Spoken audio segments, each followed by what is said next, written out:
Welcome to the Cultaholic Wrestling Podcast. If you like a lot of wrestling on your YouTube, join our cult. Hello and welcome to the Cultaholic Wrestling Podcast with, finally, after several weird weeks, the proper team. Yes! It's the A-team. That is the dulcet tones of Maffew, the wonderful little hat of Jack, and Ross's beard, together at last, reunited. And doesn't it feel so good? It feels so good. How long has it been? 6 weeks? 5 weeks? Maybe 5 weeks, yeah. I missed 2 because I was on holiday and I went to see Green Day on different weeks. Yeah. And there was a week in between that when I was here, I think. Yeah, but I It's was all been- hosting because Maffew had the vid. Matthew had COVID. Yes. Fraser was on 10 one out of week. 10 would recommend. Then he got COVID. Yep. Andrew, or as Ross calls him, Little Andy. was Little on. Andy? He was on as well. It's been a journey. We had Ross impersonating Maffew. People Yeah. Sorry, pal. I was okay. I love that so much. So how are you, Jack? Yeah, good, thank you. How were Back in Green that. Day? Oh, that was ages ago now. Really I good. haven't asked you thanks. about it, because I haven't seen you. Yeah, really, still very good live. Still very good. So what songs are they playing now? Well, that's why it was so good because they didn't play anything post. Like almost, they played 2 songs from the album after American Idiot. Oh, okay. Everything was American Idiot backwards, apart from okay. that, So which they is what know. you want. Yeah. They know, they're aware. Yeah, really good. Thank you. Yes, Fantastic. yes. How have you been? I saw you yesterday, but you know, Hot and sweaty. aye, Believe it or not. Like, wow, that's a revelation for everybody. it's been too much heat. I don't want to sound like one of those complainers, but I am. It's been too hot. We have to get this out of the way, don't we? Us being British and part of a crazy period of life where every old person tells us about the summer of 76 after previously never mentioning it before in their life. Back when, they're still using leeches for Yeah. medical requirements. So, Well, I got back from holiday, and then Tuesday was hotter than any day on holiday. Yep. It was awful. Tuesday is the hottest weather I've ever experienced. Yeah, Ever. same. In Like any country. yeah. I've never experienced air that thick and that dense and that warm and that close to your skin. Like you're walking through treacle. Never experienced that before, Maffew. But now it's too cold. yeah. 19 degrees now. Eee. Brrr. It's never right, is it? Never just No. right. Yeah. That's Too why- hot the other day, too That's cold why today. wrestling is so popular over here, this part of the world, because they go, well, why are you watching this if you don't like it? We love a good moan. Yeah, we do. It's yeah, one we of our favorite things. It's an art form. That's why all our comedy is based on people having a miserable time. Conversely, though, a miserable time was not had yesterday as we're sat here right now because we recorded the half-year Coldies, which will be coming to the YouTube channel on Monday, which meaning next Tuesday, you can go to patreon.com/cultaholic and you decide who is the half-year wrestler of the half-year. Yes, we came up with a variation of it every single time. So, yes. So I watch out for that poll on the Patreon at patreon.com/cultaholic. And it's a shame, Ross, that we did that yesterday, because it's only now looking about the news that I'm about to read that I realised that one of the nominations for Rest of the Year surely has to go to Smartest Man right now, Jeff Jarrett, who was announced as being involved in Ric Flair's final match. Yes, it'll be a tag match. Flair will be teaming up with son-in-law Andrade El Idolo, take on Double J himself, and Jay Lethal, inexplicably, with Karen Jarrett in their corner. No. Not inexplicably. This isn't just a random tag team thrown together. Jay Lethal was training Ric Flair to come back to the ring. And then Jay was like, you got a spot on the card there, brother. And then Ric Flair was like, you're just a curtain jerking little bitch. You get out of my sight. And then Jay Lethal threw a bottle at a wall. Then there was a big attack in a car park. It's been I saw wonderful that. stuff. I listened to Jeff Jarrett's podcast this week, last night, where him and Conrad are pretending it's real. And it was horrible to listen to. I couldn't sleep because of it last night. I was like, What was lads, it how like? are man? They were treating it as if it was real. What, Jarrett and was just like, Conrad? yeah, Jarrett. Conrad was just having a go at Jarrett, and then Jarrett was having a go back at Conrad for being a crappy promoter and doing all of his dirty work for him. My grandma was promoted not in the 70s, not in the 60s, not in the 50s. She was in the 40s, by God. And Conrad was like, WCW went down because of you, Jeff Jarrett, man. Oh, no. Is Oh, that really what happened? I really like that podcast as well. Is that what they do? Yeah, they would pretend it was real for way too long. They play the entire. I've not watched the entire documentary thing they've put together, Yeah, me neither. on whatever website it's on. But they played the audio all the way through. So I was like, Amazon device, skip forward 5 minutes, and it was still playing. I had to do that with 5 times to get to the actual podcast bit, and then they did the whole realistic stuff with Davey Crockett was getting blamed. Oh, there were. Jarrett was calling Flair an alcoholic and all sorts. Whoa. It was fantastic. That's just purely speculation. I can't believe it. Flair bladed in that beatdown. No, it was a hard way, brother. Didn't need to blade. No, it was a hard way. Wasn't, You're a hero. Yeah, I heard You him. tell Ric Flair doesn't need a blade. Then he says and then he says that Andrade is not only a badass or whatever, but he's my son now. He says it weirdly at the very end. He goes, it's like the last line of the promo. He goes, he's not just he's Andrade and he's a badass, and he's my son now. And it was free and available. I enjoyed too much when Jarrett did that initial first punch to the gut. Because, of course, the first immediate reaction is, oh, that's where my surgery was. Oh, no. Fantastic. I think no, that's a nasty joke. Well, go on, say it, because I've got one. If you hit Ric Flair anywhere, it's like playing Battleship. There could be any surgery. Just an awful thing. Just a terrible All the thing. stuff wrong with him's keeping them together. I'm offended by what you've just said. It's like the sheep. He's given his life to the sport of professional wrestling, and you're there saying that. I know. The sheep of Wallace and Gromit on the bike. I think Flair is. I don't want to. I think he might be a bit insecure because of something he said recently. One of the news stories this week going around was that Charlotte Flair will probably go. She might not be on camera, but she'll go. She'll leave the match? She'll go to watch her dad. Oh, she'll go to see the match, right? Watch her dad's last match. He was like, I don't know if she'll be on camera, but she'll be there. Then he clarified, she'd go anyway, even if she wasn't married to Andrade. She'd go and see me. Like, well, yeah, you don't need to brag about your daughter caring about you. It's weird. That's awesome. She's not going for him. She's going for me. She's like, wow, you're wrestling, Dad? All right, so Jay will be in that match, so there'll be two lethal things to happen. And then oh, no. Come on. No, this is going to age so badly if something serious does actually happen. You know, Not going to age, but of course something bad's going to happen. He shouldn't be in the ring. Conrad. Not a lot of 70-year-old wrestlers doing stuff. Conrad has gone down in my estimations because of this entire thing. We're still fighting for that title. Yeah, we are. We're Kevin Keegan once again after a little while. But why did when Ric Flair went to Conrad and go, fancy doing one more match, did Conrad just go, shut up, you stupid old man? Why is Conrad instead cashing in, lining his pockets with his father-in-law's life potentially?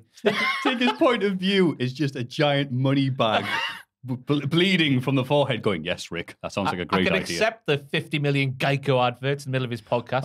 I can accept that's fine. But for Ric Flair's life to be on the line, Conrad, is not too far. With a guy who has life insurance adverts playing every 5 minutes, he's doing this. Imagine those adverts if Ric Flair survives. Take it out just like the Nature Boy. Woo! He survived thanks to me. Oh, it doesn't matter. It's going to be interesting to see anyway, isn't it? Good God, yes. It's the favorite bit that we'd be looking at is because he's doing that promo he did a few weeks ago where it's just all dramatic and there's the Lord of the Rings music in the background playing to get it all hyped up. And he goes, there's going to be 9,000 people at the arena. They're going to see me and go, F word. He's like really loud. He goes, yeah, they probably will, mate.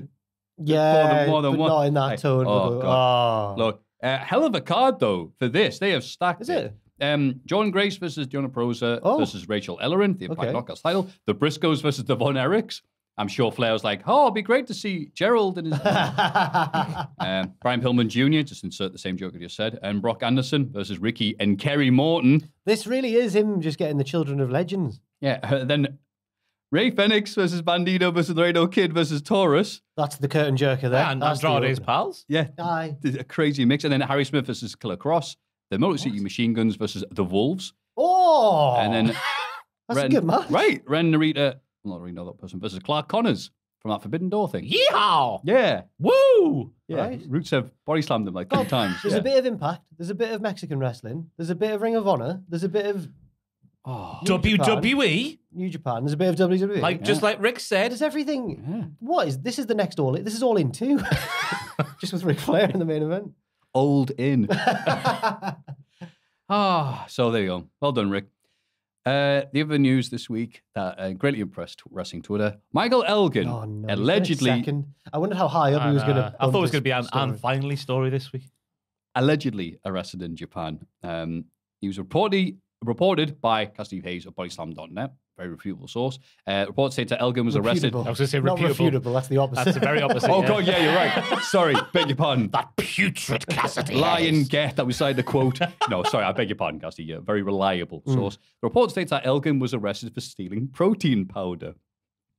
and remained in custody as the time was writing. However, Elgin has since reported the report saying, I'm not going to bother saying what happened, but I'm going to say I was not charged with stealing protein. I'm not charged at all. I'm not facing jail time. I'm also not deported. I'm going to Canada to be with my family after the passing, an extremely close family member. So Elgin's just denied everything about it.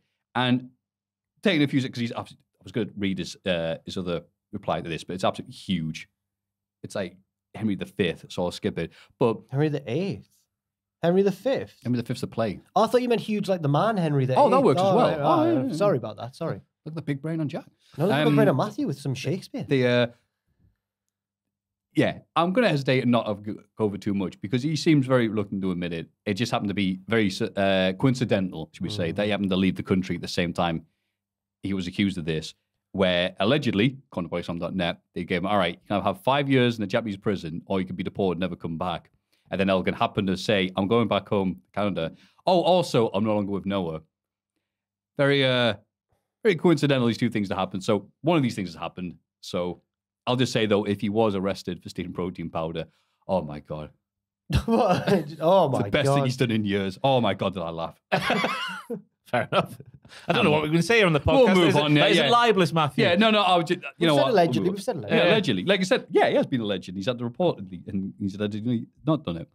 The whole damn pack now available for 2K22. Now, what kind of news is this? Talk about a weird week, mix. yeah. This is what you can get for the last, apparently, DLC pack for the game. You can get Rob Van Dam, Great as the wrestler. pack would suggest. LA Knight, now max it to What is it? Great Thank you very wrestler. much. Zaya Lee, Great Amanda wrestler. Aziz, Sarai. You can Great also wrestler. get Logan Paul, Great wrestler. which yes makes sense, and Machine Gun Kelly. One hell of a bumper. Yeah, I took that table That's right. bum off the thing. That should It's like, all he be able to do. Oh. And You that boot on Jackass, he took it very well. Yeah, oh, that's right. Oh, what a truth. That's it. If you press square, he takes a powerbomb from Kevin Owens, who wasn't even in the match. If you press X, Joey Knoxville will just hit you.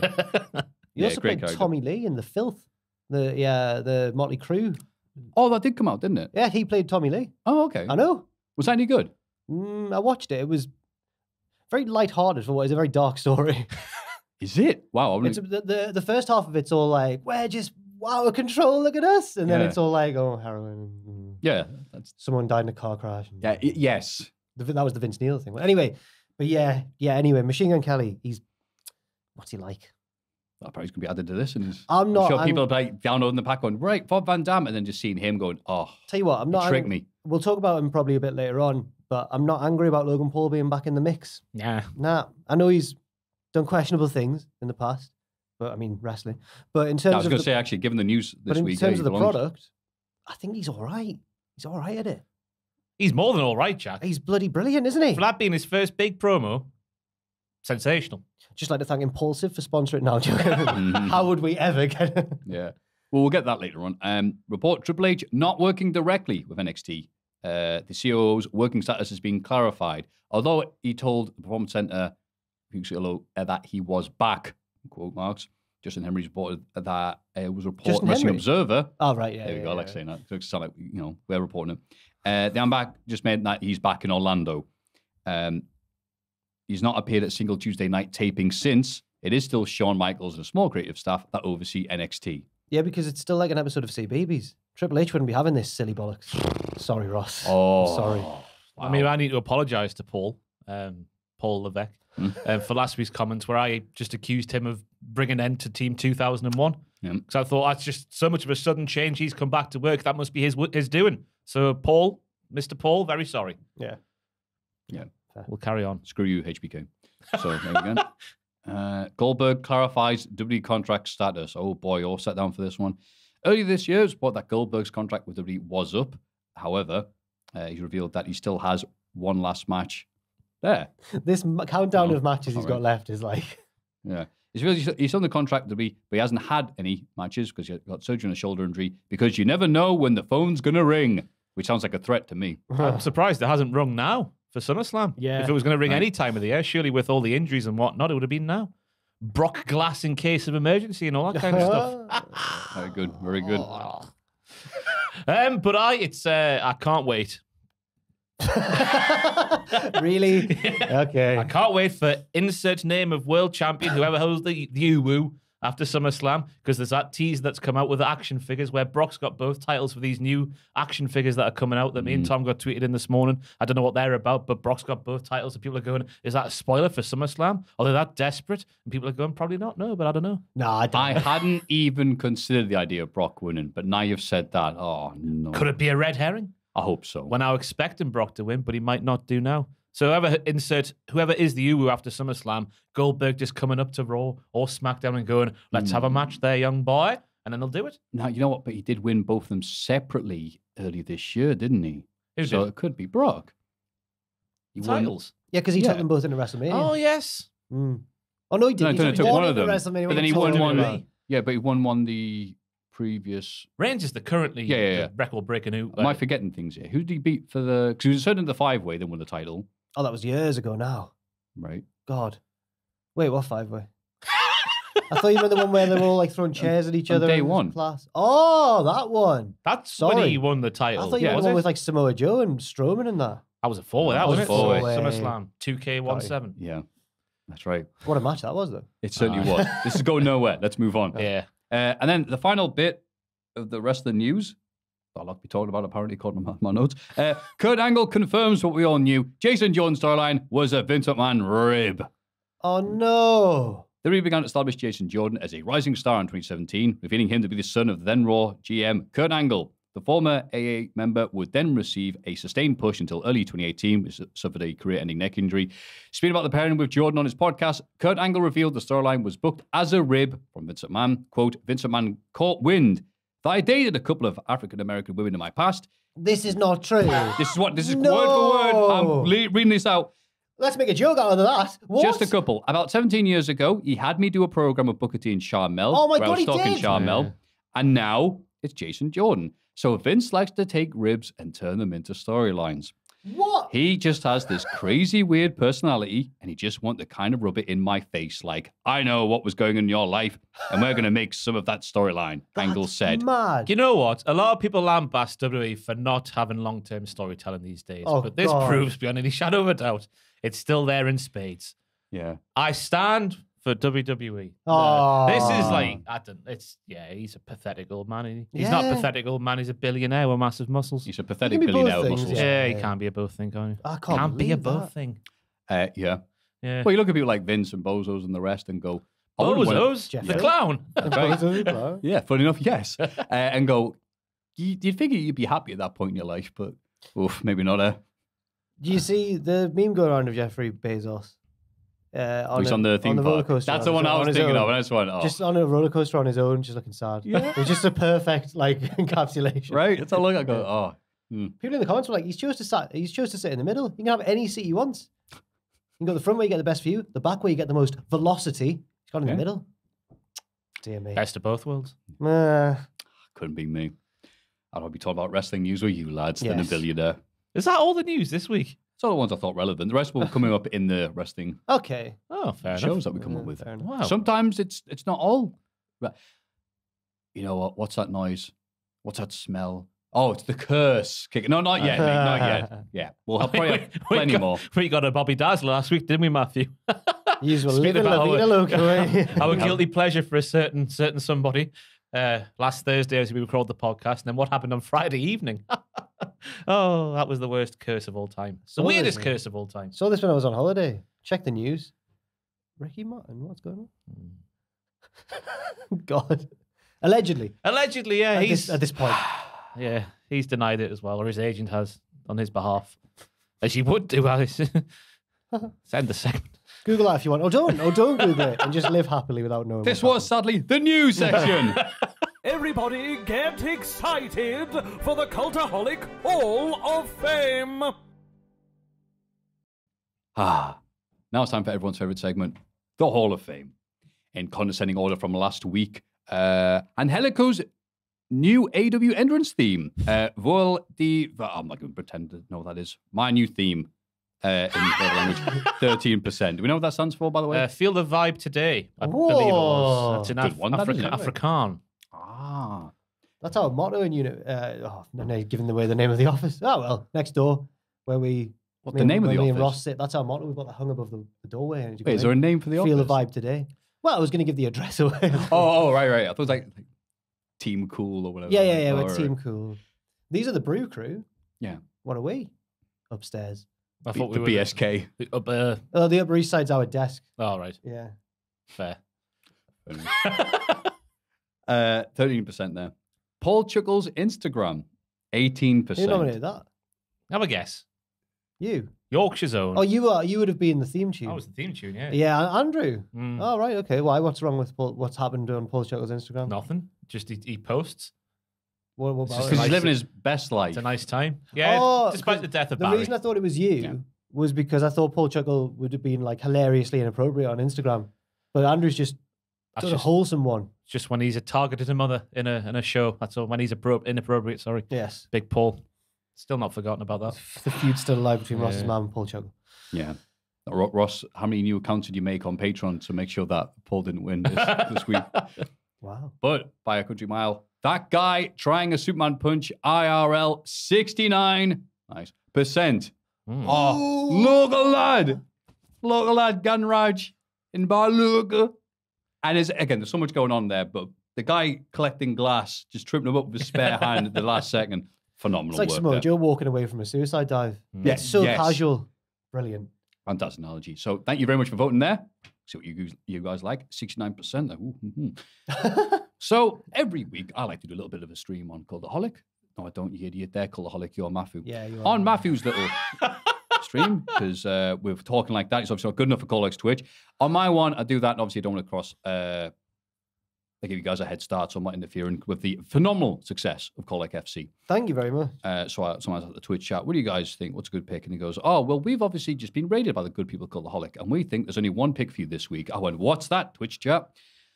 Ashton, saving Cultaholic FC.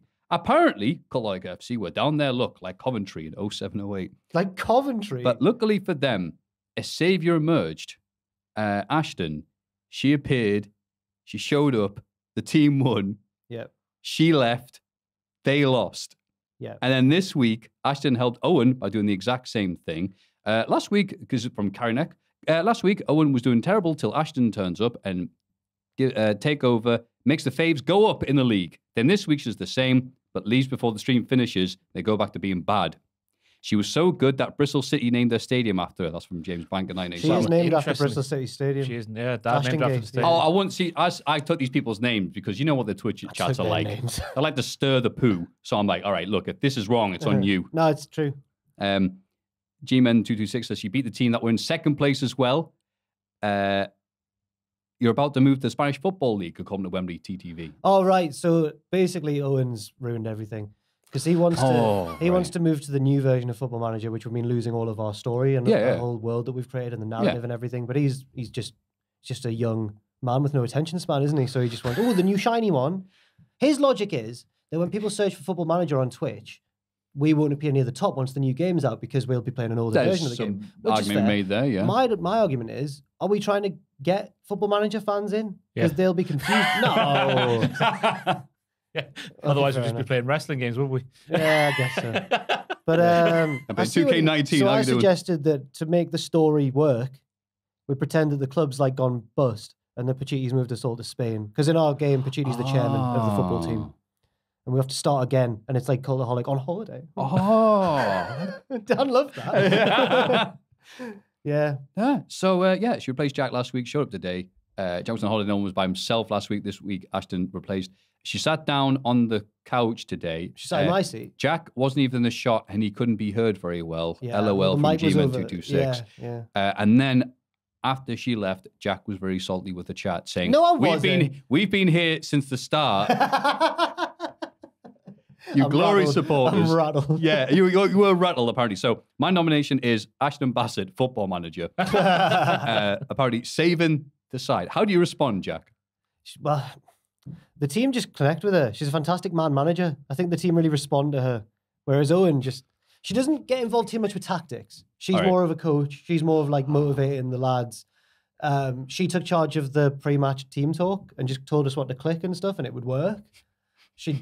There's little instructions you can shout from the touchline mid-game, and she would like overuse that, but it would still work somehow. I don't know. Oh, she's like, Can we not knock it? She's also ruthless. Really, really seeking out like weak members of the other team, trying to injure them and stuff.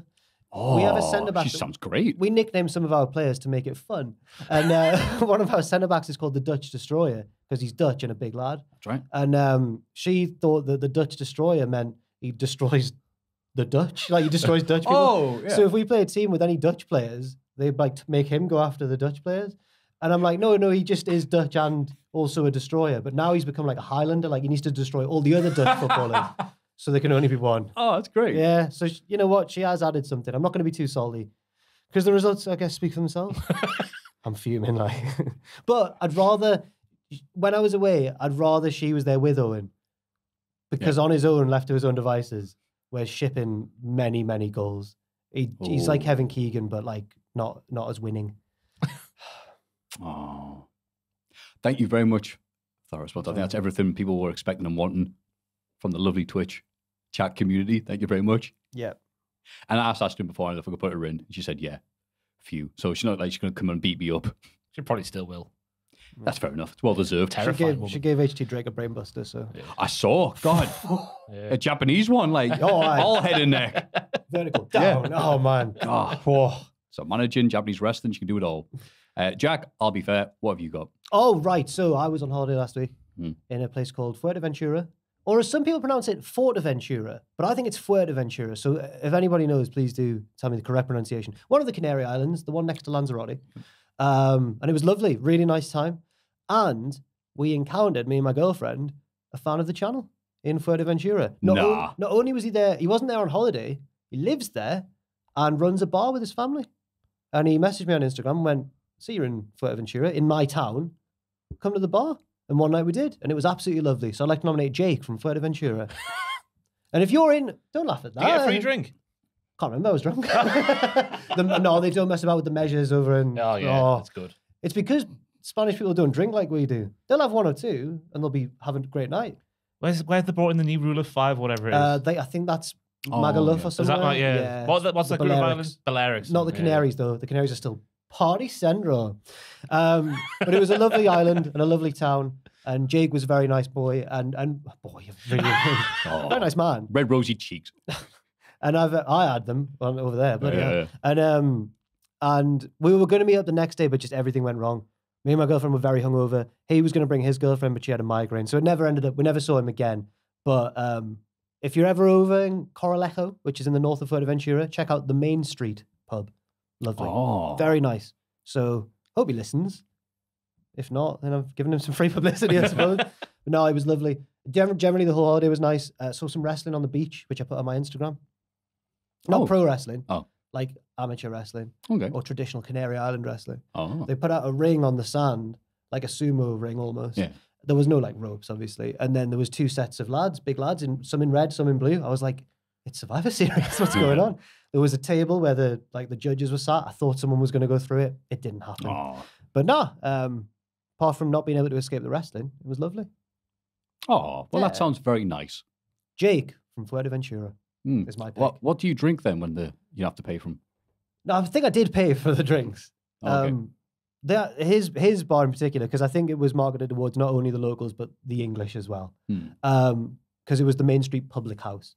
Oh, okay. But it wasn't a pub as you'd imagine it. Most of it was outdoors on holiday. So they had all sorts. I was drinking spirits, but like the measures were stupid, man. But you can get whatever, I guess. You know what I enjoy on holiday that I don't drink here? Go on. A Malibu and Coke. Lovely. Oh. I had a mojito. I don't like the mintiness, me.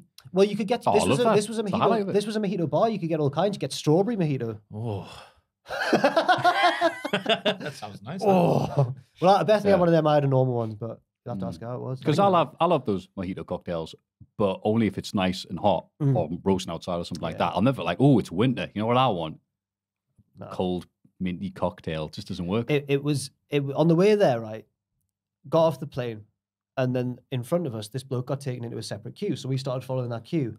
And the women working at the airport were like, no, random check. Oh, okay. We were like, all right, fair enough. We just headed past him. Later on, he comes past and like overtakes us on the walkway bit. Yeah. And he's staggering and he's reeking of booze and cigarettes.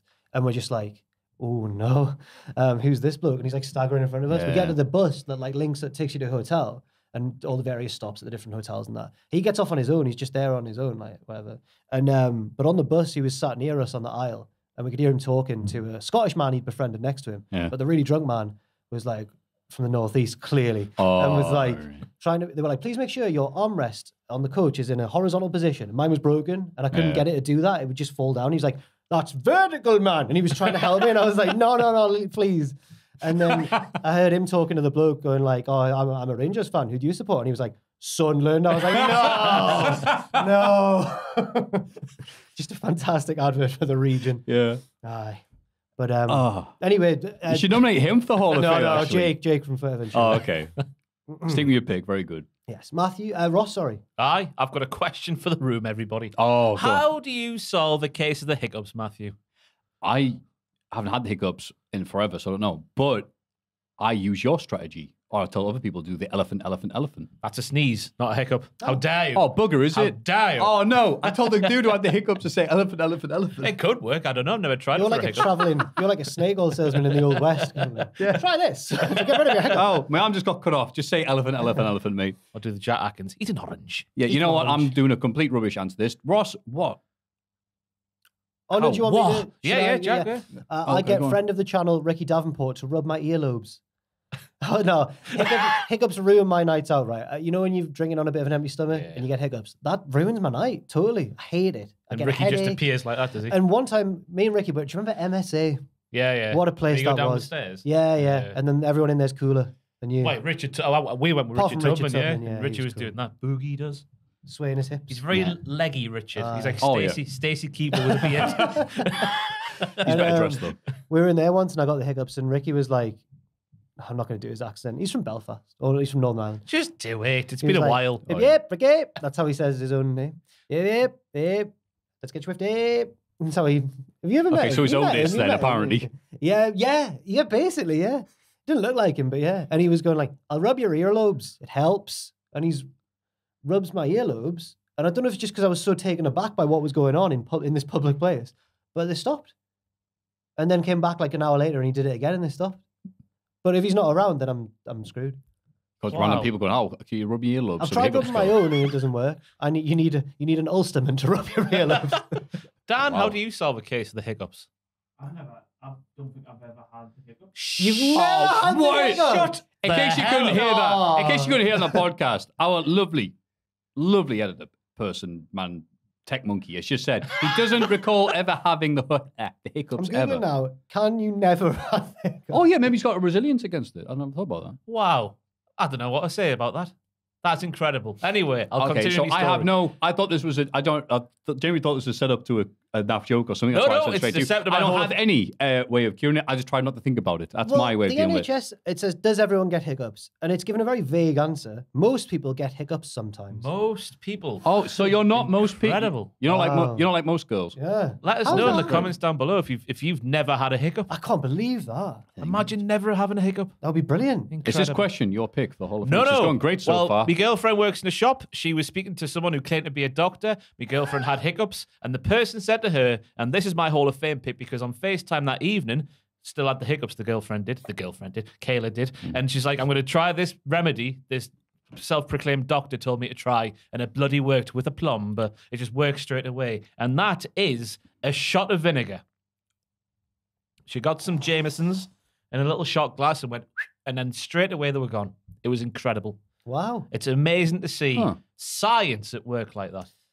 So there was a reason for that then. Just the She said the doctor person, the alleged doctor, said it will burn on the way down, but that burning is the hiccups leaving your soul or something like that. But she said that sounds like a doctor. Yeah, okay. it burnt on the way down and the hiccups were gone straight away. Wow. She had the hiccups for like 25 minutes. I was like, you're going to try a shot of vinegar now, aren't you? She's like, I don't want to. And I was like, no, just get it done, man. You never know. That was a doctor who told you And that. it worked. And it worked straight But away. is this a psychological thing now? Because I can see similarities between that and Ricky's rubbing my earlobes. Is that you're skeptical, and then the fact that you've experienced something Yeah. unusual. It's the Shocks it placebo out of effect. you. We Yeah. can't rule that out, can we? We'll have to do some But sort of it still works, though, if it were. empirical experiment. Yeah. with Cultaholic video The coming problem next is that I really don't really get hiccups unless I'm drinking. week. And Same. so there's not going to be shots of vinegar lying about. Do you reckon a ball Let's get have the ball. vinegar? Excuse me, barkeep. One that has a kitchen, but not in MSA. All right, what can I get you? Shot of vinegar, please. Yeah, maybe. Bet they've been asked for weirder things than that. Yeah, probably. Aye. But there you go. My nomination is a shot of vinegar to cure the Wow. hiccup. Wow. Take that into your lives, dear viewer. And comment if you've done that yourself. And if it's Yeah. Oh, yeah. What Ross has said. If you have any solutions or old wives' tales for getting rid of hiccups, that'd be great. But whatever you do, do not try and cure a hiccup by saying the word elephant repeatedly, because that's for a sneeze. It did work. The person who was dealing with it, I said, say elephant, elephant, and it did stop for a bit. It did come back, but I thought, oh, that was his fault. Clearly, Interesting. I have a bit of a placebo effect, but that's an interesting thing. So you're actually using your Hall of Fame pick to spread goodness and information. Yes, I am. Well, the one-man NHS. God bless you. Just pal. like Jesus yes. spreading a good message back from the dead.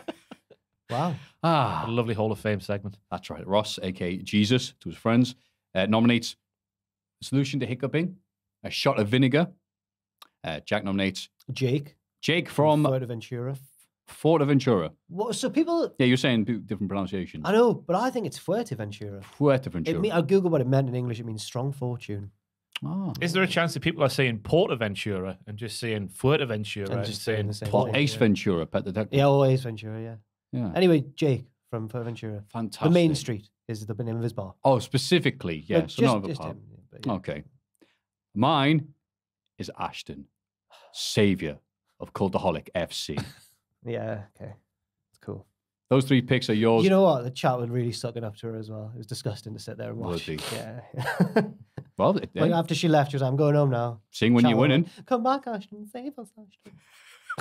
And then when you're on, you're like, hey guys, it's me. And they're like, boo, bring Ashton back. That sounds like the chat. Thank you very much for those lovely nominations. You can vote for those at patreon.com/Cultaholic and make one of us very happy next week. This is This Week in the Wrestling. It's this bloody week in the wrestling. Ha! This week in wrestling. The reason I'm laughing is because Matthew just said that before starting the take and then said it again. And it was I little was telling myself what it was. verbal bit of comedy. I'm sure they won't leave that in. This week in wrestling. This week in wrestling. How you pal? doing? Someone said, why, when you came back, Matthew, why didn't you automatically do an impression of Ross? I was like, someone saying, your impression of me is how you sound to me constantly. So Yeah, wait. I'll just be an impression of you, an impression of me.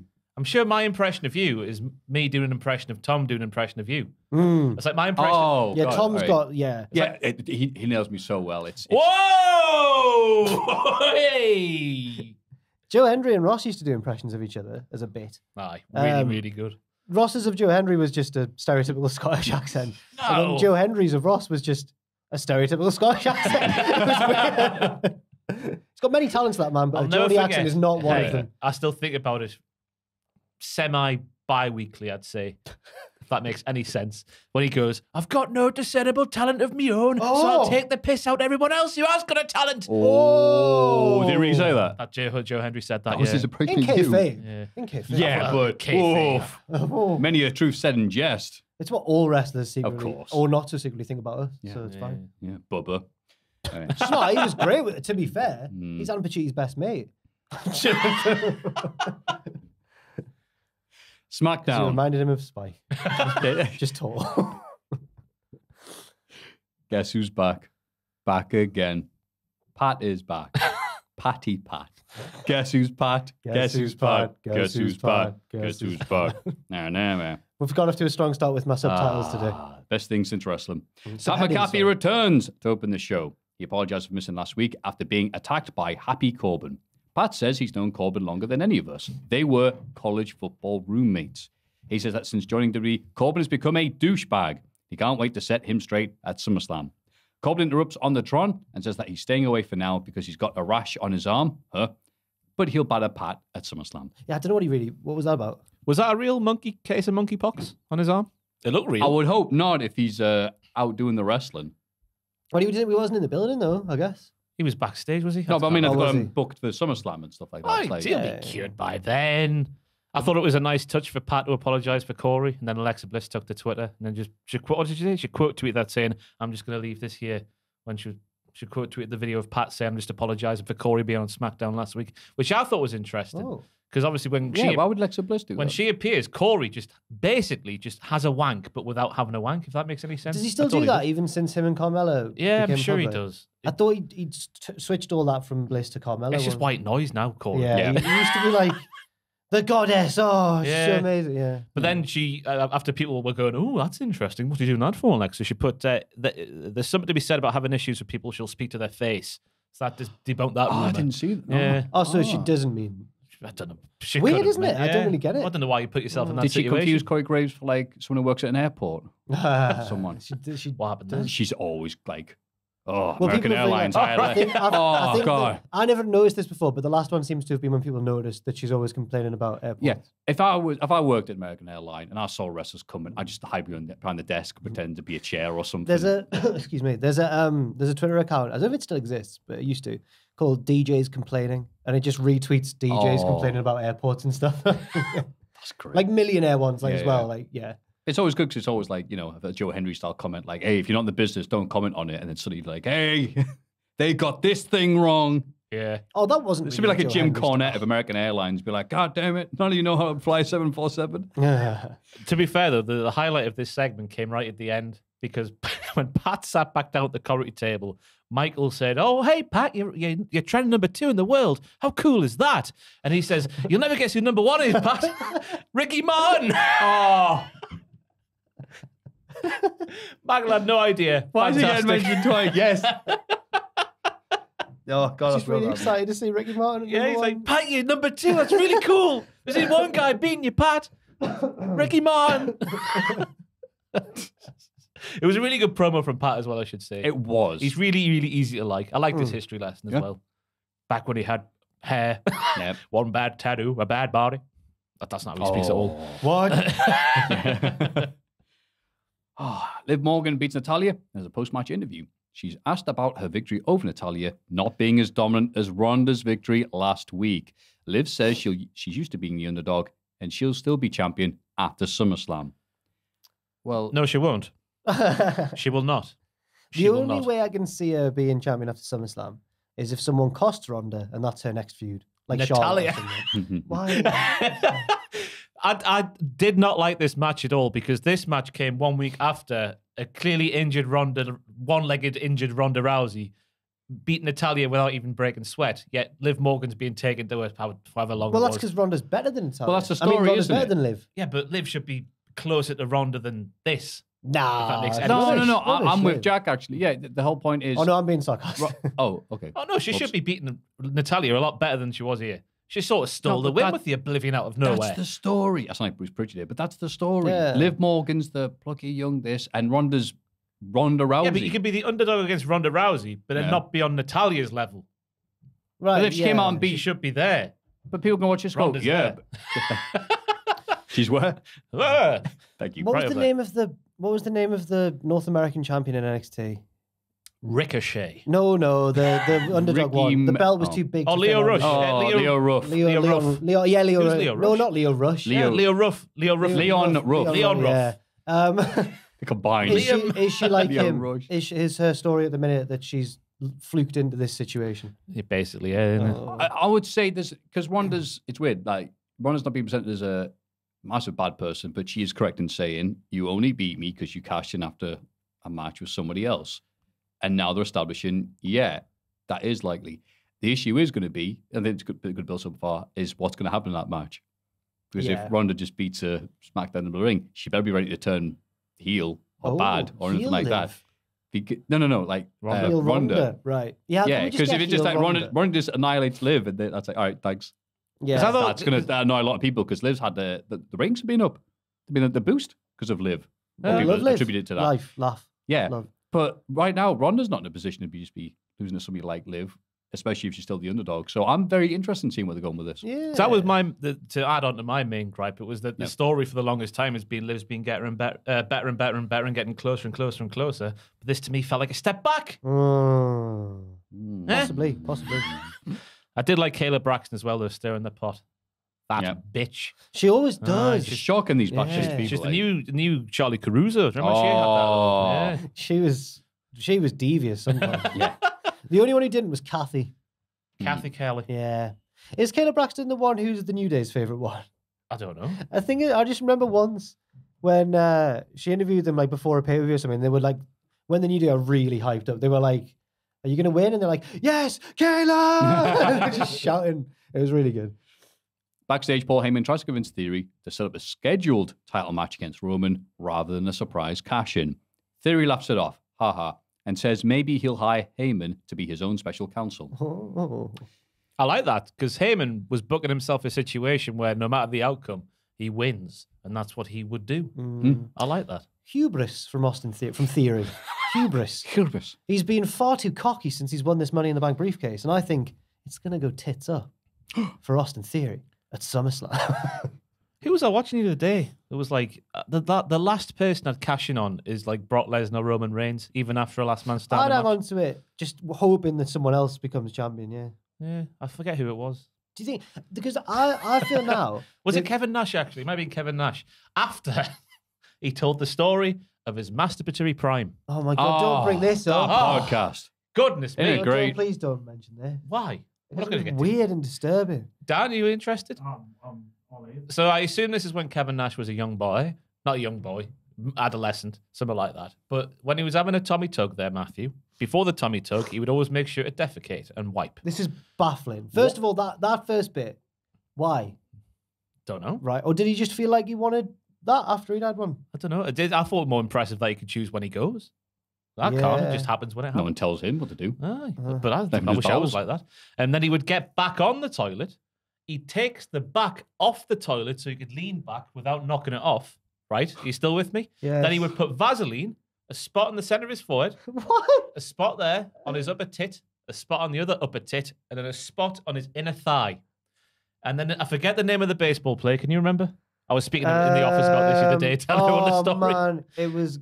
Louis somebody, I forget who it was. Anyway, this baseball player that was famous for what? I don't know. Well, Tinkering with a ball. Yeah, he was a master of the spitball, apparently. all right, So he right, said, right. oh, I called it the that, and he would do that with his hands because obviously he's got a massive winky. Then he would just go and then start, and then when he needed more lubricant, and then and then Right. Oh, it's not like Right, Arnie right. getting ready in Commando then, right? Okay. It's a reason for him having the I was Vaseline on either him. not listening or you Right. didn't tell me that bit. So I thought he was just sitting there for the duration with just these spots of Vaseline on him for no reason. no, when he needed some, that's because it was quick, easy access. But I don't know why it had to be there, and in his inner And thigh. it was just when Ross Wow. was telling it, and maybe I was half doing something else, but it was like Twin Peaks. I didn't quite know what was real. I was like, is this true? I can't believe he said it, me. This I is, can. bear in mind, this is when he was in his masturbatory prime. I assume I didn't hear the first bit about him being young. I thought it was just like a few weeks ago or something. I forget what he says as well. He's like, when my son's in the bathroom now, and my wife's like, get out there. What are you doing in there? And then he's like, back in my day, we call it starting over. Kevin Nash having a wank there, everyone. I like your Kevin Nash impression. Having to take that, being so tall, you I'm have to glad we've take the already back of done the the Hall of toilet Fame. off. Like, Well, because if you think about it, you lean back, it comes up a bit, doesn't it? if you think about it, that's right. It's not nailed down, is it? Is my point. Right. I've had to replace the button before. Do you know what we found in our toilet? Where's this going? Cistern okay. next door. Yeah, Kevin Nash. Aye. And what was he An doing? ancient can of lager beer. Was it Foster's or Carlin? Carlin, I think. Can't remember. Really old can though, like a can that would have been around like 2009, and Like it's just before in there. Oh, God. Like before we moved into this office, and we just opened the back of the toilet one day to like fix it, and just can't. But like you seen of a shipwreck though, because it was like had moss all over it and whatnot. It was awful. How'd it taste? The New Day come out dressed as Oh, yeah, Vikings. They mock the Viking Raiders until Eric and Ivar interrupt. The New Day call them ugly and blow a horn, which It brings out- You're ugly. Do-do. which brings out Jinder Mahal and Shaggy to make the save. And unbelievably, Shaggy and Jinder were able to sneak attack the Viking Raiders. It was ridiculous. Like, here we are. It's like, I was shocked because Jinder's a face now. Oh yeah. yeah. It was very reluctantly like, oh, stop dancing, stop. Oh, all right then. And they faded to something else as soon as that started because, There was two bits of this segment though that I thought was unacceptable, Go and that on. was the New Day doing what they did to the boys, the new vicious Viking Raiders. Unless the story is going to be they eventually eat them, but I haven't got that faith there anymore after being burned so many times down the years. And also, Eric's promo. Yeah. Eric's promo, I hope he's okay. That's all I've got to say. Because the way he said, we are new and vicious, it was Dull Hudson and it was Zion Quinn put together in a Viking-shaped package, levels of bored, crap, and dull. Right. It was so weird having the New Day come out. First of all, they didn't get much pop, which was very surprising for the New Day. I'm like, what happened to the Heat? Assassin's Creed Valhalla got the pop of the segment, but it got name dropped. And then the Raiders came out, and the New Day are like, hey, the Viking, you know, just doing this weird, crazy accent thing. And then they started speaking, and it's just two Yanks. It's just two Americans not sounding very convincing. Two Yanks. That's right. That's just because on the other podcast we did, someone brought up the fact that I said that. Sorry. Two Americans, Bloody blokes, Yankees. dressed as Vikings. Yeah. And not, I think Rowe gave it a bit more. So do you think they should have like Swedish accents or Scandinavian accents? You would improve Viking Raiders. No, I will see you at the WrestleMania. that would have been better than whatever they were doing here. Because at least I think Ray Rowe did like a better performance of sounding, looking scary. And everyone just talked like he was at Kmart. No, you're getting them mixed up there. So you're saying they should Hanson. Yeah, Hanson's got the hair. Oh, sorry. Yeah. So you're saying they should be more snarly and like vicious? Anything other than that guy just talking. He sounded like he was like, oh, do you try to turn it off and on again? That's what he sounded like. Excuse me, pal, can I get past you? I did enjoy Kofi making Ivar like a German fella, though. He just kept, I don't know why he was doing the And German I think accent. Woods for. was doing a They were pirate, like, what do they pirate sound like accent. again? Oh, whatever. Yeah. Just pirate German. If that doesn't end with the new vicious Viking Raiders, who I hope get a new name, eating the New Day, Yeah. all hope is lost for them. I'm glad that we It's just over. I'm glad we just mocked these lads for doing dodgy impressions of a different accent. Who would do a thing like that, right? But yeah. Backstage, Gunther shouts at Ludwig Kaiser for losing the Nakamura last week. Ludwig apologizes and Gunther chops him again. Do you think when Ludwig was signed, he was like, okay, you'll be teaming up with Gunther. Oh, fantastic. I'm so relieved. No more getting chopped by my big friend. And then every week comes in, it's like, my friend's chopping me now. It must be weird for him, like, because he obviously he's made the big time. He's on SmackDown every week, but he's clearly just going to get fed to Gunther to make Gunther look better. But what hope does he have? That's what I'm asking. Yep. Yeah. Yeah, but then you go, oh, that's really bad. And obviously he's an amazing talent. But then he's next to Gunther, Yeah. the best wrestler in the known universe. Lacey Evans cuts a promo complaining about the lack of appreciation from the fans. She's scheduled to have a match with Alia, but walks off instead. And Alia's like, all right. Like, she's not annoyed. Yeah, she's like, you know Oh, what, yeah, fair fine. enough. You know, this was so weird. Lacey Evans started apologizing to everyone she may have offended when she called them all last week. Crowd boos her. So she says, oh, accept my apology? Go to hell then. Then leaves rather than have a match. I'll say this, compared to a lot of the stuff on the show, at least you got reaction. Right. It is so Yeah. weird because it's been a really sudden turn from all the horrible little videos about her horrible childhood. And now she's coming out going, yeah, you don't hear me whining about it, unlike you fat boys and all the other stuff she's saying. It's working. The crowd is reacting to it. Well, she's a natural heel. Yeah. Yeah. Did they try and bring her back as a face and then think, what are we doing? I don't know why they would do that, though, because I thought those promos were quite good. Yeah, I mean, yeah. Because they were real, Yeah. obviously. But I think they're going for Kurt Angle now, aren't they? Like, debuting Kurt Angle, that sort of vibe. And it's working. But I like that. Like, I'm really sorry for what I said about you last week. Crowd boo. Oh, sod yous then. I guess so. Yeah. Yeah, you often see that. Drew McIntyre is supposed to face Sheamus, but Sheamus puts Ridge Holland in the match instead. And in a weird bit,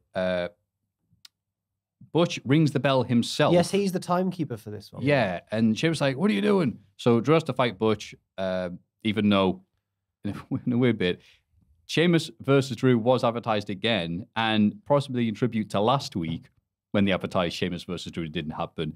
Pat and Cole go, wait, what is happening on the show? We've just had Lacey come out and then not wrestle in the advertised match. And then this is the second week in a row this match advertised not happening. It's crazy around here in SmackDown. Yeah. Which I thought was the kind of relaxed commentary you only get with Pat and Cole. Basically going, yeah, we know. That was a good part with Lacey's segment as well. They were like, how are we supposed to react to this lady now? What do we do? We have no idea. There was very much a theme of like, what the bloody hell's going on here? Yeah. I'm guessing that Sheamus is just going to be put off until SummerSlam to be Drew's opponent, and then Drew will beat him and look strong for Wales. Yeah. Yeah. Right? Yeah. Must be long COVID, though. It's a shame, isn't it, for Sheamus, obviously? Oh, bless him. Yeah. Yeah. He had a sniffly Sick, nose yeah. last week. Yeah. It was last week when you weren't here. He's just like, I've got COVID. Oh, I right. can't wrestle. Here's me pal. Fair enough. Ridge the fridge. It's the fridge. And then Drew went, what happened to your accent? I don't know why they couldn't have just kicked the poo out of Drew anyway after Butch rang the bell. Did some sort of shield form when the bell rang? I don't know. Yeah. Yeah, very strange segment. Very strange. Apparently, Very the week I missed, Drew cut the ropes again. He did, and he set Pyro off by Oh. doing so. And We've Pat seen even it said, before. wow, it's so crazy. Drew's got that sword. You know, the one that makes pyro. He even said it this week. These two lads, man. Highlight of SmackDown now as Pat and Cole is talking. Backstage, Paul Heyman tries to convince Madcap Moss to injure Theory, because obviously the one didn't work. Moss realizes what Heyman's doing and declines. And he also promises him a scheduled title match against Roman if he does take out Theory. Moss thinks but declines. I don't know why he didn't do it, to be honest. Only the crowd machine reacted for Moss anyway, and it's not like he's turning. And then they had a match. Now this match, you probably got some thoughts on it as well. They had Madcap Moss versus Austin Theory. I can't remember the last time a crowd was this absurdly quiet for something on WWE TV. These are the stars. This is like when it was like Cena and Orton and Batista coming through. These are the stars of the future, Matthew. Yeah, but Theory is disliked, sure, but Madcap Moss is like, all right, we liked you when you were Baron Corbin, but now what? They were so stunningly quiet during this. It was like I had to check my volume was on. And then they started chanting Theory sucks, in fairness. But then Theory loses by DQ after using the briefcase because Moss has beaten him up. Theory cuts a post-match promo, who actually gets more heat there, it's fair enough. Is interrupted by Sami Zayn, friend of the Bloodline, who was here to defend the Bloodline's honor. Theory laughs and he goes, what are you going to do? Then the Usos arrive and he goes, uh-oh, and then he runs away, which I liked. Probably the highlight of this episode. What do you think of this match? With the promo beforehand, Madcap Moss had the golden ticket handed to him. Yeah. It made sense for Theory to say no because he has a different golden ticket. But for Madcap Moss to go, nah, I don't fancy a main event against Roman Reigns. No wonder the crowd didn't react because it makes no he's sense. virtuous, Ross. He's a virtuous man. He's called Madcap Moss. That just means he's just silly. Not Foster's Moss, like the toilet. Theory shoulder blade. I think we should spend a good 10 to 15 minutes. Oh my speaking about God. it. The peaks when he and the went like- freaks. Yeah, he went. "Ugh," And it popped out. Yeah. Like a cat. He tried to escape. Yeah. Oh, The peak and the he is a freak with a peak. yeah, one. Aye, just a peak. Yeah. But I thought the match itself, while there was no reaction, as you say, was really, really good. I thought they laid their SHIT in.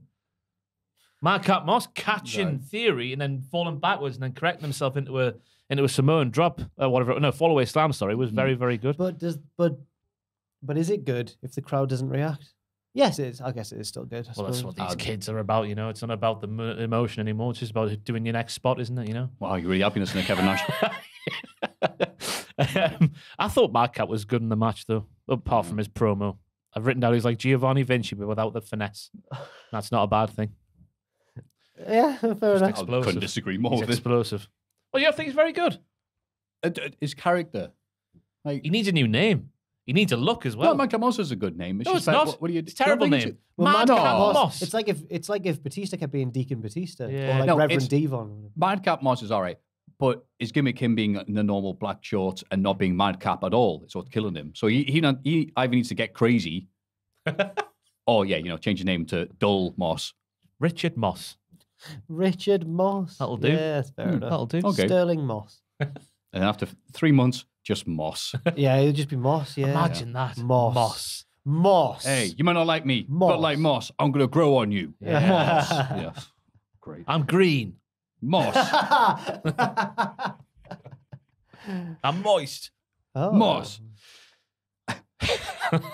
Angelo Dawkins beats Jimmy Uso in a singles match, but Jimmy's shoulder is up on the pinfall. That happens to Theory a lot anyway, but that's just because of dodgy shoulder blade. Yeah.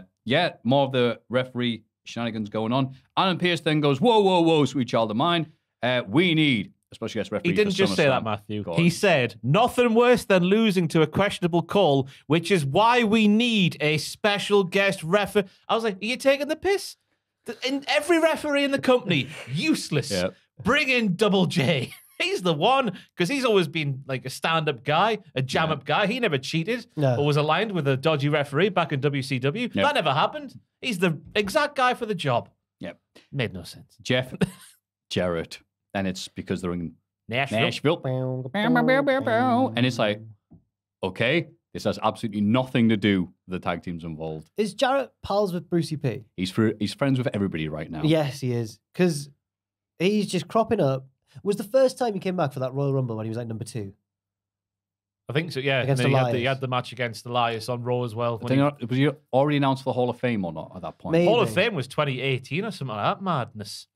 Oh, I'm sure we were abroad when that Hall of Oh, Fame. He was wearing that one? that sparkly jacket. yes, We were, that's right. but I just remember he came off of that Royal Rumble and then started punching Elias, and everyone went, "Oh no, his punches are like the best on the roster." Like, he's still got really good punches. Yes, that is true. But well, yeah, Ross is right. Makes no sense, really, does it? Not from the storyline these guys are talking about, from it being in Nashville and bringing Right. the stars that matter, aka Yeah, but like everybody what, who's not on the roster. you know, could it not be? I don't know. Just Jeff Jarrett and like all the proper referees are useless. This is the guy we need to make sure we get a call down the middle. Who else? That could be somebody else. It should be somebody else. Do you think Jarrett's going to screw the Street Profits? Probably Okay, fair enough. slap him right in the nuts. Oh, he's going to be the crime fighting referee. Yeah, I don't know. Yeehaw. I don't know. He's going to hit somebody with a guitar like a proper referee should. I think he might be a face. He might be. He might. Oh, God. If these two teams show up and get ready to have another classic and the crowd's going, Jarrett, Jarrett, I'm going to be livid. Well, that was all of Hey, TNA. Double wasn't it? J, give me, TNA was frog just splashes, good whatever. matches with also Jeff Jarrett. No, Jarrett's No one even good. paying attention to the match. Just cheering for it. Oh, no. I hadn't thought about that. Also, the bump of the match and the bump of the show, my woof woof moo moo, was Charles Robinson taking a sweet bump from Jimmy, who bumped into him to cause the referee bump. Good God, he flew for like a 50-year-old. Yeah. He's got to be at least that old now. His knees must be non-existent. Yet he still moves like he does. Mm. Incredible. But But like a luchador. next week's SmackDown is going to be massive. Why is that? Next week's SmackDown is going to be huge. Why? Because not only do we have the Beach Collection brought in by MMM, we've also got the debut of Maxine Dupree. Yes. Who Who was a lot announced of- for this week, right? Yeah, next week. Well, yeah, tonight. Is No, what she was, Satya- Maxine was announced for last week, I think. No, Am I she getting was. this right? Her debut was teased for this week, last week. Yeah. Right. But I clicked on because I saw it trending on Saturday morning, and you never guess who the leading contender is. To Oh, be at this Maxine. rate, Double J. Go on, who is it? It's Ginny. Oh, she would make perfect sense. Oh. Right, fair enough then. Fair enough. Okay. Yeah, that makes To sense. be the sister of Max Dupree. Sorry, Ginny? Ginny. Well, no, Maxine. Well, I Dupree. mean, that means that Gunner will be off to Raw then, because Yeah. Vince can't have couples on the same brand. Yep. Nah, to be fair, he's thrown that out, hasn't he, that rule? Has he? Why? Of course he has. Corey and Carmella are. Oh, yes, of Tez course. and Bianca are. Yes. Who else is a couple? Wait, according to wrestling news now, all of them Oh, I are. was going to say. My God, I looked at that channel today. I haven't looked. I've thought about Me and ages. Tom had a little browse yesterday morning. It is he's taking it to new depths. Really? Yeah. Oh. He's. Oh, I'm not going to bother. Okay. I'll tell you I'll off look air. after. I'll tell you off air. It was horrible what he's done. Insinuate, right? I'll just. Oh, go on, say no, it. no, I'm not. No, Dan, no, don't do it. Okay. We're moving on. No, no, no. Rampage. Yeah. He doesn't deserve It's for it. the best. I It's for hope the he's best. off YouTube soon. He's a disgrace. AEW Rampage. Fighter Fest Week 1. The Spooky Pervert Derby. It was the Spooky Pervert Derby. And yeah. The House of Black beat Alex Reynolds and John Silver of the Dark Order. Afterwards, Darby Allin attacks Brody King. And Sting comes out for a big stare down with Malachi Black. So do you know why this was the Spooky Pervert Derby? Because John Silver tweeted, Chuck Taylor is mad at me because I called the House of Black Spooky Perverts. But like 2 years ago, he called the Dark Order Spooky Perverts. And now people think I invented the joke and now he's cross. Oh. And you know that's 100% Oh, true. that's so true, yeah. Yeah. Yeah. You're right. You can tell the summer's out because all the goths are out. Like a Monster Energy. Down the green. Down the green. Ah, Hit they grain. yeah, I don't know why I said it like that. Yeah, it was Hippie hippie green, when our parents were young. Yeah. Yeah, 'cause that's when hippies Now it's, existed. my parents were young in the 80s. Have you seen the plans though for hippie green? Oh. There's going to be hippie pavement. They're going to take away the green. I don't You can't understand take that. away the green. They are. Why? They bloody are. Wow. There's barely any green. You know what else In they're going to do, Newcastle. We're Matt? talking so to about a speak. popular congregation Oh, yeah. spot in the centre of Newcastle. outside We of actually, Elgin mean, Square. we actually mean grass, by the way. It's a in case green. people It's, think it's an it's, on-drive. yeah, Yeah. It's not much of a green, like, is it? Just a couple of Well, it won't couple of be splodges too much here, mate. longer, yeah. No, they're going to get that paved over. And Next then to me, Wagamamas, if you're looking for it. we're getting in Newcastle, right, in the River Tyne, so in the gap between Yeah. Newcastle and Gateshead, man-made gardens in the water. Oh, it's like the future. I don't it's like Final understand. And Fantasy. eventually, What's going on? Eventually, these gardens, right, are going to have like rickety wooden walkways with no barricades and no no, nothing. that's asking for trouble. to stop people no. falling into the cesspit, the cesspit. That is the River Tyne. Imagine that. Oh, I guess if it's for people to like have something to grab onto if they have fallen in, that's fair enough. But like, other than that, how does that even work for This the boats is going by? genius work from the Newcastle publicity board or whatever, because that means that there's going to be lads suplexing each other into the water, and Newcastle's going to trend monthly at least. Yeah. Or even worse, that one shark a few years ago I found it somehow find itself in the Tyne I thought River. it was It's a gonna whale. go, No, it was had a reason to come up and go, ooh, look at that, and then leave. Yeah. anyway. But that's the local news done. Rampage. The River Tyne, which is also the colour green. Dante's Inferno is the best tag team finisher going today. Oh, Beautiful, isn't it? Wonderful. Even the singular version as we saw on Dynamite is also beautiful. I would not like to be a wrestler booked in a match against Brody King and Malachi Black, or just Brody King, and for it to be booked that I'm going to take that move. Is that the head drop pile driver Yeah. thing? What's No, the it double pops them team onto it. version? Oh, right. the double team version is called Dante's Inferno. I don't Yeah. know what he calls the singular version. They've all got such cool names. I forget all of them right now. Disco Inferno, we'll call it. The disco. No, the one thing worse than. Arsehole. No, but remember a couple of years ago when Tom and I did the Keith Lee song, he was saying that it was the end of the business because two lads were having a beer and having fun. Well, Disco Inferno said it was the end of the Yeah, business. Oh, well, that's it then. If they're Disco Inferno. Just because people found me and Tom more entertained than anything he's ever done. I used to say, What? I used to say it was so funny that like it would say on some like websites it would go, former WCW star has this to say about AEW. You click and it'd be the Disco Inferno, and you're like, yep, that's who I was thinking. I had a list of 50 names here, and his name wasn't on it when I heard that. Cody Rhodes' finest moment. Forget about Hell in a What did he do? Cell or the WrestleMania debut. It was when he took down Disco on Twitter. Well, I forget what he said in that He tweet. said, like, oh, you're just a Pop the Boys merchant who's not actually any good and was never good. It's Fantastic. like, wow, Cody, bloody hell. Yeah. Yeah. In this match, though, shame about Aubrey having to stall her count for that breakup at the end. That happens in every bloody wrestling It was match. really noticeable, though. I- Really noticeable. It was really bad in the FTR match at Forbidden Door when the referee did the count correctly, but the crowd started counting at the 'Cause wrong they time. went- And they started booing the ref. And I'm like, well, It was the like, crowd's fault. Yeah. I remember I went back like, Because no. the ref just put his hand down to steady himself when he went to Yeah. make the... Yeah. And they went, one, two, one, two. And I was like, no. No, he did it right. Yeah. I'd be so angry if I was that ref. Anyway, Jonathan Gresham successfully retains the Ring of Honor World title against Lee Moriarty. Sherlock Holmes. Yes, do you want to hear another joke that bombed last week? I said, Gresham turned on Moriarty and he says, well, in fairness, if knowing my British history, I wouldn't trust a guy called Moriarty either. I get that. And it got stunned silence. Did it? Yeah, it did, because Never read it. Oh, about Andrew? Never read he it. went, oh, like that. Bless him, he tried. Afterwards, Gresham brags about being the best nectar wrestler in the world. He's interrupted by Claudio Castagnoli in the stare down. And it's like, wow, they're going to have a match. And then that's the build. I've got nothing against Jonathan Gresham, but I tell you what, Claudio Castagnoli better win. Oh, he's got to, surely. He's got to win, and then D-Bry's got to get jealous when he returns about him having the Ring of Honor title. That's what I want. Oh, I could see that working well if they bothered to sort out if Ring of Honor is going to be its own thing or a little subdivision in this little thing. It's like the Brew Crew getting a pay-per-view and Cultaholic. Oh. That came out wrong. Jesus. Jesus. I like the Dan's Brew. there. I think Adam's in the Brew Crew. Sam's in the Brew. Oh, no, Sam's always the No, one who's here, yes, isn't he? the Sam doesn't Who is join- the official Sam members? doesn't Come on, join Dan. You know the what? Brew Maybe Crew. this analogy is No, backfired this is on me like asking who spectacularly. Freemasons are. It's a secret society. The Freemasons get a pay-per-view. Yeah. I think the two head honchos are Dan and Owen. That's what I gather. I think Owen certainly, but I don't know if Dan. Yeah, maybe. Yeah. maybe. Look at him, he's up Yeah, there. he's Right. So with all the hype being the little mentions they get from Jack, And Ross. you know what? And you, yes. Oh, you know what? Off the basis of that, they're going to have their own show, and that's the entire build-up, as opposed to having a headline bit On a We'll podcast. start- The headline of a podcast. Owen, Dan, Stop this. Tubman. I forgot how seriously these guys Tubman, take this. This Joel is not Ryan, going John well. Ryan, Pierce. Oh, yeah, Piers.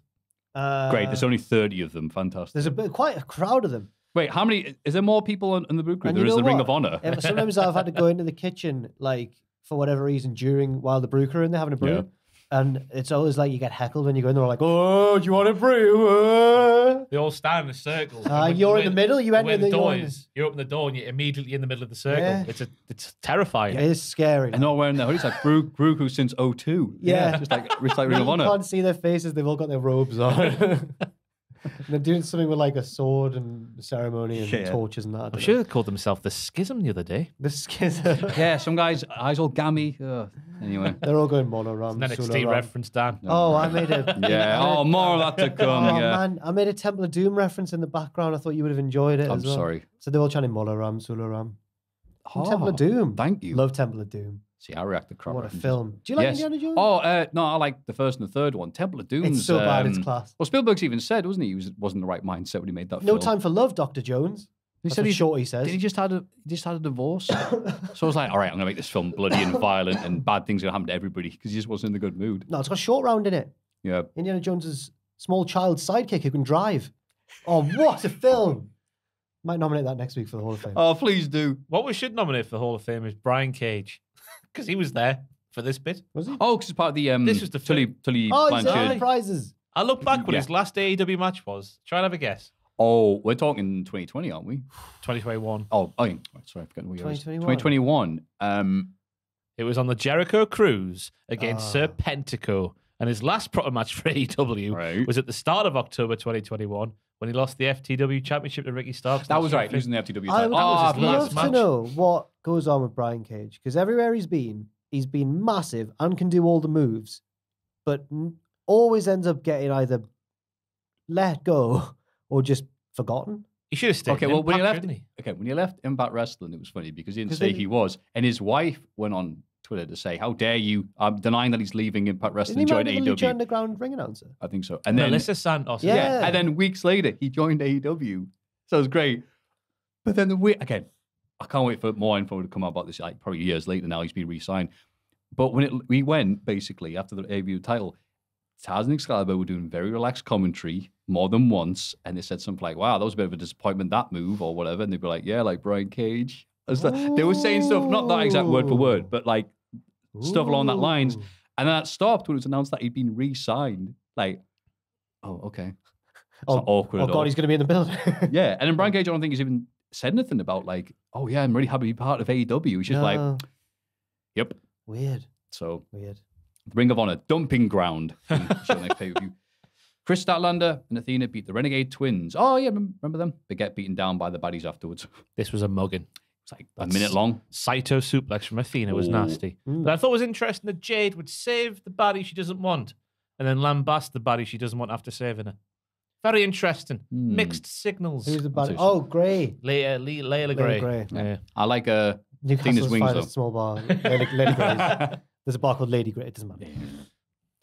That's 2 for 2 for Yeah. the local references. We need to remember we've got people who watch outside of Newcastle. I know. But this is why people want to come to Newcastle and see all the sites Aye. because we name drop. Jericho Triangle.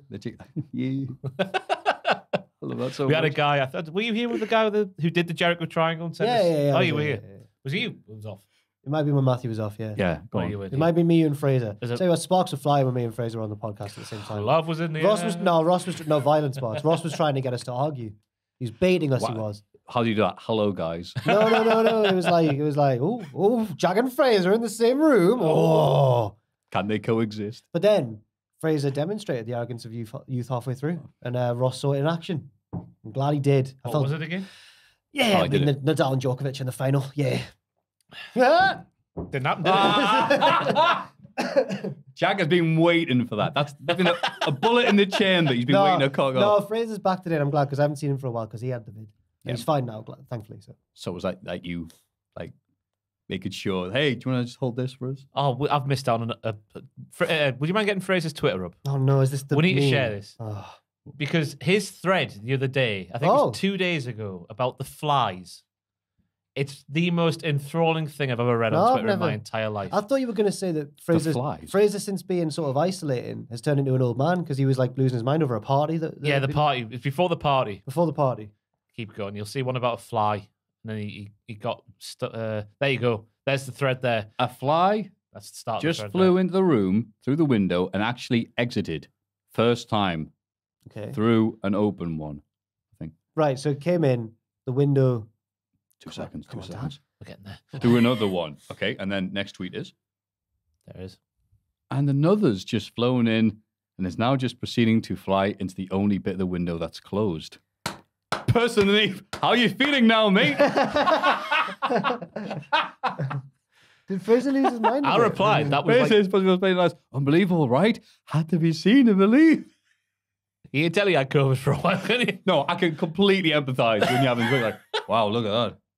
That was just Fly. a brilliant read on Twitter the other day that I should have nominated for the Hall of Fame, but I didn't. There we go.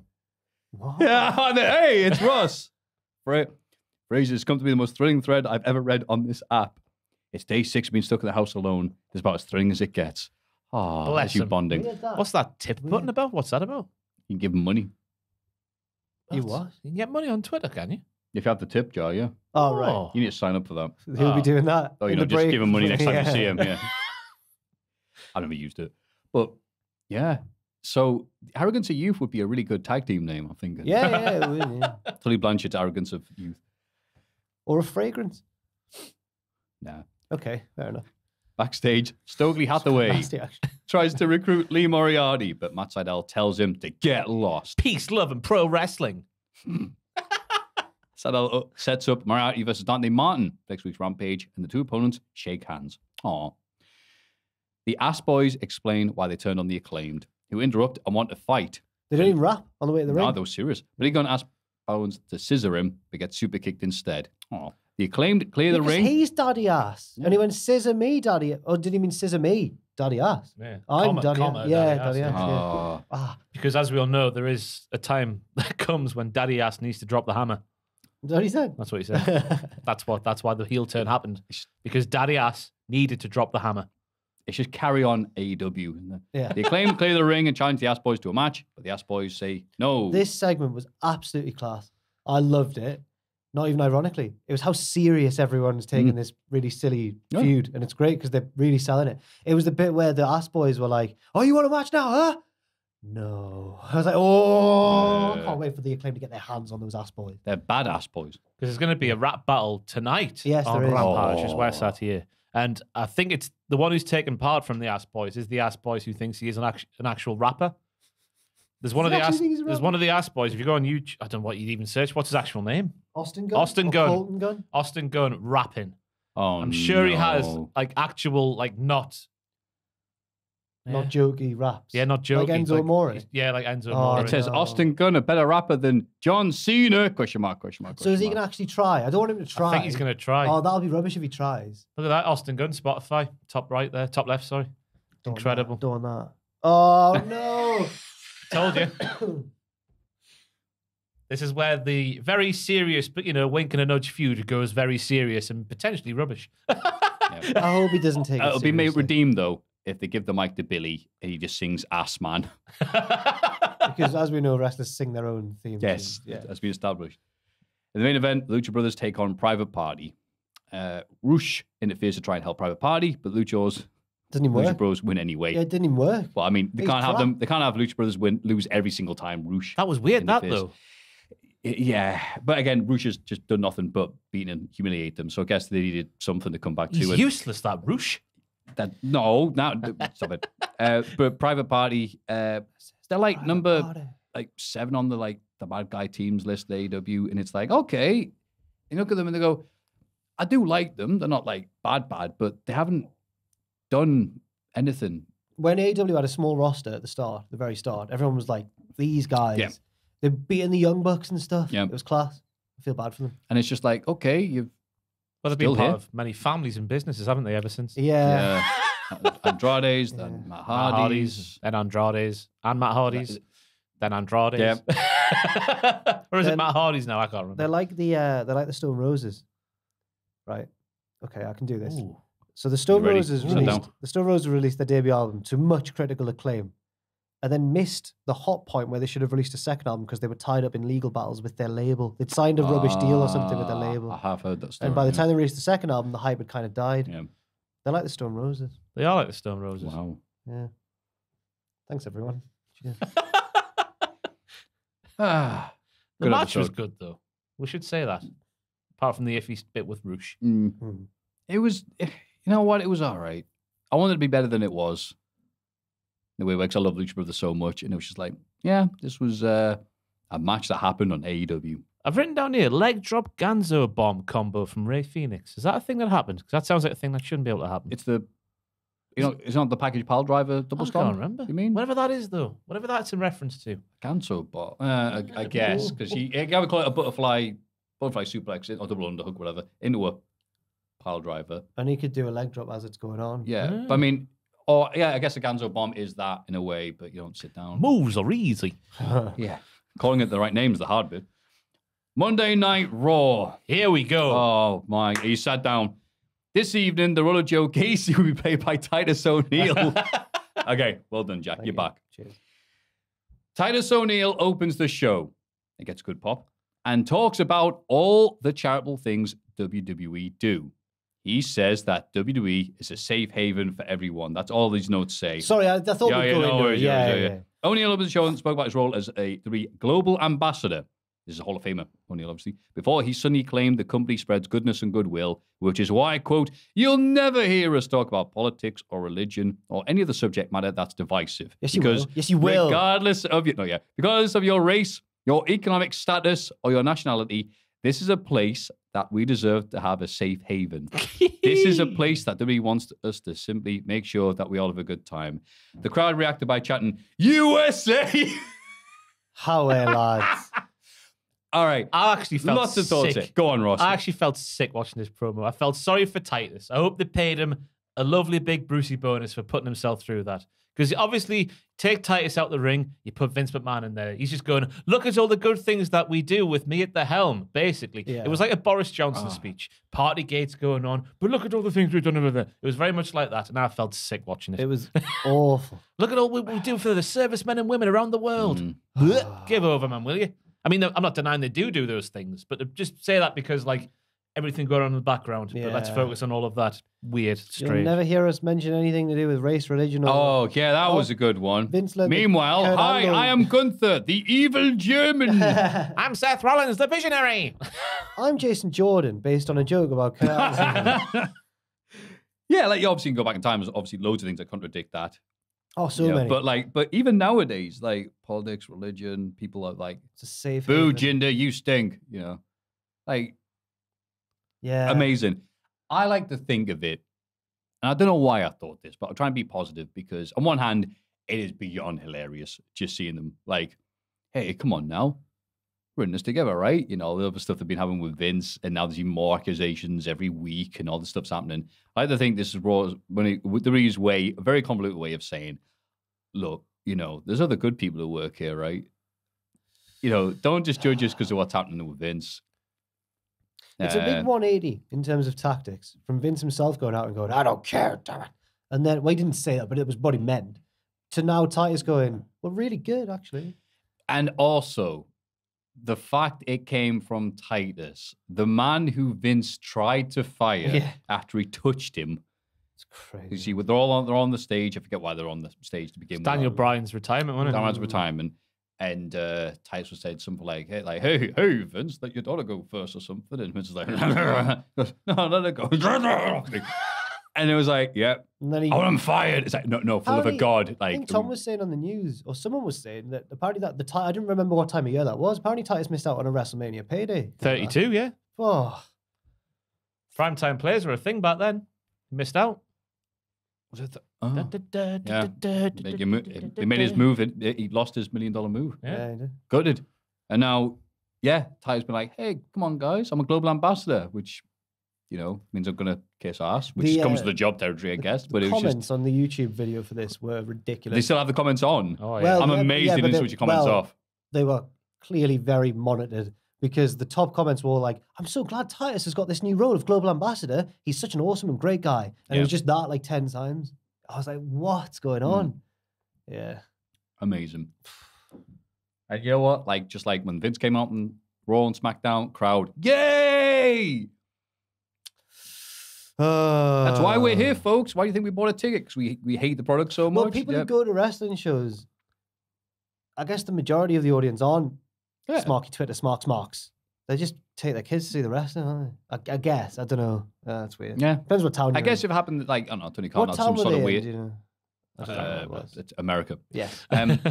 I mean, again, the weird thing is, in AEW, if Tony Khan had some sort of weird scandal, you know there'd be people in the crowd going to AEW shows because that type of audience, you know, hey, it's Tony Khan, the guy, boo! Oh, yeah. Look at what happened to Brian Kendrick. Like, he was about to, and then rumors surfaced, and then they had to, like, No, those, well, yeah. Vince would have had him win Money in the Bank. But anyway, yeah, there's just a weird way, though, also it was the most interesting thing that happened on this episode of Raw, so... Becky Lynch cuts a promo calling herself the big time Bex Express. She's a train engine now. She's a steely ginger locomotive. Get off the railway when the pain train's coming through. I can't remember what they used to say when Braun Strowman was running around the ring. Yeah. Choo choo. Get off the tracks when the pain train's. Yeah. Yep. And saying she'll beat the winner of tonight's title match at SummerSlam. She's interrupted by Bianca Belair, who then says, yeah, better hope that train will go back to Ireland. That's not how trains work. Who's interrupted by Carmella. Did she say that? Or did you just say that? No, Really? she said there, I'll get the train back to Ireland. Goes back to Ireland. That was good. Becky attacks Bianca and hits the manhandle slam. Bianca successfully defends her title against Carmella in a match where the title could have changed hands via countout, which made sense because it happened last week, but it was a bit like, wait, have I missed a segment here? Did Pierce or somebody okay this? But it didn't matter, and no one thought it was going to happen anyway. But at least they attempted to make They it did a the bit more. beat down bit, so it was like a bit of doubt was in your mind. But the segment was going well. I thought Becky's promo was good with all the station names and the appreciation station. It was all going well. And then she was like, this is the story about me and my redemption, hitting rock bottom, coming back. Yeah. And then Bianca came out and was like, no, this is about my redemption. SummerSlam happened and WrestleMania didn't. But it did happen, Bianca. We You've also got your redemption. Yeah, we've seen this story already. That's the big theme of SummerSlam this year. It's just WrestleMania Rewind. It's WrestleMania Backlash. Yes, it is. That's a good name for a show. Someone should call on that. But no, I did like that, though, going, this is my redemption. It's like, no, it's mine, you idiot. Yeah. Even though you're right, she has had it, but it was a good week for feuds going on longer than he had to. Gannon back for seconds. Yeah. You know, I felt so good, I thought I'd do it again. Backstage, the Street Profits are entered by MVP and Omos. Oh, no. The Profits want a tag match, but MVP wants a singles match between Dawkins and Omos instead. Later, MVP trips Dawkins during the match and gets almost DQ'd in like a minute. Can we just say, sorry, we've missed the biggest bit of that opening segment. That's when Becky dropped the title at the feet of Bianca at the end of the segment. It's a shoot. It's a shoot. That's what the entirety of Twitter was saying. Was that not a throw? Oh, were they really? Oh, because of the Charlotte thing. Oh, you know what? I haven't been paying much attention to Twitter this week because... I need to delete my account. I hate it so much. It's a really good way of making you do it. Giftcast notified me that I'd gone over my limit for the bandwidth usage for the month, and I went, wow. And I scrolled up. The last time I'd done that was October 2019. I went, okay, great. Doing good there. And I put, I didn't get the gift bag. I put a tenner on credit. And I don't know what that did exactly, but then I woke up the next day and it says, you have used £10. I went, what? How? I used a tenner's credit in a day. I made one phone call. It lasted like 30 seconds. And I don't know what I did. But I went, all right, you can check on your phone saying what you're using your bandwidth on. And it was Twitter. Oh, and I'm like, okay, that's a sign. yeah. So if you send me a message or I'm not replying to stuff, it's just because I went, okay, you're not worth paying a tenner a day for. Bloody hell. Oh, yeah. a heavy bill, that, like. I couldn't believe it. So I'm like, okay. Very tempted to uninstall it off my phone, but just keep it on my PC instead. So yeah, we missed out on that. But that was a good bit of juicy gossip then. Yeah, it was a shoot. She dropped the title at her feet. She hates her in real life. Oh, you heard it here first. Wait, not on Twitter. Yeah. Anyway, later MVP trips Dawkins during the match. I already said that. Adam Pearce turns it into a tag match, which the Street Profits win by DQ after Usos interfere. Because apparently we're going back to 2018 Raw, where every match is a singles match and a tag match. Yes. The Street Profits are beaten down, and Usos stand tall with the tag belts. No Double J, because he's getting ready for his match with Ric Flair. Yeah. I don't like how people, heels especially now, don't really know the rules. Because last week we had Carmella holding the title up, which set up the match this week where she could have won the title via counter, which was okay. But in the moment there, she looked stupid. And MVP going, "What are you doing, man? I did nothing wrong." As I touched the guy in the ring with the referee watching me. I don't like that. They've got brains, these heels. They're not silly. Well, MVP, Carmella at least suits her personality. She's greatest. She's the greatest with a great ass. Oh, she said that. Yeah, and she says She's it as a well. badass with a nice ass. It's a nice, whatever. So I was just saying there, so apparently with that name, then she may have lost the battle, but she's winning the war. But MVP, at least, if he gets caught, what's he going to do? Yeah, I did it. Of course he's going to go, well, you're talking about ref. What? Yeah, but that's the way he was acting. It was just like he was saying he did nothing wrong, even though the referee was just looking at him. Normally the heels do it when the referee's back's turned. It's like they don't know the rules anymore, these heels. It's disgusting. Just want them to be cleverer. They do. But I thought Omos, well, I don't know if it was more Tez or more Omos. I assume it was more Tez. Because I thought Omos looked very good throwing him around. Or Amos, as Kevin Nash likes to call him on his podcast. Amos? Yeah. Oh, wow. Former Man United goalkeeper Ben Amos. Well, Nash said that he came in, last time he was involved with it, he was going down there to help, hey, almost do this. Yeah. Make sure you have one hand in your pocket the entire time during promos. Do 5 other moves. Get the Vaseline, put it on your chest. And it's then time for the Kevin Owens show with special guest Riddle. Owen says... Why doesn't he just have the Vaseline next to him? Why is he going to strategically... Because that's too much. Because then you've got to, apparently according to him, because you can't take it out with... I'll tell you why. Because it's not... Unless you're going to pin down the Vaseline. It's just called the Vaseline. Right? Is it not in like a... Someone sneezed out there. I don't know. Anyway, sorry. Yeah. It's not Well, I think we're overthinking this. I mean, Kevin Nash certainly did. Go to all that trouble. Yeah. Owen says he's been on a nature retreat, learning to be calm after getting so angry about Ezekiel/Elias. Obviously, two different people. Owens pitches the idea of a bro KO tag team to Riddle. And Riddle goes, that's a great idea, but you're the least trustworthy person in the entire roster. Which crowd goes, yay! Riddle is ambushed by his SummerSlam opponent, Seth Rollins, who says, no, I'm the most untrustworthy person in the entire roster. Stomps him once, waits for him to get up, goes, and then does it again. Yes. And then backstage, a gloating Seth is confronted by Ezekiel, who wants a match. Oh, man. Oh, man. Poor Ezekiel, that's why you... Up until that point, that was going really well, because I'm commenting more on, on the reactions the crowd are getting, because I've noticed them, because there is a disturbing lack of heat for some of the people on WTV. But on Raw, obviously I say things about Seth Rollins. He's like, I used to have good promos, now I just make these funny little noises. At least the crowd go wild for him. Because he's good. Some people are cheering him, some people are booing him, so he's a heel facey heel. But he's not, at least he's a heel. He's Stop getting heat. it. He's a heel. Listen to that crowd reaction. That doesn't mean every he's a week face. they boo and cheer him. Kevin Owens is a face. Kevin Owens gets a cheer every week. He's a heel. Heels are cool, Yes. Maffew. Heels are cool. It's like the I NWO. want to be like the bad guys, apart from Kevin Nash. But, All right, Bischoff. So I'll say this, though. I'm trying to give him a compliment, though. Seth is getting a hell of a reaction from the crowd. Yeah, very entertaining, very good at his job. Best work of his career. Apart from 2015, Seth. Oh, yeah, apart from that one. Yeah. But I like, the segment was going well because everyone made sense. Because Kurt was like, I'm a trustworthy guy. Riddle was like, no, you're not. But then Kurt was like, you trust Randy Orton. Yep. He's a literal snake. Yeah. He's a literal snake. An actual snake. But then Ezekiel, right? Yeah. I can't anymore. Unless he is going to be the three faces of whatever his real name is. Sculamulio, whatever his real name is. His surname is a very lovely surname. Sculio, something like that. Scoliosis. Him being backstage and saying verbiage like, this is to Rollins what he said. On. Who do you think you are out there stomping Riddle with no regard for his body, doing whatever you want, whenever you want? That's not how it's going to work. Come on now. He's Fiery nothing. babyface. Wow, he said that all off the top of his own head. He's nothing. He's nothing, the man. It's weird. He's got no character. No. He's got No, nothing. his character only works with Kevin Owens, and it works Right. brilliantly, but he can't do that for 52 weeks a year. So now his gimmick is Madcap Moss, but on Raw. Especially after he lost to Rollins clean as a whistle a few weeks ago.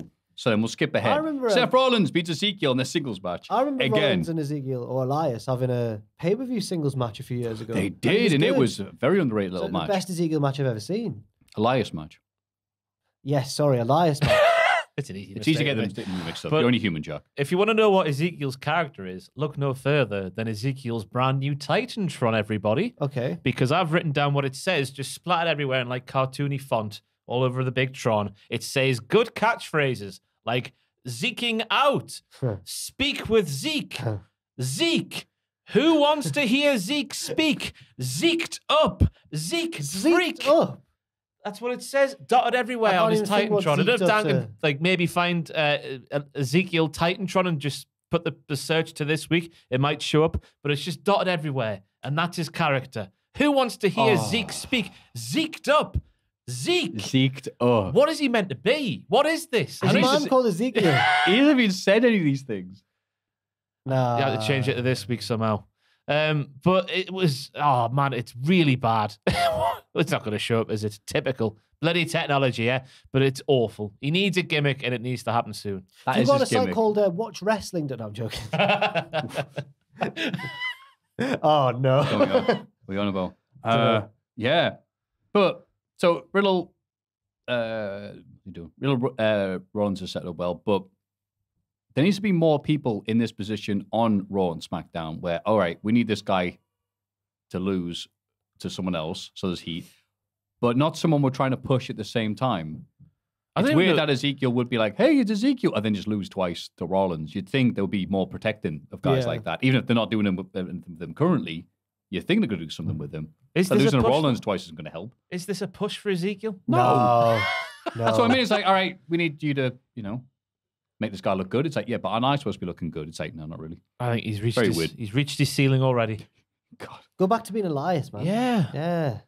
Why they got Give his rid of brother that? a call. No, just It would be saved if it was like just him rotating through the three characters with That would work. yeah. Elrod thrown in there as well, and Elrod and his. what's your fascination with Elrod? I just wonder who you he feel is. like you really were hurt by them not revealing who Elrod was. I like a story to play out to its fruition. Yeah, fair What enough. if Elrod showed up and joined Judgment Day, and then every week they say, see Ezekiel, and it's like, all right, and it's like, no, that's my brother. Yeah. Like, no, we need you for 6 months. No, I don't like you guys. We haven't got time for this. We could have the same storyline with every other member Yeah. of the roster from now until the end of time. Yeah. And it would be fine. Honest. Damian Priest beats Rey Mysterio. But before that, Good, he's beat that dirty heel Rey Mysterio. good, the cheating get. Bad Before father, cheater, Balor filthy animal. Back in the day. That's right. Balor makes it clear that the Judgment Day, because they're down Rhea Ripley, also got rid of Edge, they demand Dominic Mysterio to judge the Judgment Day. Why would you want Dominic in any of your groups? Oh, they see the potential in him. He's what potential? He's not rubbish. He's not He had rubbish. potential when he first came in. It's like, oh, you're just at that level then. Oh. He's cack. He's not. He's not not- like. Oh, come he's not like- on. he's not like David Flair. There's not like that big a gap in the ability. Not far off. No. He's just he needs to be more than just Ray's son. I think that's what the issue is. But Ray keeps clinging on to him. This is my theory entirely. It's my speculation. They've tried to turn him and Ray on each other multiple times now. Yeah. And then Ray comes out in the press and goes, I don't want to ever wrestle my son. And I bet Dom's like, maybe just once. Yeah. Can I batter you, please? Yeah. Ray's like an old PC that needs an external hard drive. It's taken off and the load up. Dave Meltzer's PC. Yeah. Oh. Rey Mysterio is Dave Meltzer's PC, which makes no sense unless you've seen that clip where Dave Meltzer's PC gets turned on. But yeah, be like, wait, last time I heard my PC do that was like 98. Does anyone else have Oh yeah, it's just the sound card running out. It's like, what? Does anyone else get a Pavlovian response, or anyone similar to our generation get a similar response when you hear the MSN? Do-do-ding? I get like a. Oh. Just a longing of friends. I feel like I'm 14. That's what they used to be like. When you log out of Windows XP, no. Yeah. That one. But the MSN one, for some reason, on the last do-do-ding, there's like a doof underneath Yeah. the do-do-ding. It's weird. It just does something like the Skins theme tune. Bing, bing, bing, bing, bing. Oh, Effie. Not the No, I wrestler. wasn't like Effie. Oh God, I wasn't a fan of What her. do you mean? You don't like her? I didn't think she was a nice person. Oh, that didn't matter. I was more of Chris was the boy. I liked Chris. Yeah, until he started doing the stuff with the teacher. I mean, that was a bit untoward, wasn't it? Yeah, it was. Who's the yeah. lad who went And on he to, died, didn't He died. He died. Oh yeah. That's the lad who went on to become He was in Game proper of Thrones. actor. What? Was he Game of Thrones? He was in Game of Thrones. Who's Beast in X-Men? I don't know. Yeah, maybe it's him. He was Gendry or whatever in The guy who played. Game of Thrones. I can't remember what Game Is of his Thrones. real name Nick? I can't remember. Yeah, Like, Tony. Tony. Yeah. Yeah. Tony Tone. Nick, Yeah, I think so. the one from About a Boy. I don't know. The Hugh Grant film. He's the little boy in About a Boy. Maybe. I don't know. Is he? Yeah, it's him. You can tell if you look at him. You can tell it's him. What's he called? Nick Holt, maybe? Nicholas Holt, yeah. Yeah. Oh, yeah. He's the little boy in About a Boy, yeah. I've never then. Oh, Oh. oh, Oh. oh. And then the other one I can't tell. Look, then, but I'll take you with it. Anwar was in Slumdog Millionaire. Yeah, he Oh, yeah. Won yeah. Oscars and stuff. Oh, yeah. Despite being What's like... Effie doing now? Oh, God, yeah, you can tell there. Yeah, bloody She hell. was in the Oh, okay. she was in Plan B video. Said I loved you, boy. She was in, was it Candy as well, Robbie Williams? She was. Yeah. She was in that as well. Her What, second she- name is Candy. Hey, ho. Oh. Her second That weird period. Stoneman. thing she's made of. Yeah, hi. Hey, ho. If anyone he's else John Jones. got any Skins memories, drop them in the comments down below. God, remember like dreaming of smoking a tab? Eh? How badass they were. Yeah. Listening to the Falls, And then Crystal Castles. Cook Oh, wow. Now we're talking. Cook went to that pirates party, didn't he? Mackenzie, what's his face? He was a pirate on Yeah. the Pirates of the Caribbean. The guy from The Office. Yeah. Yeah, Gareth. Yep. Gareth, yeah. He went to his party. Aye. Oh man. Memories, eh? Yeah. Then season 3 or generation 3 was awful. When there was I like don't remember anything about it. American high school. It was like that. There was the Oh. jocks. And it was Didn't bad. watch it from then on. No. But their Yeah. performance, the first version of Skins, Yeah, that's the most yeah, important thing in the world of quality. wrestling today. Sid. Also, apparently they tried to do an American version of Yeah, it it. was And the bad. Americans like, what? All these kids doing drugs and get up to that type of thing? That's it's disgusting. We're like, oh, yeah, sorry. You guys have normal childhoods. If you haven't seen it though, the first incarnation of Skins, their performance, their group performance of Wild World. Wild Yeah, World, Cat Stevens, yeah. Cat Stevens. When, the bus driver When sings. Tony gets hit by a bus, yeah. yeah. That's, Nice surrealist ending to the first season. yeah. Second They season revealed ends, that it was Rikishi driving the... It was Rikishi driving the bus. sorry. second season ends with Sid. Really bad for Sid flies off to New York and MGMT's Time to Pretend's playing in the background. But then on the DVD they had to use a different. It was like when they replaced Rob Van Dam's. It's like when they replaced Walk with a different song in the network. Do you know that X Sorry, Factor's... Yeah, no, you know X Factor's theme is censored on the network. No. Apart from... You know, to play the WWE version though, because that two didn't they X Factor? No, it's They had the completely Young like... Cracker one, then they're like, No, it's a completely edited because obviously the audio is all weird. But apart from the end of one particularly boring singles match of X Pac, where it's kept on after the match, which we assumed, me and Tom, we watched it, that the guy who's responsible for doing the checks Hadn't watched went, the match. I'm sick of this. Fast forward, whatever.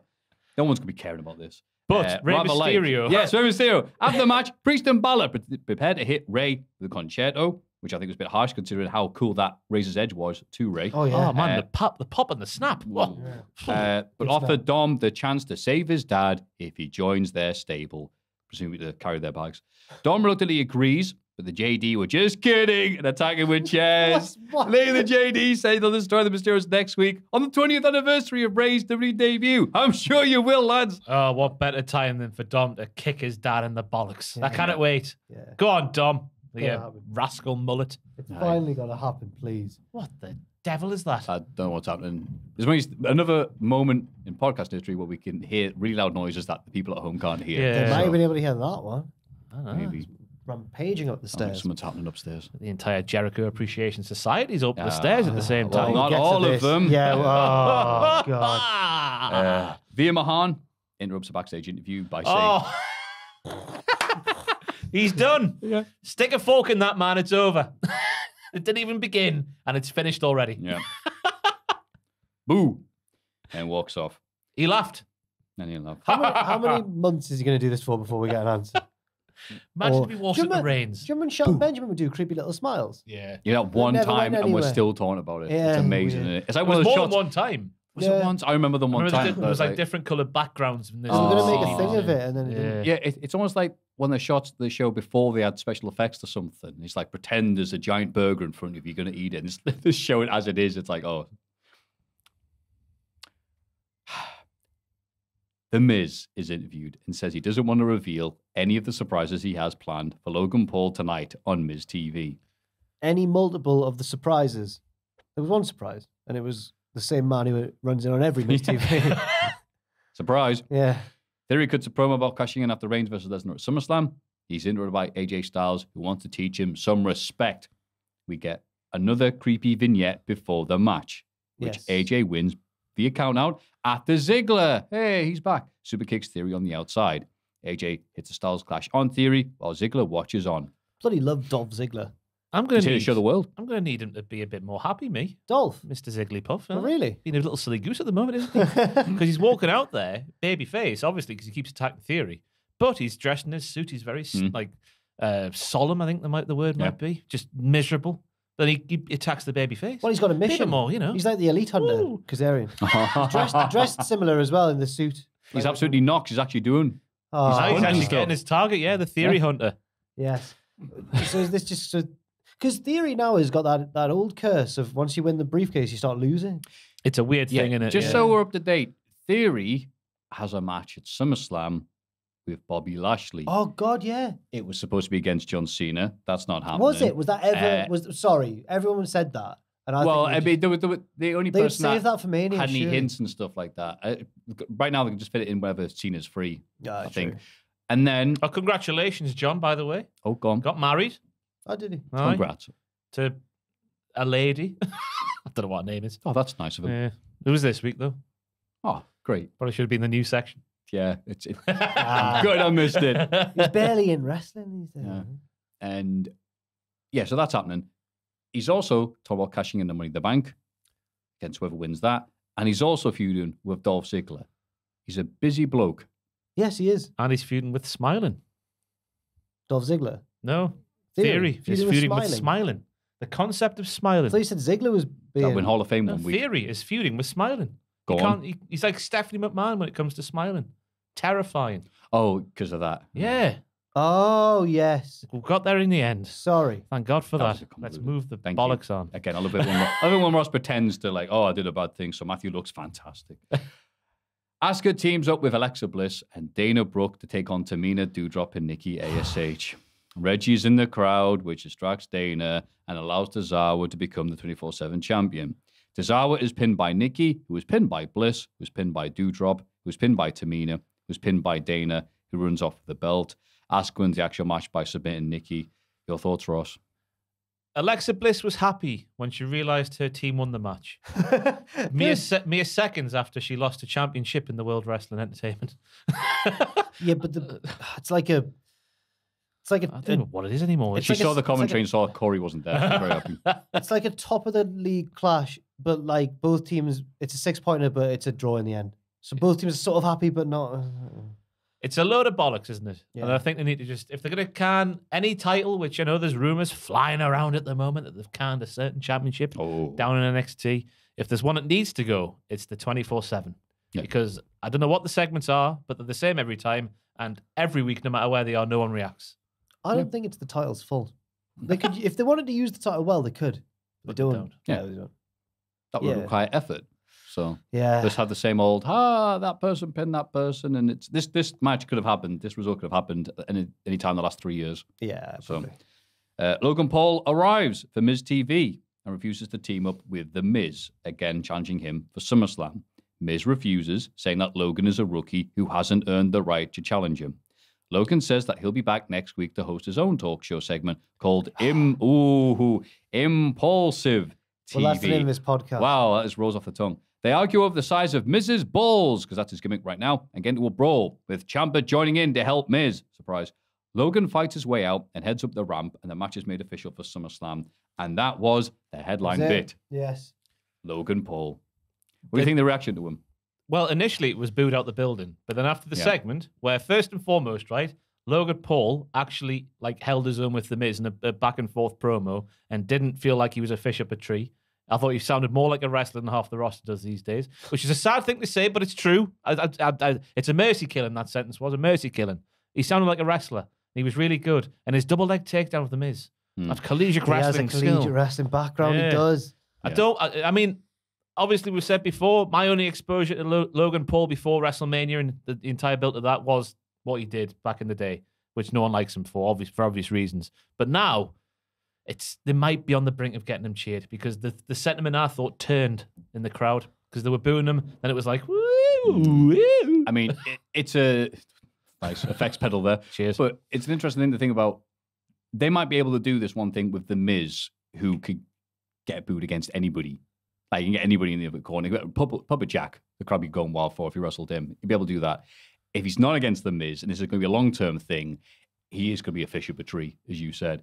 And it is interesting because the type of fans that go to these shows, I don't know. We still don't know how much crossover there is. Right. Obviously, they're likely to be loads in the thousands and so on. If and it's so little forth. kids, they'll be like, it's Logan Paul. Yeah, but if it's going to be the grown-ass Once we get adults to SummerSlam. holding up signs that say Final Fantasy VIII's overrated or whatever. Yeah, they're not. He's going to be booed out the bloody I building. think it's too late now, but they should have just kept him heel. Like, what? Apparently, he didn't want to be a heel, but it's like, oh, wait, you're Logan Paul. Like, come on, play the game. Yeah, it's just like, in his world, he's a mega face, obviously, but Well, this yeah. is wrestling. But he's a natural heel. Yeah. I remember that match at WrestleMania. There's a bit where he's done the Three Amigos and that, and then he looks down the camera and does like an evil smile. I'm like, he's got it. He's a natural heel. You know why he was grinning? Because he realised his Three Amigos was better than nearly anybody else's in WWE. He was class. Yeah. Damn good for that. That's why, giving the devil his due. Yeah. Yeah. He did Three Amigos, and I went, all right, here we go, another tribute. Wait, that was way better than anybody else doing it. That was better than Finn's. And I hate to say that. Ooh. I really thought. I don't like saying you were gonna that. say I something am big- not happy. I thought you were gonna say Like, it brings me no joy whatsoever to say it, but I'm not going to, His frog splash hide. was good because he's a big boy. Well, it was Yeah. more of just a splash than a frog splash, but he's Still, he's a yeah. big lad, but he, poof, yeah. For a first match, wasn't bad. Although It's Alvarez All did celebrities say, now. I'd hate to be a celebrity trying to get a wrestling business now because the standard's Oh, like the at pre- least 4 The stars. pressure's on Tyson Fury, let me tell you. Oh. If he's going to be at the Clash at the Castle, the pressure's on Tyson. He won't care, will he? I will. He's no Kevin Gates. We'll get to him Oh, yeah. later on. Oh, the guy in the front row. Yeah. Yes, Took me a second. world to think. renowned Yeah. rapper Kevin Gates. Come on. Yeah. Before getting to that, any other thoughts on Raw, Jack?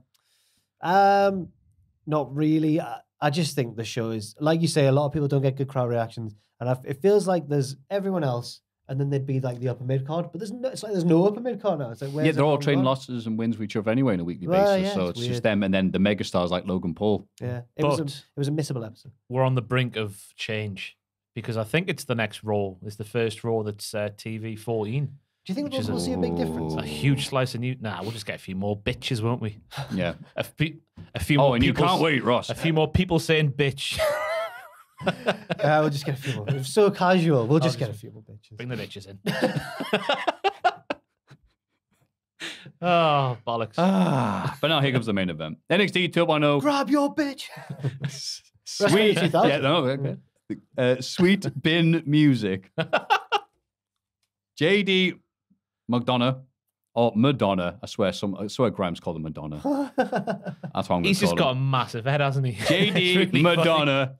funny. His head is huge, and his hair makes his head even huger. It's fantastic. Wins the opening match against Cameron Grimes. How's he win it? Why? With a headbutt, of course. And he does that weird, like he's on a dance floor in the 60s doing some sort of he goes and then pulls the lady back in and throws him over his shoulder, just like in the 60s on a dance floor. You know what I mean, though? The I don't know what you mean. I don't know what dance it is. The Paso Doble. I don't know what dance it is. I don't watch Strictly Come Dancing. Like what Okada does. Yeah, but he doesn't bring them twirl. He just, whatever, Ross, shut up. It was a really nice match, this one. Oh, yeah, crowd loved it. Joe Gacy loves the match so much because he's Oh. watching the match from the regal position. Yeah, off. I never know what to call that in the notes. Like Yeah. the platform. Can we call it the someone? Like the something? The cherry picker. Here's a Who- cherry picker. It's not Toxic Attractions area, is it? That's like a private bar. They've got No, their they've got a own. different one, yeah. Ah, okay. Not going where Joe Gacy's gone. Later in the night, Grimes threw a tantrum backstage about his recent defeat. Much later on. Yes, but and it's good because they're like, he's like, oh, so you lost or not? I know I lost. Leave me alone. Go I want away. to go home. He knows. Grimes watches shows. He knows how bad the backstage interviews can be for prodding. And then By the way, JD McDonough, some of the stuff he was doing in this match, I thought was brilliant. The little leg scissor takedown and spinny thing over the top rope. Never he's seen a that done good wrestler. before. We all Yeah. know he's a good wrestler. I find him funny. He's got a massive head, hasn't he? It's not because he's got a massive head. He really has a big head. Because in the notes last week, he was on about, what was it, like kicking a man when they're down. And I was like, that's the only way he can do a move because he's that small. But then he gets in the ring and stands next to Cameron Grimes. And he's the same height as Cameron Grimes, but his shoulders are like level with Cameron Grimes' diaphragm. You know what it is? The rest of it's he's, just he's a head. real life Funko Pop. I can't tell how tall Cameron Grimes is because I swear he was at that Wrestling Media Con we were at, and I swear he was deceptively tall. I think he was, I remember being like, But then just I've stood next slightly to- lower I than thought it was like my height. But then I've yeah. stood next to Devlin or McDonough, and I'm taller than him. But then I think Grimes was. I was like, I can't work weird, this isn't it? out. But maybe there's lifts and boots It's like situations. a carnival going of on. mirrors, isn't it? Uh, Cora Jade cuts a promo explaining why she turned on Roxanne Perez after a mere 30 days of teaming up. She calls Perez selfish for wanting the women's title so soon after they won the tag It's really belts. true. It is true. Now she's going to become the number one contender and begin the generation of Jade. The genesis of the beginning of the era of. She throws her tag belt in the bin with the camera getting a good old look at the bin and leaves. Protein crisps. They were in the bin. Yep. That's realistic, that, for wrestling. Yeah. Yeah, you usually have to go all the way to Japan for them. Allegedly. She reminded, because I was sat here last week going, how on earth can this lady, who sounds like a 12-year-old, be a heel? But she put some sassy bass in her voice, and it was very reminiscent of AJ Lee. Very authoritative. But I thought her retire later on was very reminiscent of Paige. I put here, this was such a quick and abrupt turn without warning. You'd think she was a BMW. That's right. But Pause. Wow. that's right. Yo. Yeah, I mean the gun club. Listen. Yo, you're going to say the L. So- I'm going to say the W. That was such a quick and abrupt turn. You look like a BMW. Oh! Yeah, and the shots of the crowd, like the ones in this, watching her say this, going, oh! One's just Googling turning circle of a BMW. Oh! Yeah, that'll happen. Can I just? I think people have overreacted to the belt bit. I Go think. on. Give us your Because she's not going to team up like in the future with Roxanne, so of course you're probably going to throw the title in the bin. I've seen a lot of people saying that they've ended the championships. That's a message to Tom Sasha and Campbell's been saying Naomi. they're going to end the. Oh, not that it was a message. Yeah, this is on social Twitter media. was Oh, saying, of course. And it's like it's not, man. She's a person who has brought in her friend. Her friend has said that she wanted to share dreams with her, but the friend is now trying to usurp her to get into the championship picture, which she wants anyway. And now she's not going to tag team with her pal. She's just throwing the tag team title in the bin. I reckon next week Roxanne will get a new tag team partner, and they'll be the tag team champions. Oh, do you It'll be think? fine. Yeah. Oh. I don't think it's the end of the titles necessarily. That wasn't made clear at all. Hmm. I think a lot of people are overreacting. I think that Like first of all, Cora Jade. I Yeah. love that you've stood up for WWE. That's really Yes. good, as we all Cheers. do, as we all should. But no, I This think is a safe haven. I think you're right in theory, but at the same time, I wouldn't be surprised if this is actually just them trying to shuffle the tag titles off. Next week, maybe Cora will destroy the other tag belt. She's got a history of when she was like Wile E. Coyote, or like she was trapping the Toxic Attraction in nets and in bins and stuff. It was weird. Oh, the good old days. And then she got in Mandy's car. She was going to spray paint Mandy's car, but instead went, no, I'm going to drive the car. And then she got in the car and Mandy beat her up. She couldn't see over the dashboard. It was really embarrassing. Well, Jade's not that smart. Sorry. Because in terms of as we said last week, didn't we, the women's tag team division in NXT, there's at least 5 of them stacked. The Cowie Yeah, Girls, that's why I was with. Ivy one- Island team Paxton. Oh, yeah. Yeah, the dancing, what's he called? Sangha. Yeah. Sanga's lasses. Ferroz and Yeah, yeah, I forget what their names are. Elisa Leone and Yeah. Valentina Ferroz. Yeah. Yes. Plus, whether that's happening in Dynamite Mine. Oh, did I said them? Yeah, that's Ivy right. Island team Paxton. Oh, you've already said them. Sorry. Fallon Henley and any of her horses. The women's are called Yeah. Wendy Chu and anybody. That's right. Yeah. Yeah, so there's plenty going on. So if they got rid of those tag titles, or is it one of these things of synergy? Well, I should NXT have these title belts if they want. We don't know yet. And I thought this happened because, well, Triple H is here.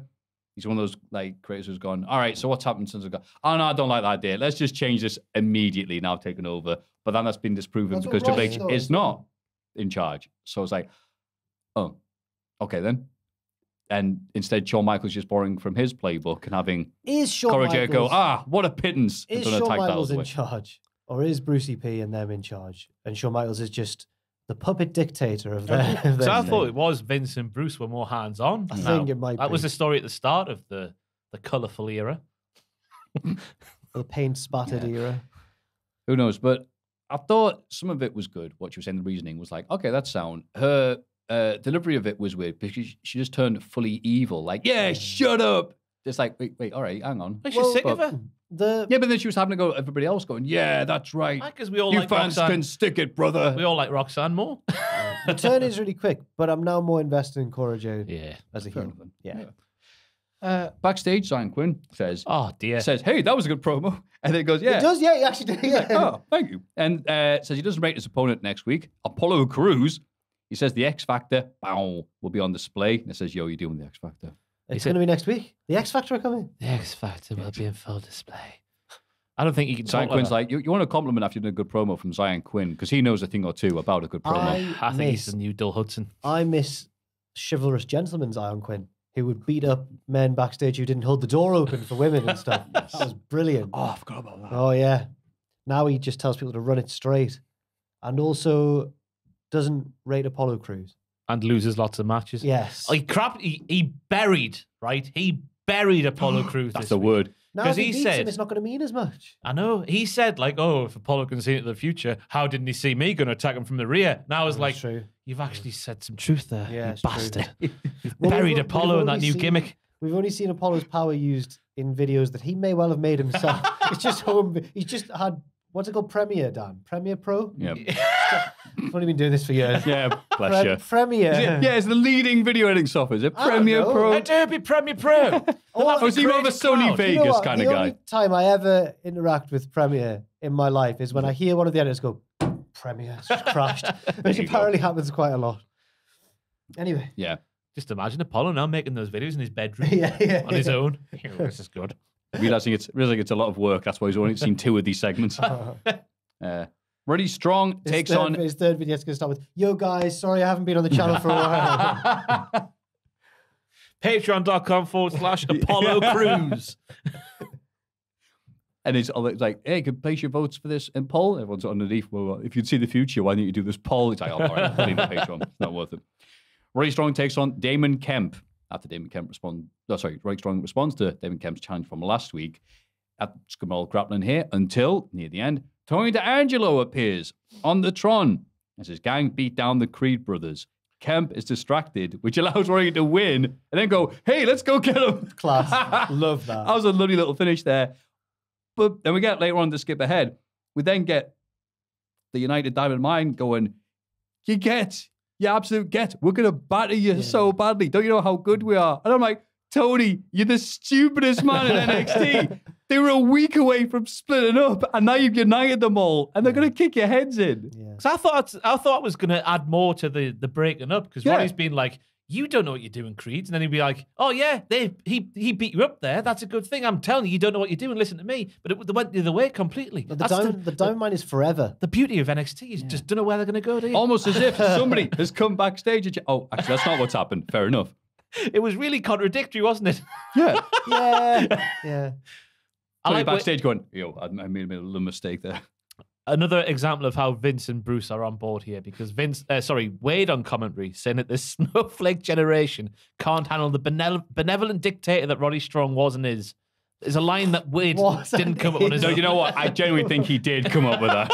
I think that's a Wade classic. He was on about his tallywhacker all the time in this match as well. I was like, what the fuck? You were all over the shop. More Wade Has he writing. been listening to a bit of William Regal on AEW? Or Kevin Nash. So I've called Tony here a gabagoof.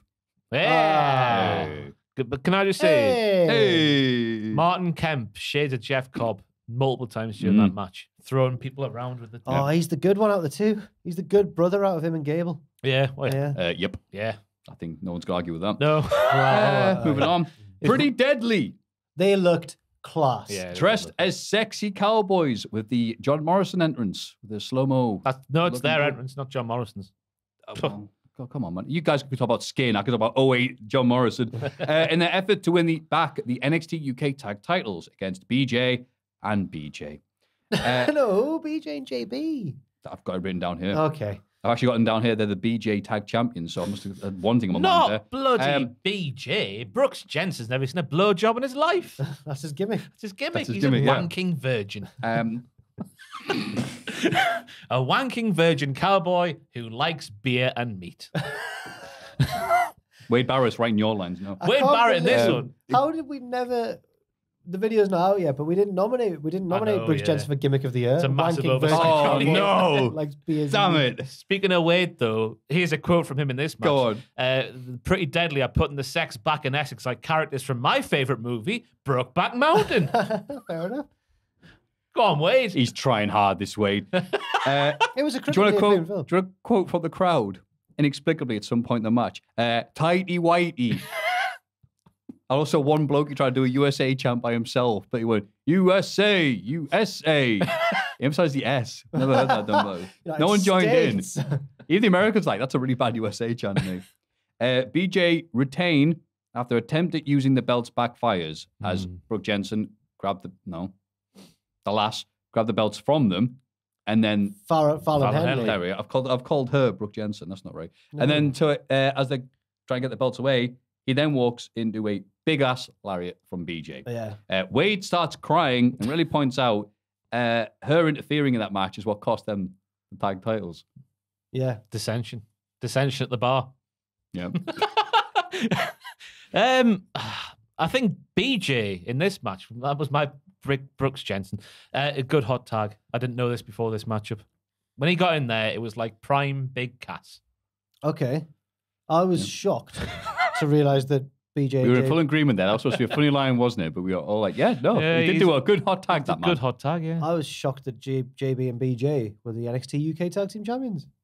Oh, you've made right. Because I was away, but also apparently they might have done it when I was here, and I just wasn't paying attention to NXT. You know UK. how they've sometimes brought in main roster dudes to be around in NXT, like Apollo Crews, Natalya, and Ziggler. Cassius Ohno. And Cassius Ohno. That did happen, That's yeah. a relevant one. Now, they've been sending people from NXT 2.0 to NXT UK. And because they had to vacate the tag titles due to injury, they just sent out... Ashton Smith and his partner. I couldn't tell you who it is off the top of my head. I don't watch NXT Marvin UK. Humes Yeah, we got. They had JLS. they had BJ and BJ win them. So they came back, and so obviously Pretty Deadly then rocked up to this cowboy bar. I went, hey! That's class. Oh, I can't believe I missed that. There was a scuffle, no bounces on the scene, and then BJ and JB bought the entire bar a drink, which I thought was a bit too Was far. this bar Yeah, meant they to couldn't be have afforded that next to UK. Was this bar meant to be in England contract. or America? America. Oh, it was right. American all. BJ, JB, and Fallon's Oh, bar. their bar. Yeah, it's their bar. They own the bar. So they are the bar. I like the idea of Pretty Deadly doing that.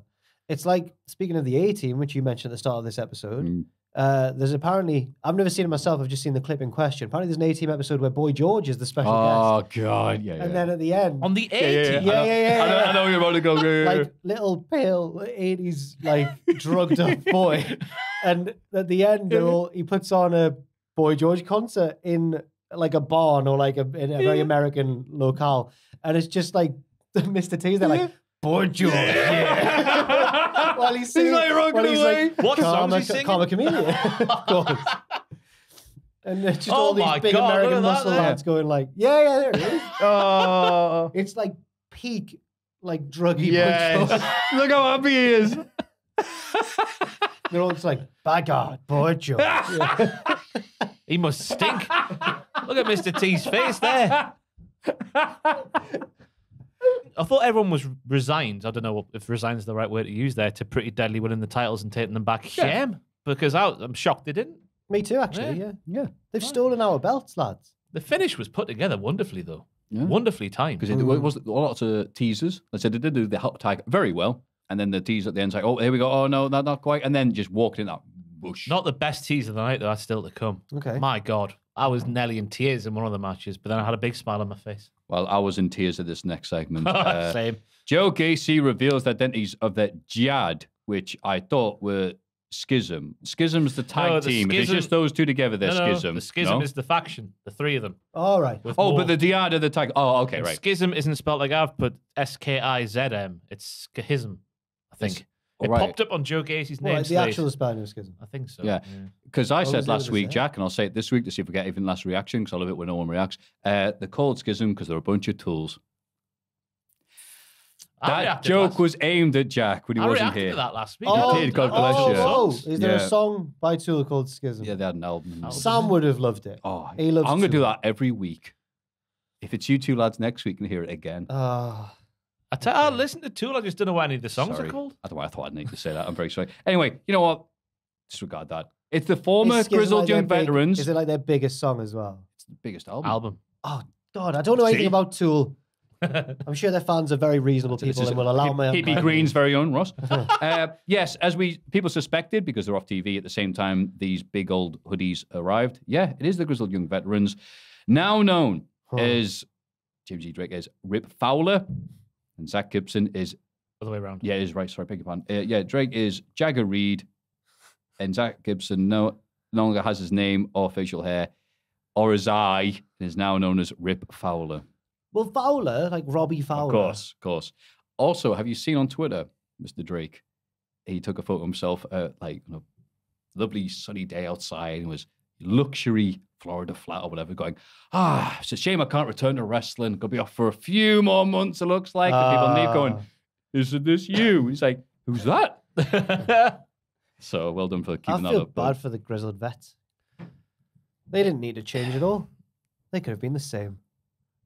The only way out of this is if the UKK and himself, what was it? Flip Fowler? What was his name?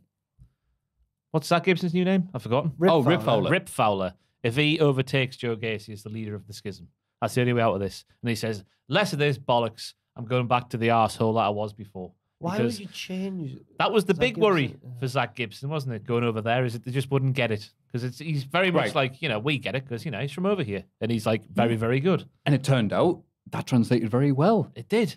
And then it didn't because they didn't use him properly. I don't know why they didn't take a step back and look at Zach Gibson because it is just Kane, isn't it? He's Kane. He's the UK Kane. It goes to the UK, But they can't involve politics now on their product according to Titus O'Neil. So now they have Rip Fowler. I met some Scousers on holiday. Did you? They get Were they everywhere, don't upset they? about this? They weren't wrestling fans. Not But anymore. they were at the bar that Jake runs. They were right there. Oh. Yeah. I went to the toilet, came back. My girlfriend was talking to her last, and she went, "Yeah, right there, yeah, right." I was like, "Oh no, here we go." It's an orange. And then, they were a lovely couple called Jay and Kelly. And I asked Jay whether he was an Everton or a Liverpool fan. He went, "The Reds." I was like, "All right, okay." The arrogance of Red. Yeah. They love having a good team. The second best team in the country, in fact. What am I doing? You know what the scary thing is about the schism? Is it the look of the gimmick? No. No, okay. It's that many more will join under the schism tree. No. And the first one will be Cameron Grimes. Yes, he will. That is going to happen. That is going to happen. Because Joe Gacy's been Yeah. bothering him backstage. But Many it more. might be like a Daniel Bryan in the Wyatt situation where he realizes, no, I don't want this. I want to be with my own self again. Yes. But many more will join under the schisms tree. Do you reckon? That's what you said. I don't think it will. I think it'll go Cameron Grimes, any woman, and then that'll be it. I mean, he mentioned as well that just the grizzled young vets are the pillars of inclusions and acceptance. So there's 2 pillars there. You need 4 for a house, so at least 2 more people need to join. Tawe and Kawada will join. Imagine if Motoko Barbar herself just became a Oh manager. my God. I hope she gets a reference every week now. But yeah, that is It's the a shame. the I hope Grizzled that this is the big letdown for NXT 2.0 has been Joe Gacy. Yeah. Whether it be woke, soy boy, whatever it was, political commentary from Vince Yeah. McMahon, or this new scary man who's just doing a crap Bray Wyatt impersonation. I disagree. I think there There's have been worse. far worse letdowns in NXT. Go on. Go on then. Saray, Kushida, Von Kushida wasn't a Jacket letdown. time was fun. They wore jackets and told the Oh time. yeah, right. I forgot what jacket time. Right. Weird Gargano's weird exit where Grayson Waller battered him and then I didn't really go anywhere. That built a star. Right, and any more do I have to Yeah, keep large going? gaseous object. Sarai's fantastic as well. She's got a gem from her granny. Where's she been? I don't know. I don't know either. Probably Polishing a back gem. seeing her granny. LA Knight. What was that about? Oh, the most charismatic man in the entire world. Kept losing. The Rock. Yeah. Thanks, Joe. Wesley talked about wanting revenge on Grayson Waller and then Trick Williams. Later in the barbershop, Carmelo Hayes isn't impressed with potential challenges for his title. Trick says he's interested in the winner of Waller versus Wes. Yeah, fair enough. Let's just build into more stuff. Yep. Trick has a singles feud now. And Carmelo Hayes doesn't rate anybody else. So there we go. That was like a Street Profits main roster promo, I thought, because they advertised everybody else but themselves. Yeah, they had to give exposition to the rest of the show. I'm like, okay, is that what they're doing For now? those of you who didn't watch last week, here is the scene currently in Yeah. NXT. Sorry if you think all the strands are going all over the place. Let's catch you up. Braun Breaker cuts a promo calling out JD Madonna. And again, does Braun usually sound exactly like the Steiners? Or is it Yes. only when he's really mad? No. I think he sounds more like them when he's a bit All the pissed. time, innit? Ah, okay. JD appears on the Tron and demonstrates on a mannequin how he'll exploit Braun's shoulder injury. And again, Braun Breaker even said, I know you're like a surgeon. And then he's like, oh, it's funny you say that. And got that model out, started doing stuff. And he's just like, yeah, well, I'm no dummy. And freaks. You know, and then he just left and says, I'm gonna beat you up here, and here, and here. I thought it was a wonderful attempt by JD McDonough to be a creepy surgeon fella who you're meant to be scared of. Because he was trying it with the eyes, wasn't he? He was trying to look through you with his eyes. There, fella. But when I was looking at Peel him, back your skin, Leo. I thought he looked like a young boy with a beard stuck on. I think I could take JD McDonough in a fight. Even with his creepy human centipede doctor vibes that he's got going on at the moment. Yeah, but wait, what? Did I blink? First time we saw him, and he's in a car driving around going, I'm JD. Yeah. And the next week is like, yeah, I'm a surgeon. I'm really smart about body. Well, this is it. Day by day, he's a surgeon. By night, he's got a nice penthouse. He's got a car that he afforded through the surgery work, and he's a restaurant on the side. JD McDonough is... Do you remember Tomorrow Never Dies, Maffew? Yes. He's Mr. Stamper. Oh. He knows where all the chakras are located, and he's got all of his tools, and he's going to torture you. And in that... He likes to drive his car around. And that's a rare James Bond where the henchman outlives the big baddie, just. Bond kills Elliot Carver first, but then Mr. Stamper's still alive, I think. Ah, Mr. Stamper. Dan's nodding. No, did they? I thought they got Stamper with the big drill thing. He gets Carver with the big drill thing. Give the people what they want, Elliot. How did they get rid of Stamper? Can't remember, but he's still alive, I think. I thought they did. I thought he was the last one he's got to kill off. Like you might be right. In Live and Let Die. You might be right, actually. Wow, he's got me there. Love a bit of Bond. Beat me a Bond. Oh, no. Bond's aged horrifically. I'm losing at home. No, I'm a big Bond head as well. No, JD is a big head. That was crap. It is huge, though, isn't it? We see a video recap of Cum beating up Solo Sikoa in the SmackDown car park. So, you know, Kevin Nash knows all about Cum and Solo. So. He does, because he masturbates. This is the street champ, huh? I just put the street champ on his ass. That's the issue with Cum Tuesday, is that he needs to say every word that was on the script. He can't just sort of merge words together like a human would. This is the street champ, huh? This is the street champ, huh? This is the street champ. That's him, is it? Yeah. That's the street champ, is it? Your first attempt was like a sort of like a beat poet. It was, imagine you with like dark sunglasses and a hat on stage. Oh, that's me. Every Sunday. The street champ. This confirms that the NXT parking lot is the most dangerous place on earth, by the way. Yeah. Was it the SmackDown car park? Was it? It was the SmackDown car park. Oh, God, because they had the camera and there's like, literally, he was interviewed. He's like, hey, when you go to SmackDown? Like, to make it look like a real like interviewer person. He's just walking along. It was an attempt. But of the two, I hope it's Solo who goes to SmackDown and not Cum, because Cum's not ready. I didn't want to bring it up, but there is the report that Cum is on a dark tape and not on a recorded bit. He can't be. For SmackDown. Come on. No. Yeah. That'll be his name. He can't be. It's not happening. He's not ready. He can't talk. If they brought up Cum Tuesday before Solo or Cameron, that's staggering. Cameron but needs no, they to did go. for 1 week, and then he put him back down and realised he needed some more cooking. He was, he was good in his role as a security guard, standing there doing this. Oh, if he does that on the main roster, it'll be fine. He's good. Cameron needs to go to the main roster, though, because if they're not going to make him the champion, he's finished. He's done everything. We don't need to see him in the... Yeah. He's going to be in the schism. We don't need to see him in the schism. Oh, no. do. We don't need to. No more in the schism. The schism's full. Do you think that's a way of the people that don't want to leave NXT 2.0?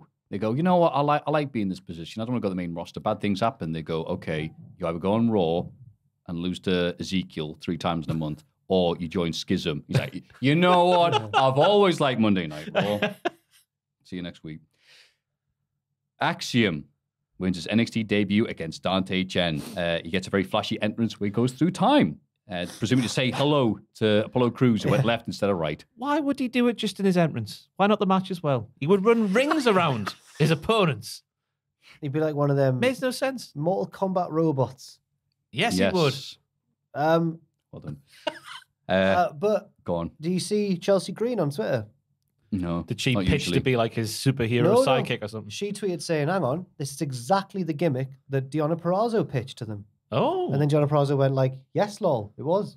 Now and Chelsea Green have revealed that Deonna Purrazzo came up with Axiom for herself, presumably. And they've given called Axiom? No, I just think that it was like a maths genius who knows about angles and... Because Gianna Perazzo is the virtuosa, isn't she? She's fair. all about submissions and stuff. So I imagine that would be a sort of pitch he would come up with. I mean, I don't know if it's like because in one of the Spider-Man recent films, there's the scene where he's dealing with Doctor Strange and he goes, all right, I can't beat you because of magic, but wait, I can just use physics because he's actually really good at maths and science and stuff like that and actually manages to trick him and stuff like that. That sounds cool. And if you're going to, these giant Marvel films that makes a lot of money that no one else apart from me watches. Fraser does. He watches all of them. And that's because he's an arrogant youth. And then I ask him if they're good, and sometimes he'll go really good, and sometimes I go, it wasn't that good. But he still watches every one. Like us I know, with yeah. wrestling, You know guess. what? I think I need to stop doing that as well because I saw the new Thor and I was just like, No, Fraser's yep, always... that was Fraser's like exactly what I thought it was going to be. Nothing more, nothing less. And I'm going to do anything else now. Fraser leads the excursions here at Cultaholic. He's always like, anyone want to go and see a film Yeah. or a play? Let's go to the theatre. Yeah, let's he go to the says. theatre. Just like that. Theatre. He doesn't do that. Sam calls Yes, it he the did. theatre. Theatre. Theatre. Theatre. Like in the more Greek, old-fashioned Ghana, way. yeah, I bloody hell. assume that's because Sam's trained in film studies and that sort of thing. Oh, yeah. You know what? If there is a proper way of saying it. You are as well, aren't you, Dan? You're a film study boy. How do you say theatre? Theatre. Theatre. Yeah, It's quite random. Theatre. yeah. It's good. Sam will see Othello and me and him go see Chuckle Brothers. Oh. Careful the now. theatre. But I don't think What's your Axiom... favourite film of all time? It's a Wonderful Life. Oh, really? It's a Wonderful Life, man. Right, Sean Connery, you're right. Oh, man. Oh, What a nice God bless us, everyone. What a classic. Yeah. I've never seen it myself. but Oh, it's magnificent. You I've haven't read seen the- I've it? read the plot synopsis. Every bloody Christmas I've day. never- Oh, I hate you so much. It's one of those ones that everyone knows what it's about, even if you've Yeah, never yeah. seen it. Yeah. Back to Axiom, though. Oh, yeah, sorry. Because I don't think this works when You you said are... he was better than a kid, as in a gimmick. Better than a kid, yeah. But I No. don't think Axiom as a gimmick works when you're meant to be a superhero, right? And I've said this stuff about the entrance, which makes no sense to start with. That's besides the point. I can see why they can't do that in live wrestling matches, right? But I don't think that when you've got normal humans like Apollo Crews and Giovanni Vinci that can do more impressive things than you, it works that you're a superhero. I get what you're saying, yeah. You know what I mean? You're saying to be a superhero, you've got to be like Pac. Yeah. Well, Ricochet. Someone You can do things that others can't. Whereas a But I mean, kid's- again, the thing is, he's using his big head. he's to do Batman. He's not got any powers, but he wears... Right, wanky right. costume. So if he right, his dad's rich. Yeah. So if he's able to overcome things like that because he's smart and not because he's like got superpowers, then that would make sense. But Yeah. I get what you're saying though. However, A Kid is very talented and very good at what he does. I'm not saying he's not talented. I'm just saying there's people who are more than he. Especially on the NXT 2.0 roster. We didn't get very much in terms of, equations and whatnot in this match. It was just like a normal match, wasn't it? Yeah. He should just hit him with a calculator. Yeah. But That would be a good weapon. One of those Casio ones from back in the day. Yeah. They would hurt. Big boys, them. Oh. I've seen Oogs, I've nothing to add. But No, Dante just Chen. slide on Oh no, I cage. know exactly Oh, about yeah. that. Yeah. But mine came with a manual, and if he hit him with the manual, that would have hurt him as well. It was a big old one. But Dante Chen, obviously the most polite sneak attack in all of wrestling, Yes. very politely losing here, looking good in the process. Yeah. It was a good match. It was a good man. Wasn't blown away by the gimmicks. Debut in in-ring action. Everyone knows the better ones. The superheroes come in the sequels anyway. In the car park, a fan asks for a selfie with Giovanni Vinci, but he takes one with only himself in shot. Brilliant. Yes. She then asks for another Fantastic. one, and he goes, no. He then tries to leave, but the Chase U students arrive on a bus and block his path. Thea Hale annoys Vinci by getting her fingerprints on his windows, and they're like, She's too much here. Doesn't matter if you're friends with her, stranger like Giovanni Vinci is. She's everywhere, like a fly. and also, he wouldn't need as sudden and unexpected a turn as a BMW to get out of that jam. As I pointed out to Ross, they left him with ample room. So Yeah. who's going to move this bloody bus?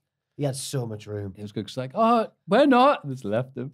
Well, Bodie Hayward, and I'm sure I listened to this a couple of times. He goes, "Are you coming with us to sit in the Chase U section?" And he goes, "No." And then Bodie Hayward goes, "We'll save your seat anyway. See you later, Brody." Why does he call him Brody? Either he's just misspoke and meant to say like bro, or that's like Bodie Hayward's name for like buddy, like Oos, as Ross said. Yeah, like Brody. Yeah. Everyone's dream is to be a Bodie Brody. Is that what people are? Yeah. But Yeah. Like a Bailey buddy. Brody, A Bodie- Brody. a Bodie We like Brody. the party. Yeah. anyway, I was sad that Andre himself wasn't there. That was a big omission. Did Why they is he leave on him the back bus? in London? Has he actually been taken into Buckingham Stuck Palace? in customs. No. Does he live with the Queen now? Is he the Queen's new side piece, old Andre Chase?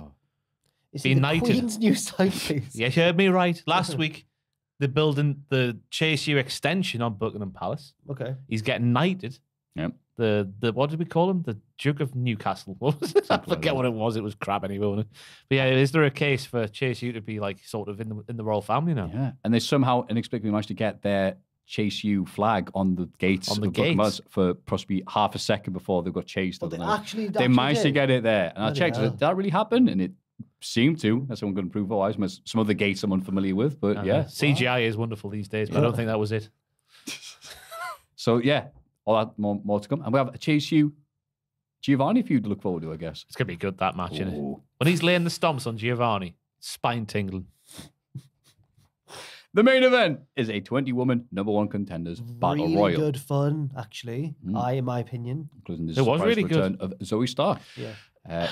Cora Jade runs away early on. Of course she does. Tatum Paxley eliminates herself to save Ivy Nile from a beat down the outside. You fool, this was Tatum. After the Towie girls do a cool double team. The Cowie girls, not the Towie girls. How dare you? They're not from Towie. Essex. Oh, sorry. They just love Oh, drugs. misunderstood. Right, yeah. They Right. just love pills.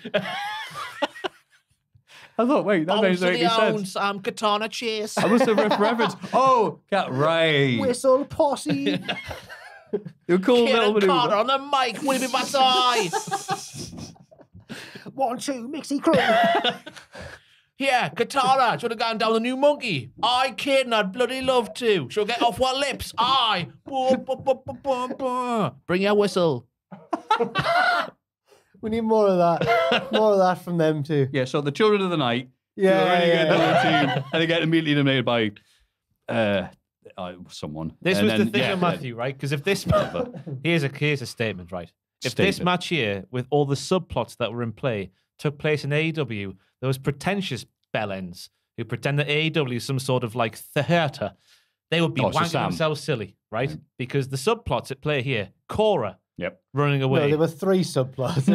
All of we them. had Lash and Alba going at it. All right. The whimsical Wendy Chu and Big Tiffy Strats were going at it. The Diamond Mine lasses and the Cowie girls. Tatum Paxley being an idiot, eliminating herself. The subplots here. Fair were enough. amazing. Yeah. There were more than I thought. Yeah, you're right. Yeah, and Wendy being on the ring apron after going through the bottom rope at the start of the match, and she's just chilling with a big drink. Yeah. Felt like that. And then she she saved got knocked herself. to the outside and on her ass, and then she was like, "All right, it's fine. We'll go back up and just chill for a bit more." It Like, made that sense. fits the gimmick. Body pillow, yeah. Yeah. Made sense. Like Road Dogg in 2000 made sense. Kofi Kingston with his pancake. Mandy with Otis. Yes. Yep. That was a good one. The camera work then was astounding. Mm. How has she not been eliminated? It's Big Otis way. What else have I got? How Chance did of God that? did the thing. Man, Actually, admit to self. that was so Yeah. good. The Otis and Mandy Ziggler thing. Yeah, it was. It was so good. But she got drafted to NXT and they broke up. I'm just And sad. then they released the writer.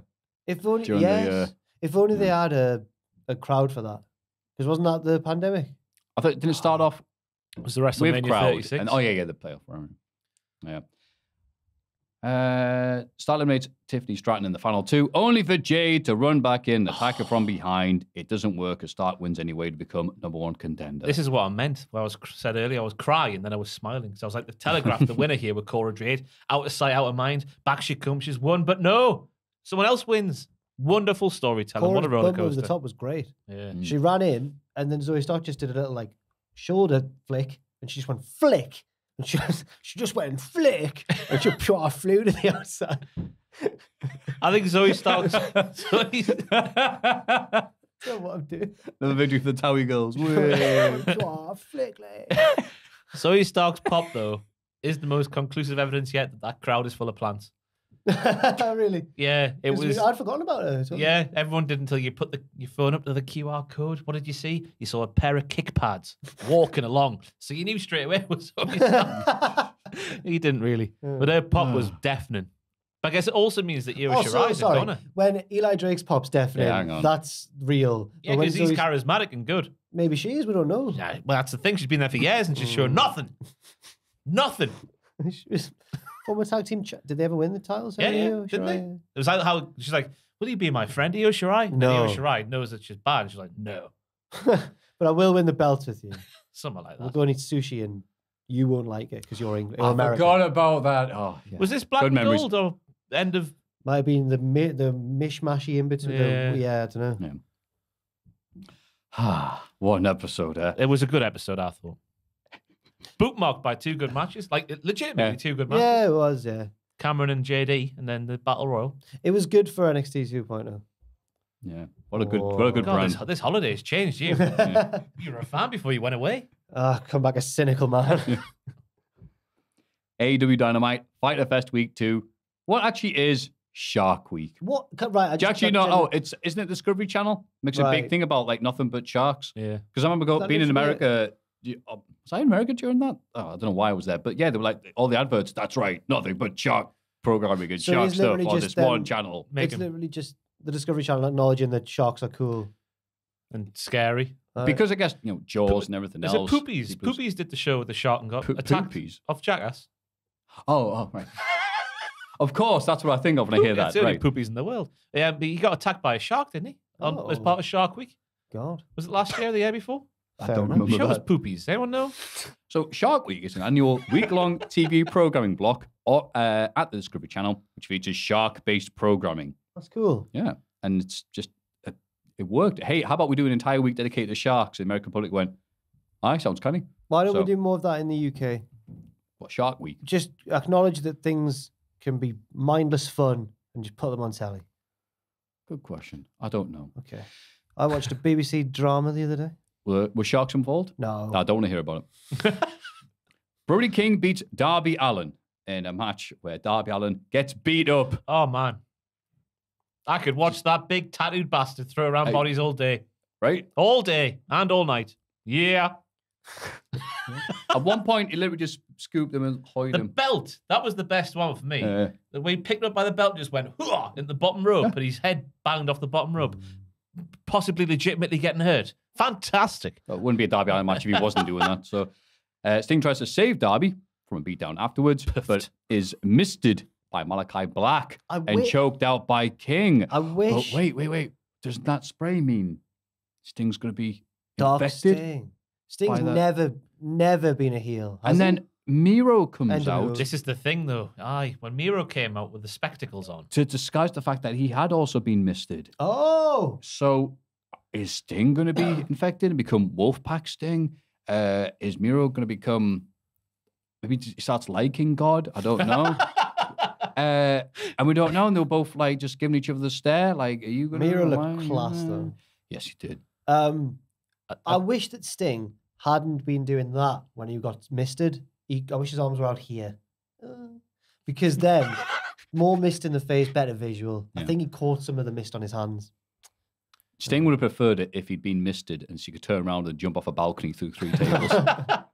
It'd be interesting because because they could go the same way as Julia Hart and take a year to fully go into the House of Black. Let's hope not. That's if that keeps happening to lots of people on the roster, that's an interesting storyline, isn't it? Oh, like the schism. Just like the schism. Yeah. But I like the way the Miro bit was done because he had one glass in his glasses and his Ray-Bans that was darker than the other. He did. But you could see behind the glass there was a bandage on his eye. Yeah. I bought some sunglasses on holiday. They broke the next day. Oh. Where did you buy them? From a little dodgy shop. Right. For €10, like, it wasn't like, I didn't break the bank, but it was just annoying. I'm sorry to hear that. Can I You brought put- them with you? No, they're broken. Oh, I tried to fix them and the leg came off. I was like, oh, well. fair enough. Leg, arm? Yeah, Yeah. yeah. Hmm. I want to put out there that Brody King could be a main eventer on his own. He looks like one. He wrestles like one. Does he talk like one? I don't know. I don't know. Actually. He doesn't get, well, he gets a little bit in. And you know what? Sometimes it's good to have someone say a little bit and not sound bad and give it like 5 minutes to sound a bit crap. Yeah. I think some people are confused by Brody beating someone like Darby because Darby's usually up here, like, 3/4 of the way up.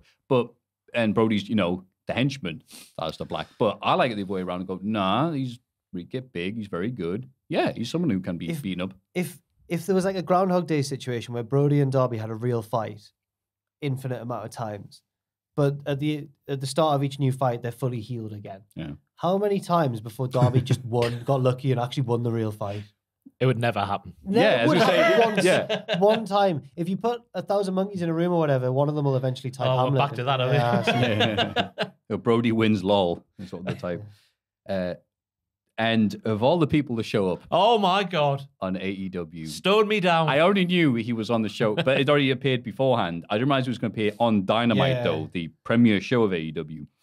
Two Apart from Dimes. Dark. Yeah, Two Dimes is backstage. Two dimes. But he's not. and- He go on. was. What a line it, this was. say it. He was swimming with the fishes, but now he's swimming with the sharks. Oh. On Shark Week. Come on. Shark Week. Mwah. He's got an FTW title shot tonight. Wow, he just joined. He's already just got a walked title into a shot. title shot. Team Taz interrupt and talk with them.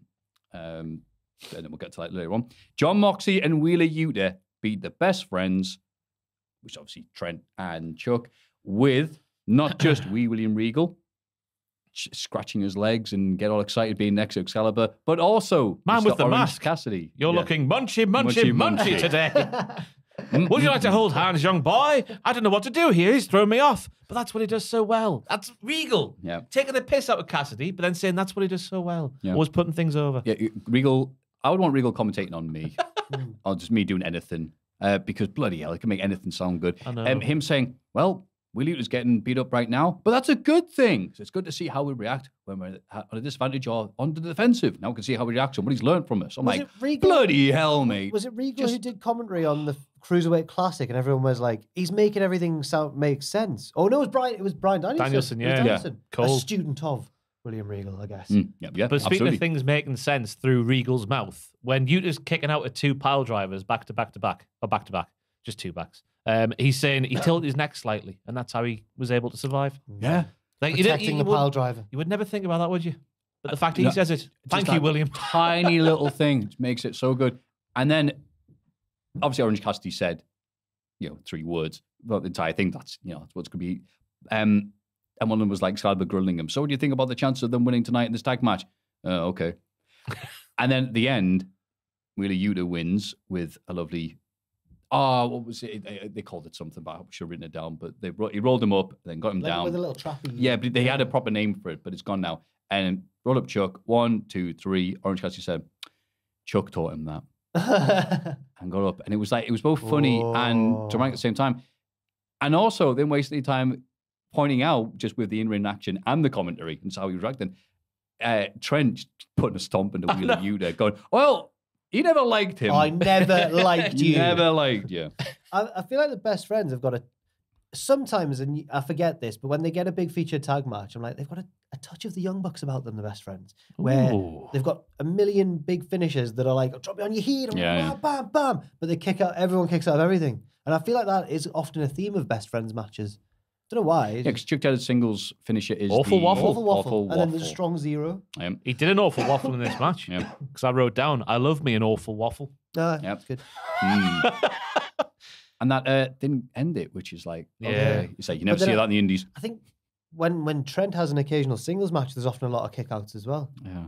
Mark from Cell, no, I'm joking. Keith Lee and Swerve Strickland, aka the brand new tag team champions. I are- hate the name Swerve in Our Glory. I think it's stupid. It's cheesy, but it's lazy. not that bad. I What does it think. mean, Swerve in Our Glory? I hate the guy who sings Keith's theme. Who am I? I am Keith Lee. Into the frying pan and into the fire. I hate that voice. It goes through my ears. In one ear, out the other one. Yeah. Probably it like my doesn't really voice sound does for a lot like of that. people. I don't know why he didn't just get his old theme back from the Indies. What was his old theme? Damn it. Is that the rap he had for himself? I know what. Yeah. Oh, no, don't you? No. What was it That again? is, I was the about- business is dead. No, it was. Oh man. Oh no, I can do it. No, no, no. Oh no, I'm doing Chris Heroes, man. Chris is awesome. He's as real as Yeah, it yeah. gets. What's Keith Lee's?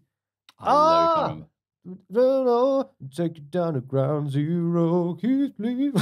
Something. My sacrifice. No. Hello, Keith It was Lee, like- we'll it was meet like, again. "We need some soldiers in here and some warriors too. And gonna... Oh, yeah. Got some hoes in this house. With Yeah, some it was a bit hoes like in that, this yeah. house. It was a bit like WAP. It was. Yeah. They arrived. Certified Keith. 7 days. Anyway, yeah, the brand new AEW Tag Team Champions. They give a shout out to rapper Kevin Gates in the front row. You a big fan of his? I don't really know much about him, so I listened to one of his songs this morning. Oh, what was it like? Weird. Oh, Very dark. And he's like, I got 2 phones, one for the money and one for the hose and stuff. And I was like, oh, goodness me. Like drug dealer phone in it. Yeah, but it's just weird for someone called Kevin to be doing this. I just found it there's weird. some hoes on my phone. There's some hoes on my phone. That's what someone tweets saying, like, oh, they got Kevin Gates. He's got some odd views. And I read his Wikipedia, but I couldn't find anything. But... It's impossible to keep up with everybody who's done something. Here's a guy weird. you just met. He's already got dodgy. Great. Anyway, Tony Nese and Smart Mark Sterling interrupt. They try to get Kevin Gates to sign their anti-Strickland petition. Believe it or not, he says no. Sterling insults his music. So Gates hits Tony with a big right hand. Strickland shoves a cake in Sterling's face. Wah, wah. There was a cake there as well. For Yeah. the title celebration, I guess. I guess. The right hand was he like had it by it was like an old-fashioned gentleman's. Oh, That Tony got bitch slapped, didn't he? Yeah. Tony Tone. Poor Tony, man. He was like, He ate a carb as well, by the way. I was going to say, with the cake and stuff, you And think, he all right, drank right. some. He drank some champagne, a little bit of bubbly. Oh, no. Oh, he'll be having a gut soon, that Tony. Poor He'll lad. turn Then up I'll be a fan. Yeah. turn up with 4 abs. Do you think he was asked, all right, well, you can take one or two things. This lad can hit you. Oh, I don't want to do that. It's just about for the business. Not even a worker. Or he can get cake in your face. And there's potential of a carb. He can punch us in the face. He can punch us in the face. Yeah, I don't know what else we say about this segment. It was a thing. It achieved nothing, did it? You know, after having a banger last week, just, come in and just I forgot celebrate in their glory. Did Tony and his Mark hate Swerve because Swerve beat Tony one time? Like, they hate him. They hate everything fun. They're that anti-fun. It had something, that's a gimmick already. something Sorry. to do with Swerve being untrustworthy when Keith and Swerve were having their marital difficulties. Right. Okay, fair enough. Spawned from them, but I can't really remember. Yeah, I guess it's a holdover because it's like, hey, when you guys were thinking of splitting up, and he's like, no. It's like, oh, that's where we are now. We let them eat cake. Backstage, John and Alex try to be friends with the Butcher and the Blade. John and Alex. It's Yeah. more John and Alex. Yeah, War John. They get beaten down until Hangman Page makes the save.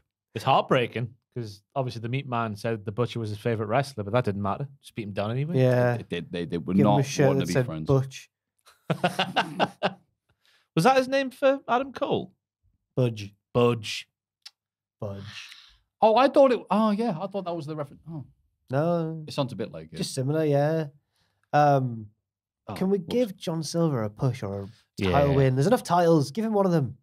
Maybe we've missed that bit now. Give him a singles match with Cesaro. I'd like to see that. Oh, I would love to see that. Yeah. Oh, yes. Munchy, munchy, munchy.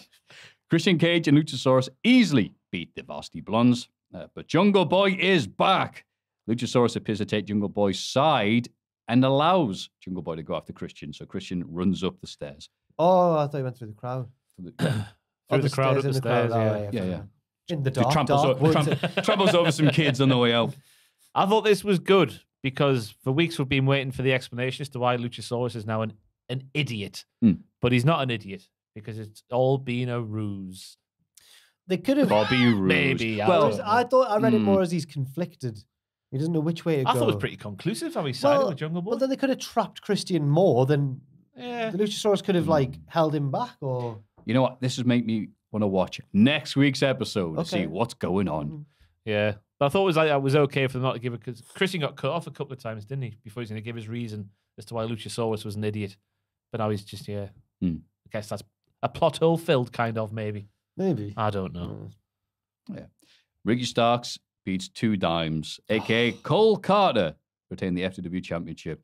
This was so funny because Two Dimes, who was on NXT 2.0 only a few weeks ago because of the pre-tape nature of the show, and obviously he wasn't the official thing. He failed a drug test. No, it was more vague. than Policy. that. It was sorry, I beg your pardon. It was. I'm obviously trying to use my words carefully. Then bungled it. But Policy violation. Policy violation. So we don't know what it was. It's not been confirmed. So We were trying to use it carefully. We just I said the complete He wrong did all thing. of the he drugs. murdered a man. Yeah. Something about the family on fire. I forget. What was it when But- Homer Simpson? I'm going to store. Yes. So he shows up and he comes out and he's smiling Cole Carter, hey, how you guys doing like that? And the crowd are like, an NXT 2.0 lad on AEW. Aren't you the enemy? And Ricky Starks is supposed to be a bad guy, but he's also insanely charismatic. Oh, I think they've been turned face recently, you know.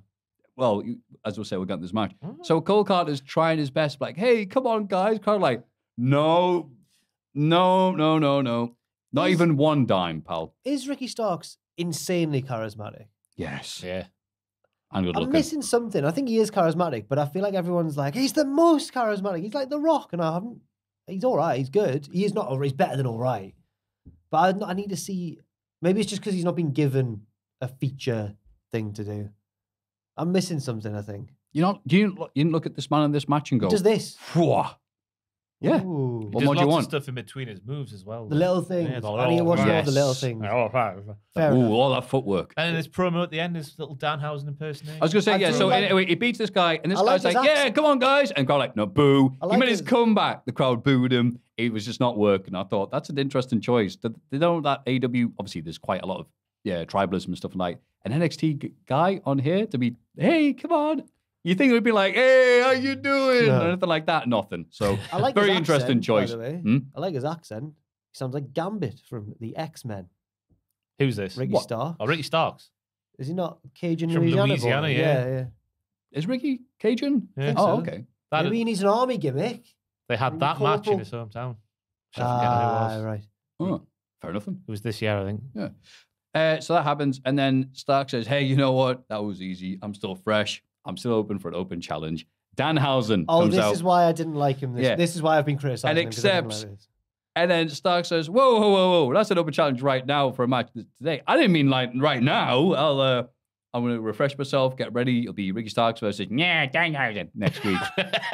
So that's why we know that Ricky Starks is technically still a heel. I guess, yeah. And I thought it was very forced considering the crowd were loving him the first 90% of this match. So I'm not sure. Maybe they need to fix this and get him cheered. Then he but- did do a funny tweet. He What did he said, tweet? I'm not getting cursed, lol. I thought over the last few weeks, him and Powerhouse have been having like a sort of organic babyface turn Yeah. just by being good. Yeah. But then I guess the pro one was just like, yeah, calm down. You'll see it next week at home. You'll be fine. Oh, that bit as well. It's like, next week on Dynamite, crowd boo. You can see it on home next week. Oh, I guess that was a bit more healy. that was beautiful. Or was it a babyface with an edge? Oh. Yeah, I don't know. Who cares? Anyway, he's still the FEW champion. That pop for Danhausen, though, was Right. like a Zoe Stark pop. The Zoe Stark pop. Hot lantern by name, eh? Yeah, Oh, he barely does anything, and the hello. crowd love him. Well done, Danhausen. Then followed by FTR having an in-ring interview with Tony Schiavone. They talk about their upcoming rematch with the Briscoes. 203 Falls at Death Before Dishonor this Saturday. Not cosmetically pleasing. I would like to say, on behalf of the Cultaholic Wrestling Podcast, we did a massive oversight for our Match of the Year category. I haven't seen it yet. 'Cause we so I did- couldn't- Oh, you haven't seen I it? haven't seen it, so I couldn't nominate it. the first match for The one at FTR. And the one at WrestleMania weekend. no, Briscoes none of us and, mentioned mentioned it. Oh, I didn't see it. So. I've not seen Oh, it. Obviously, God. I got told it was amazing, but I was just like, yeah, cool. You know what else is amazing? Watching all this wrestling. Because it was me, cousin Stag do that weekend, so that priorities. Yeah, just funny you say that video. We don't mention it, and we probably should have. But if none of us have seen it, Those How loads could- how of great could we? matches we didn't mention. I know, but there's going to be a comment. That one was a particularly renowned match this year, Yeah, I think. that was one a lot of people spoke Yeah. about at the time. Yeah, and now we have Ring of Honor on AEW because of those. Yes. I think Reach that's not for right, the is it? sky. That's No, actually he'd already completely- bought it That's before, yeah. completely not true. But I'm very it'll, sorry. you know. Anyway, Dax. Well, first of all, the first one just says something. It's like generic, all right, whatever. Then Dax has this lovely little bit where he talks about his daughter, and the crowd just shuts up and is on the edge of the seat going on. I have a daughter. There's a small girl, 5 years old. She went to the hospital, found out got a little hole in the heart, and she can either try and get better as fast as possible, take all the surgery and stuff like that, or have open heart surgery. It's very risky for a 5-year-old. 4 years later, that same little girl goes to the doctor. That little hole in the heart is gone. She's fully healed. That little girl is my daughter. You're going to vow to fight you as hard as she can. So that's right, Briscoes. I will fight you this Saturday. I'm going to fight you as hard as a 9-year-old girl. Yeah. Crowd cheer that. Wow. Yeah. Is it too late to go back and change him just for the rest of the year again? Oh, no, that's who I picked anyway. Okay. Yeah. Well, good choice. But it's past the cut-off point, lads. That could have been a promo that they did like NWA 87. Yeah. Before like a That's Ric Flair cage match or something, and people would be still be talking about it this day. So is that what I've written down there? Dax is too much of a throwback. It's incredible. Yeah. Too much of a throwback. That sounds like a bad thing, but it's not. It was an incredible promo. The soppy hard bastard. Right. That's exactly the type of thing people down south in America would be like, yeah. Yeah. Oh, yeah. Or just anywhere. Really creative, though, as well, isn't it? Like, 'cause it is my Right. family promo, which he does like every week, but Yeah. every week he finds a different way to make it good. Yeah. Really well done. Yes. Really well done. Condescending arsehole. And a boy. You'll Good get job, there pal. one day. He's Well on his done, way, buddy. kid. Yeah. Backstage, Christopher Daniels confronts Jay Lethal. Confronts Jay Lethal to defend Smojo's honor. Yeah, because Jay Lethal's been saying, yeah, like, yeah. I want Joe's belt, but he's never worked. So Yeah. This sets up Daniels versus Lethal on Rampage. Lethal will, just to get Lethal some momentum, I think, going Because into Christopher Daniels knows Smojo very well because Well, he's been to war with him and against him. Yeah. They've stood side by side and across the six-sided ring. yeah. Wow. Yeah. Those things all happened years ago. God. And Daniels looks the same as he did then. Yes, he does. Stokely Hathaway has managed to get Chris Statlander banned from ringside, which allows Jade Cargill and Kira Hogan to beat Athena and Willow Nightingale. Yes. Dan, it's time to play the thing. Oh, no. Oh my! Oh, baby!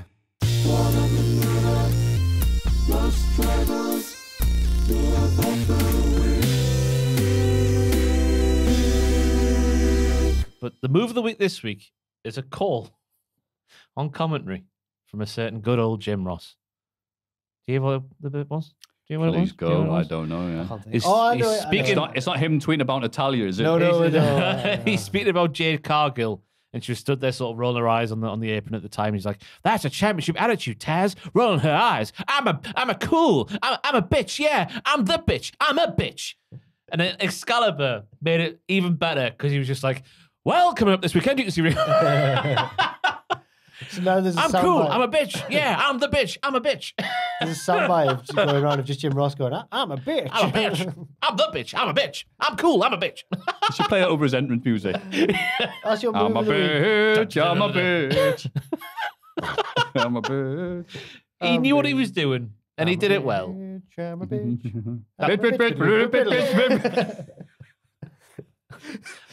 I can just imagine Jim Ross That's a good dressed as Cartman singing. Oh. Well, Yeah. Jay Cargill is a big. Yeah, Oh. that landed flat. The match was No, all it right. in the club. Thunderstorm are interviewed backstage. I hate Thunderstorm. Why? Why are they It's just lying? because of the sandbag promo last Because of week. their Well, yeah, names. all I hate him because of that. But no, but why is Tony aligned with the champion that she wants the championship from? For What happened now. with that? For now. Oh, is she playing the long game, is she? I guess so. By looking like Yeah. a tool. Strange bedfellows, etc. Thunder Rosa calls out Miyu Yamashita from Tokyo Yoshi Pro. I'm going to guess she's called Yameshita just from the way that I'm just saying Takeshita it. said. So I don't know, yeah, but yeah, I've got it's no over idea it. really. And then Britt Baker and Jimmy Hayter interrupt to laugh at the baby faces. Ha ha ha! You bastards. Because they're heels and they can do that. Yeah. Oh, man. Poor. Can we just get Hayter to have the Batista turn on Britt and Yeah. get out of the way now? Yeah, Is they that had to gonna- wait because they couldn't have two of the exact same angles at the same time. Oh, what was the other one? Oh, The other one was Wardlow, of Wardlow. course, God. What yeah. on that? That guy I used to be with. I forget his Yeah. name. Was it RVD? And then the main event, and I'm very eager to hear your guys' opinions on this. Eddie Kingston takes on Chris Jericho in a barbed wire everywhere death match. It's going to with be the barbed wire everywhere. Going to Yeah, be barbed wire everywhere. Love With that song. Might be my favourite Fleetwood Mac song. Ooh, What There's about barbed wire everywhere. The Jericho Appreciation Society suspended in a shark cage. Ruby. I hear you calling. It's not just Ross and Tom who can do lampooning of Exactly. beloved 80s songs. So he hit him with the barbed wire and he went, ooh. Ah. Ruby Soho has the key to the cage. That was a tactical error. Yeah, yes. To give the one-armed woman. The one-armed woman. Yeah. Yeah. But midway through the match, she's beaten down by Tay Conti and her old new best friend, Anna Jay. Freeze! I want to talk about... We'll stop there. It's like a Bernard's watch or something. Wait! Can we talk about this beatdown? Yes, we can. Because Ty Conti runs down and goes, yeah. And then Ruby Soho, with her bad arm, starts going, how then? Starts punching it with her right arm. I was like, no. Never mind. That's all I had to say. In the words of that man that I've forgotten the name of, adrenaline keeps me in the game. That's that song. Adrenaline. Do you know, Dan? Was that the Impact Wrestling song? No. Adrenaline Rush. Adrenaline Rush. I've forgotten his Adrenaline name. Rush. Oh, I'm going to have to Google it quickly. Yeah, do it. Yeah, you. do it. Sorry, I don't know why. Yeah, man. It's like, like being in America talking to the Americans. It was a pay-per-view theme back in the day. Yeah, hey, dude. That's Gavin Rosdale. Oh. Rossdale, whatever you pronounce it. The Triple X soundtrack. Yeah. Oh, It was wow. I remember that. WWE pay-per-view theme back in the day as well. Brock Lesnar, Undisputed Champion era sort of times. Oh. Yeah. Aye. Triple X. Unforgiven 2002. Oh, what a great theme for that non-finisher Undertaker. But that Great. explains Ruby Soho's actions there, because adrenaline kept her in the game. Ah, okay. Not for long, though. Adrenaline, you will never feel the pain. Oh, it was Unforgiven the Hell in the Cell. Doesn't matter. Whatever. I'm talking crap. So, yes, that happened. Conti frees Jericho's pals. Oh, well, Anna Jay hang comes out. on. Who wrote that? Conti frees Jericho's pals. No, That's- Anna Jay comes out. No, I've had that, yeah. Anna We've Jay. had that, sorry. Yeah. So then Right. Conti frees Jericho's pals, which didn't happen, actually. No, sorry, it didn't. She struggled It with the lock, which is a current thing in wrestling right Well, now. yeah, I was gonna. Yeah, a lot of people have been going, AEW for argument's sake. We had this stuff with Kevin Owens and Roman Reigns and Paul Heyman not so long ago. We did. It and happens, we also it had, and I happens. know, I want you to sit down. Oh, good. Braun Breaker, NXT 2.0. My favourite one's Mark War Henry Games. trying to get the cage door open. Yeah.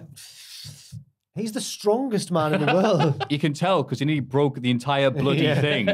But as I was watching this match, I was making a coffee for myself, and it was one of those sachets of latte powder. Oh, yeah.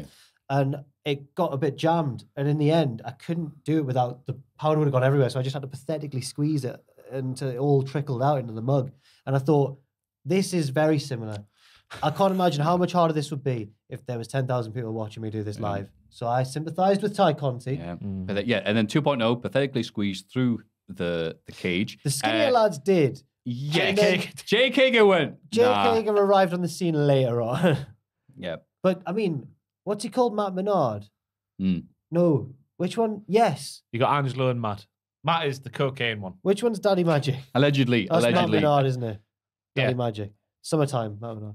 So the other one, Angelo, Angelo. he was straight Cool up. hand, yeah. Him and Garcia were like, we have 0% body fat. We're gone. Yeah. Yep. Kingston gets the stretch plum locked in, but Sammy Guevara interferes and helps Jericho win. Why was me in the cage? So he wasn't even in the cage, though. Because we haven't seen him him. since Eddie Kingston threw him off the top of the Why cage. wasn't Ty Conti in the Okay. cage? Yeah, why wasn't Ty Conti Yeah, in the why? cage? And after the match, Eddie recovers and throws Jericho in a barbed wire. But all right, so yeah, the other thing is the incredible amount of barbed wire violence. What do you guys think of that? Fair was play to Chris exciting. Jericho. That's what I want to say. Fair play to that man. 'Cause Yes. He's thrown him. He didn't have to throw himself in these situations, but he is. He's taking suplex. He's like, what did he give it this time? I take it. The suplex off He the took apron. a one into a table in the corner. Yeah, he's doing all these moves that he He didn't took have to one do at his outside, age, and he's yeah. doing them. So Yes. fair play. Yeah, That's where And he it should was- not have won this match, though. No. Yeah, obviously we'll get onto that because there was a lot of stuff going on here. First of all, the barbed wire again. So much stuff going on. It were only a few weeks after Blood and Guts, which I thought was the feud ender. Now it's still happening. Fair enough. Barbed wire. This should have been the feud ender because it was the two head honchos going at it. It's absolutely. But should have surely been it can't be feud. the feud ender because the bad one won. So, Yeah. And So then you know, he got like his every heat other back, so- Jericho feud has had. right. So in AEW. This is the consolation goal in the MJF feud. I remember Yeah. the week of, I think it was the week of Blood and Guts, maybe, where Jericho did an interview with Alvarez or someone. He was on The Observer that week and had said, "Oh, this isn't the end of the feud." And I thought, "Uh-oh." And then he lost, but then the feud carried on and he won and beat MJF. His feud with Orange Cassidy went on too long as well. Yeah. And this one might be the longest of the three with Eddie Kingston. Since March. And Jericho's feuds only need to be 3 matches at most, big matches, that he loses, and he does something horrible and wins, and then he loses again. Yeah. Or 1 match, he does something horrible, and then he loses. Like, it doesn't need Yeah. to be dragged out like this. Plus, people who go, all right, yeah, AEW does go to a lot of the gimmicks and the crazy violence a lot, but you could at least say, yeah, but it's a wrestling tradition. You have this big blow-off match, like War Games, for example, Hell in a Cell, AEW has Blood and Guts. And then the feud continues, just like, oh, okay, well, whatever. Yeah. They'll just have Weird. another match. It must just be for Jericho because it was Yeah. the same with the MJF feud. Like MJF was 2-0 up. Yeah. And then he pegged it back to 2-1, did Chris Jericho, but he won the feud because it was the last match. Well, his career was threatened in that match. Yeah. And the thing they need to knock on the head as well is the post-match beatdown at the end of the show. Doesn't need to happen every single time. It's wild. It didn't need to happen last. Like, Eddie lost the match, but he threw Chris Jericho into the pile of the barbed wire bed, whatever it was. Yeah. So therefore he got the upper hand or whatever. That doesn't need to It happen. means the feud must He continue. looked angry about it as well. He was meant to hit Sammy with the back fist.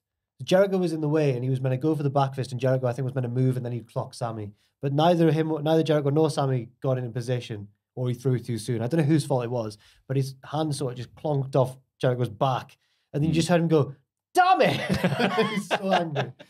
Yeah, so you know what? The overbooking was so overbooked, that's why it's called that. It took away from the fact that there was barbed wire everywhere, including the microphone at one point. Because he just there going, wait, I thought you said they were all in the cage, but they couldn't find somebody. That was the most exciting bit of the match, by the way. Then, when Eddie Kingston comes straight out and goes, I'll have that mic. That was class. Yeah, and the fact that so the booking somehow able to overcome not only barbed wire everywhere, but Shark Week as well. Yeah. So AEW, like I said, when the pieces all come together, you get magnificence. I love blood and guts. That was perfect. And when it doesn't, it's just like, okay, this is just a bunch of stuff. Big breaking news, by the way. Oh no. Bray Wyatt has changed his name on Twitter to Wyatt6. He's at Wyndham6 now, but his name is Wyatt6. And he's tweeted out the following, in quotation marks. I don't know where this quote is from. I will place on his shoulder the key to the house of David, semicolon. Sick of these crypt. What he opens, no one can shut. And what he shuts, no one can open. Shut up, man. Yeah, just say, I'm coming to SmackDown this week. That's a place my hand. Just have a look there. Just there. Oh, is he Googling the quote? He's Googling the Oh, quote. I thought he wanted to I'll see place it. my hand on the shoulder. Hang on, sorry, I'll get back to it. I will place on his shoulder the key to the house of David. There's someone at home going, it's That's Chauncey. Leviticus 7. It's what? I don't know what I was trying to say there. I Chaucer. said Chauncey, yeah. In Chaucer. That's meant Chaucer, yeah. It's been a while. Oh, okay, it is a quote. It is a quote. And there's Isaiah 22:22. Oh, Isaiah. biblical. From that book known as the Bible. And there's a picture of what appears to be a naked man holding his own head, which has been beheaded off his own body. Maybe it's JD McDonough. Oh, no, the head's not big enough. You need 3 people to hold it. And then there's all sorts of bodies underneath, and there seems to be some sort of priest-like fellow or lady holding a goblet. Oh, that's Damien Priest. That is a man who looks similar to JD McDonough. It's Finn Balor. He's joining the House of Black. There's the body of Edge who they've betrayed. Yes. It all means everything like that. Let's see what Twitter seems to think, because that's where we get all the answers. I do to like life. it when you search Bible quotes. There's so many websites that like go, what does this mean? And it gives you a bit of a heads up. Oh, someone's replied with a picture of a lock from the Edge promo. Someone's or the shark cage. someone's replied from all this stuff from the Edge promo, like the Hardy Boys stuff. Someone's playing with the meme of CJ from San Andreas going, here we go again. Dan's putting it on stream. Great, we'll have to explain that. Look how evil or glorious it is. I don't know. Dun-dun-dun-dun. Dun-dun-dun-dun.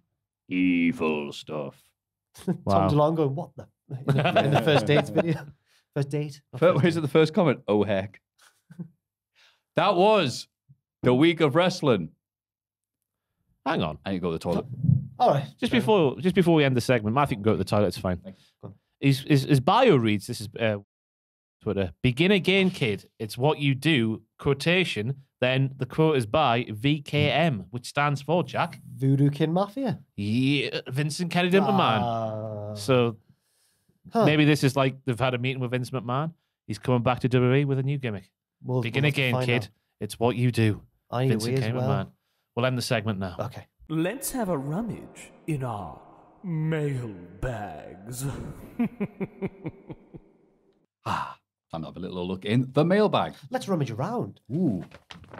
That's for the podcast people. Diddle dee, diddle ho to you 3 lovely gents. Little high, little low. Yeah. Oh, Thank you. don't like the littles. You like Stuart Little? I like Stuart Little, don't like the family. Psychopaths. Is it Hugh Grant? Yeah? He's the dad. No, it's the other one. Hugh Laurie. Sorry, Yeah. Hugh Grant. Oh, hello. Oh, the mouse. Hugh Grant was picking up something in Hollywood. It wasn't mouses. That's an old scandal. right. Wow, fair enough. Love the What was he picking content. up? A Lady of the Night. Oh! You not seen that clip where because he got caught. It was very well was in publicized. his So car, I went wasn't on it? Jay Leno on the night show, and the first thing was, "What were you thinking?" Just even trying to hide the fact. And he's just like, "Well, sometimes at that time of night, you want to do something." Anyway, love the content you put out on YouTube and Spotify. I always look forward to the Friday podcast as it lines up my work schedule and makes the shift fly by. Thank you. Aw. So I have an interesting story. Does nothing to do with me, but my younger sibling. So she has someone that they cut off from their life recently, and that individual was apparently trying to reach out to them via mutuals. Said mutual told her, and she jokingly replied with, quote, "Tell them I'm dead or something," and left it at that. Days later, she discovered that they ran with it and faked her death on social media, Oh my God. claiming that she died in a car accident and linking news articles to make it believable. It was believable enough that she had people she knew from school contacting her. It's all been resolved, but for about a week and a half, my sibling was believed to have been dead. So my question is, if you were to kayfabe die in a storyline, what would that storyline be and how would you go out? Bloody hell. Keep up the good work, everyone. I'll see you again in the next video I watch on the toilet. A lad from Atlanta, Georgia, Ivan. Thank you, Thank Ivan. you, You're one of those Ivan. Viking Raiders. Thank you very much, pal. A-Town down. Atlanta, Georgia. Well, you guys have a wonderful think of that twisted question. Bloody hell. How would you die in storyline? First of all, have you had anybody like fake their death? No. Stuff like that? I didn't think it was a mutual. Oh, that okay, good. That's a normal thing then, just in case. God. So how would I die in a storyline? I would like to die in storyline the same way Al Wilson departed this earth. Oh, for God's sake. In kayfabe, not in real life. In kayfabe, where he was shagged to death by a beautiful lady.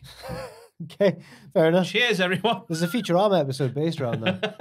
Yes. Yes. Bit of snoo. Yeah, snooze, yeah.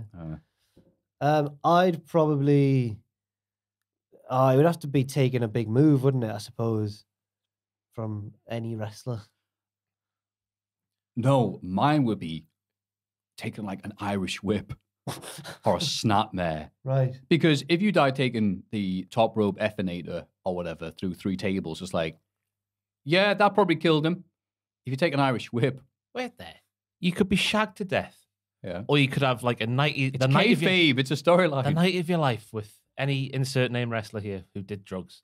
But you're gonna take a move instead. Yeah. No. A weak move, like a weak grapple on the video games, and you press any button. No. The I've slap got to one. the face. I've got one. Oh, go on. I would like to have a similar match to Shane McMahon with Steve Blackman at SummerSlam.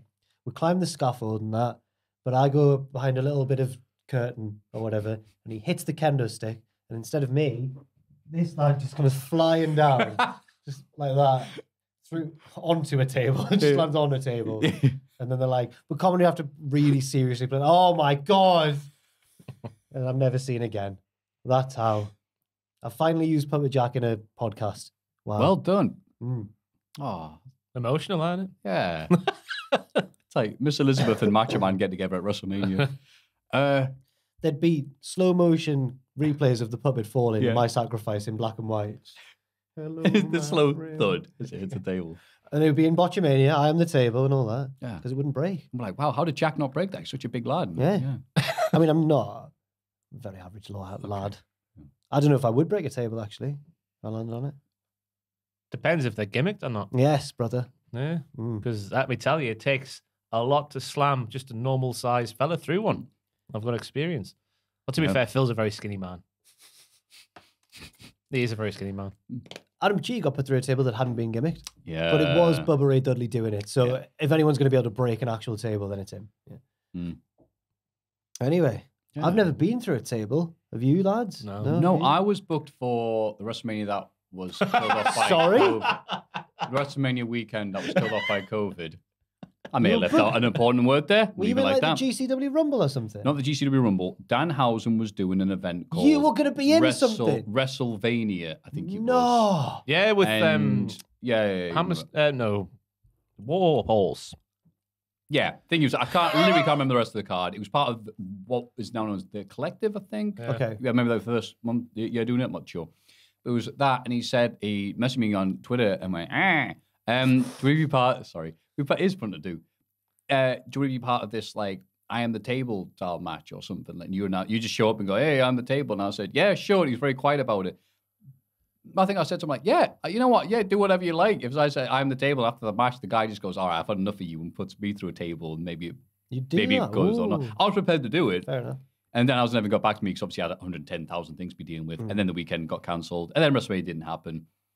And it never happened. But yeah, it was like that was the last thing I was involved with on a wrestling show. That would have popped my socks off, that. That's what I should have done, like Terry Funk and King of the Ring. I should have taken off, get my shoes all ready, the laces pulled out, go through the table. So no, because those Americans would have taken them. You did it again, those Americans. Those Yanks. Yeah. That'd be a good way to go out. 3 very different answers. Yeah. Thank you very much for the question. Oh my Bloody hell, God. that sounds horrible. John Cena is going to Ring of Honor. I'm just trying to keep with the news, everybody. John Cena has posted a handsome photo of Claudio Castagnoli on his Instagram, where he never trolls. Yeah. That's as good as a contract. There we go. Hello, lads. I'm writing to you after listening to Ludwig Kaiser, who nobody in Germany would ever spell with a V. Oh, it is a W then, Ludwig, but it is pronounced Ludwig. Yes. Okay. Giving a little interview in German, being surprised what a nice and soft voice he has. I've been interested in linguistics, etymology, and so on my whole life. I've even studied foreign languages. That's when my following question comes from. Is this going to be like, what language are you guys speak on the podcast or something? Oh, who in wrestling, past or present, has or had the best voice? That could mean in your subjective opinion. I know Ross's answer straight away. Just one that fits their character. Keith Lee is the obvious choice, indubitably. But I personally also like Trent Seven's voice, for example, I do, and the way he delivers his lines. I agree with that as well. Thanks for all the work you do and the content you keep producing. Please do an old Geordie podcast just once. That would be mint. Best, Moritz from Berlin. Thank you very much. Dankeschön. Dankeschön. Salut. I've got 3. 2 obvious ones and then maybe a not so obvious one. Austin, The Rock, and I've got. I'll leave it. And but my like slightly under the radar pick is ECW Rob Van Dam. I remember you once talking about how good a gimmick that was, and I agreed. Oh my God, the 98 era, yeah. It was so unique because it was like he was so cocky. It was really when he's like, "Yeah, I'm here with Sabu, and it's not as good as me." And That's I'm like, it. You know, all the people paid to see me, and there's a few people paid to see Sabu, but it's great. Maybe we're not sure about that. And Bill Alfonso's trying to hold back Sabu, he's trying to kill Rob Van Dam, is completely oblivious to it. Oh, awesome. So yes, but probably Austin works so well with a wrestling promo. I've taken that question literally as to just who has the best voice in wrestling. That's still a good question. Scott Hall. I knew it was going to be. I just wish I could sound like him. He had a very good voice. You know the story? It was part of the Observer when Razor pitched the gimmick of Razor Ramon to Vince. The backstage innuendo was that it was going to be this cool guy with a toothpick and he's a badass and all this. And Vince McMahon was like, "Oh right, you mean like the Fonz?" Found out today. Go on. Another one could be like anyone from New York. I really like the New York accent in wrestling. Bubba Ray Dudley, great voice. Oh, Eddie Kingston, great Bubba's voice. fantastic at enunciating. Yeah. What's wrong with you people? Because his accent went all over the place. Do you know who I am? Eddie Kingston. There's a mother in the front. But no, Bubba. No. Paul Heyman. Yeah, I agree He with sounds that. like Iago the Parrot or Gilbert Gottfried. Yes, R.I.P. Dalton Castle. Okay. Ooh, that's a nice pick. The Yeah. whimsical Dalton Castle. Yes. I liked also. Oh, they're all gone now. I'm trying to think of the guys you just said. Bollocks, what was I going to say? Oh, even though it's no longer a thing now, Shoon. Be recognised. It's Joe Gacy's worst ever idea on the main roster. No one for Liverpool has ever said the word soon as hewn. I mean, he would really. I'm Bub, they do 11, and you go, you all pretend you've got subscriptions to New Japan World. You all got Pornhub Plus. You go home in your John Cena pajamas. Oh, what a promo. Yeah. He's very good. He was the highlight of 5-star wrestling. He was. The only one. He was another one who hated those damn Yanks, wasn't he? Coming over here and taking our jobs on the 5-star card. You ignorant yank. I'll He said that on declare Fight myself the real world champion. Typical stupid American. Oh, God. Loved his accent. When I met the Scouse couple on holiday, because I'd been to the toilet and come back, so my girlfriend had already been introduced to them, I then had to do the whole, like, so where are you from? And the last went, like, she just sort of shrugged. Yeah. Liverpool. I was like, yeah. Grado as well, Grado. I'll say. Fair enough. For promos, because he can, obviously he's like, hey, it's me. But then we want to do a serious one. It's like, I'm doing it for myself. Yeah. Shaw Samuels? I don't know why I laughed. He's got a good voice for wrestling. Yeah, you know what? I mean, again, it's a really hammed up one, but yeah, I think it works. I can't remember any promos he's done, but I wouldn't disagree with you. Pac. Oh, yeah. Yeah. He does when he does that little, Yeah. buddy lad, like a bit like a pirate. Yeah. I am a bastard, and I talk like this. I'm a bastard honey badger, and I'm gonna bite your face off. That promo, he sat in his chair. Yeah. Oh, So good. Billy Big Bollocks. I like that we question. could have the Cowie Girls as well. Yeah. Yeah, Katana. Oh. That makes no sense if you skip the NXT review, so shame on you. Yeah. Got any talk? Also, I'm not quite sure how to explain it, but William Regals. Yes. Yeah. Even though he's actually Northern. Yes, but he's just got all the different flavors Yeah. of silly Oh. Brits. Wade Barrett. Yeah, you know what? Yeah. Yeah. I'd say if Wade Barrett didn't have that accent, that delivery, he wouldn't have got past NXT. There's a bit of, I think it's like the Total Divas or something. I've never seen much of it, but I've seen one clip where him and Alicia Fox apparently are exes. Yeah. Okay. And she comes up backstage to explain, look, I'm not, and they handled it like adults really well, but she's like, I'm not handling this breakup well, I don't know what to do, seeing you all the time is not helping and stuff. And they have a really productive, mature conversation about it.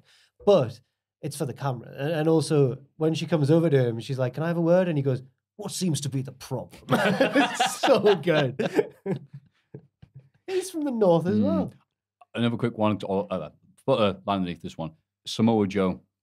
Oh, yes. Yeah. Yes. Again, can do the serious, the comedy. Wendy! All the other things he needs to do very well.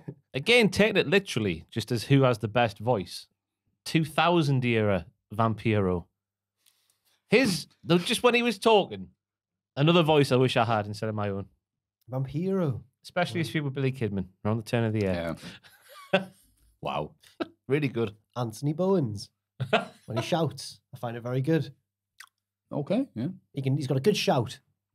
Minnesota. But if you could have a wrestler's voice be your own, so I think that's what the question's actually I asking. know. Not who is the best promo? But some promos are added to by their voices. Yeah. I'll probably Dusty Rhodes. Really? Absolutely. Okay. Go on then. No. Everyone's got a Dusty. No, because you know why I don't Go- do it come at all? on, Maffew. Because I know Cody Rhodes is a big fan of this podcast, and he doesn't like it. You when know people do that Cody impressions. Rhodes is a big fan of this podcast. He loves some of the people in this room. I don't know. No, he dislikes me. No. If I could have any wrestler. Come on, Matthew. You can't What? tease us like that. Give us a Dusty Rhodes. Oh, okay. I'm trying to think what he sounds like. Oh, come on. I'm going to read the mailbag, baby. Yes, it's good. Read the next question. That's actually. Just do a lisp and sound. I don't know the hell of that. I'm a pirate. I'll go for. Like I said, everyone does one. Not necessarily good ones. I'll go for Stephen Richards' voice. What? I don't know. I just remember a story he told where he sounds a bit like Shawn Michaels. And they I used guess, that yeah, one because he had to- the throat so they injury used to- when Terry Funk dropped that guardrail on him. Is so that he's, why? Yeah, so Oh. did you know heard that story when he was backstage? He like legitimately talks like I'm Stephen Richards, and so he's talking to John Bret Hart. Laurinaitis, who sounds like this. Ah. Hi, I'm John Laurinaitis, and I talk like this. So he'd be doing that for months apparently, and John Laurinaitis just went, "All right, why are you making fun of me? I don't think it's very funny." And he had to go, "No, John, I actually talk like this. Have you not seen the scar?" And he went, "Oh, I'm really sorry about that." I don't know who. So a month he's just like, I'm going to bury that kid.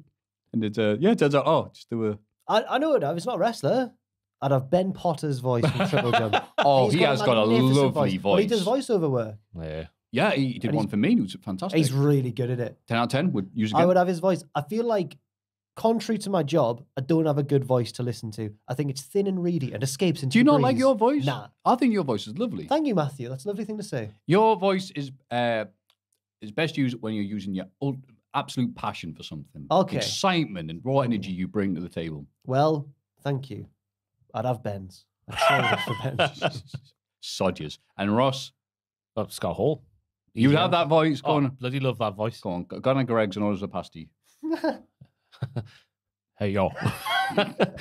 He walks through Greg's. With the music playing. Some Greg's does have on a hot day, the beads dripping down. Ready or not? Here I come. I want to stay. How would he say steak big? Hey, yo, Chico. No, he would stand in front of the woman for like a good 10 seconds. Like, To be fair, oh, my stupid. survey says. I did, when I was up on that escalator behind him in Vegas, he was talking about getting, I think it was pasta. Loves pasta. Home. One of the funniest sights I saw in Vegas was when on that escalator, in front of that escalator, because you'd arranged to meet with Hornswoggle, and he saw us coming down the escalator, and he did a comedy turn around and get back up the escalator as it was going down. What a physical comedian that man is! It's fantastic. It was like prime uncle banter.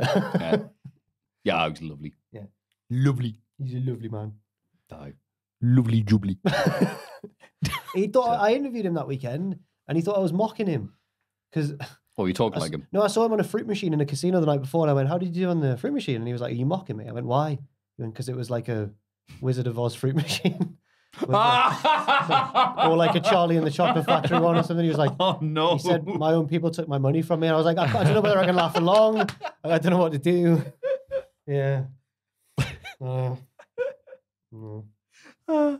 Hi guys, is there a wrestling match or storyline you enjoyed so much that you wish you could remove from your memory so you can enjoy all over again? Oh, I could have it neuralized from me, like in Men in Black. That's right. Aye. Thanks, former Middlesbrough midfielder Robbie Musto, or just Michael from Middlesbrough. That's nice. It's actually just taken from the places that. That's good. Yeah. No messing around there either from the borough. Yeah, well done. Middlesbrough's like, oh, you get a daft story from me about how much I like you. No, I appreciate that, Wait Michael. and see if Ross says the thing. I've been trying to hold it in. Go on, pal. I've ruined the summer bonanza for many people because the weekend before I was on like a uni reunion and there was a lad on my course who turned up who was from Middlesbrough, but I didn't realize how much from Middlesbrough he was, and he kept like all night long just going, "Hep the better," and just the way he says that's meant to be up the borough. better. The little whatever the word is for the R, better. So satisfying. I go about that little bit about my brain. There's a bit like, I guess, Tourette'sy, we'll call it. It's a little bit Tourette'sy. Compulsive. Yeah. When I say something, I have to say it again and again because it sounds nice on the brain. It helped that we were drunk as well, probably. So I kept doing that all night long. Jack Atkins left to go home because he lived not too far from the summer party. And then Ross left him 3 voicemails. Oh, should I play them on the podcast? Yes, you should. Right. Imagine getting home from the summer party. You've had a nice time. You're ready. You're tucked up in bed, in your little scouse bed. Wait, we say the summer party. Do you mean the one you were on? the caravan one? Yeah, Oh, yeah, that's right. Yeah, I was like, oh, that party was that. I'll try and get this. Here's number. Well, I think they'll play in order if it's like the phone. These... What times? Can you give times? Oh, I remember these now. Yeah. 3 in the morning. Oh, they're not going to play. Hang on. Here's number 2 at 1:50 in the morning. The better. Here's number 3 at 1:50 in the morning. I come from Middlesbrough. Here is number 4. Don't let the sun go down on better. The story being that I sung "Don't Let the Sun Go Down on Me" on the karaoke, murdered it. You did, and you yelled at a lad. I yelled at You were so out of it. This one guy. All right, so before karaoke, people are going requesting songs, and they're playing them. I forget the song, but it wasn't a happy, upbeat song. Then karaoke started, and he sung the same very low-tempo, miserable song. Ross is 3 sheets to wind and kept on yelling. Because I actually was paying attention. He said, "Thank you, Keith, for this." And you're like, "Go on, Kevin. Kevin gives a song. Go on, Kevin." His name's Keith. What? Go on, Kev. Can we tell Dan's story about the dance floor, being on the dance floor? What with The bloke who wanted to what join was his in. name? I don't know his name. Oh no, the old man. Yeah. Dan, come round. Come on. If you're come on, all right, Dan. It's just time, jump in. it's time for his debut on the podcast, Dan. Go on. Because this story If you're happy to. Yeah, all right. You haven't got a choice. Technically, it's an assault. Though, so I'm just trying to like open it up to a crime. Here's Dan, everybody. This is what Michael from Millsville wanted. And where are you from, Dan? Middle's better. Sunderland. Yeah. This feels weird.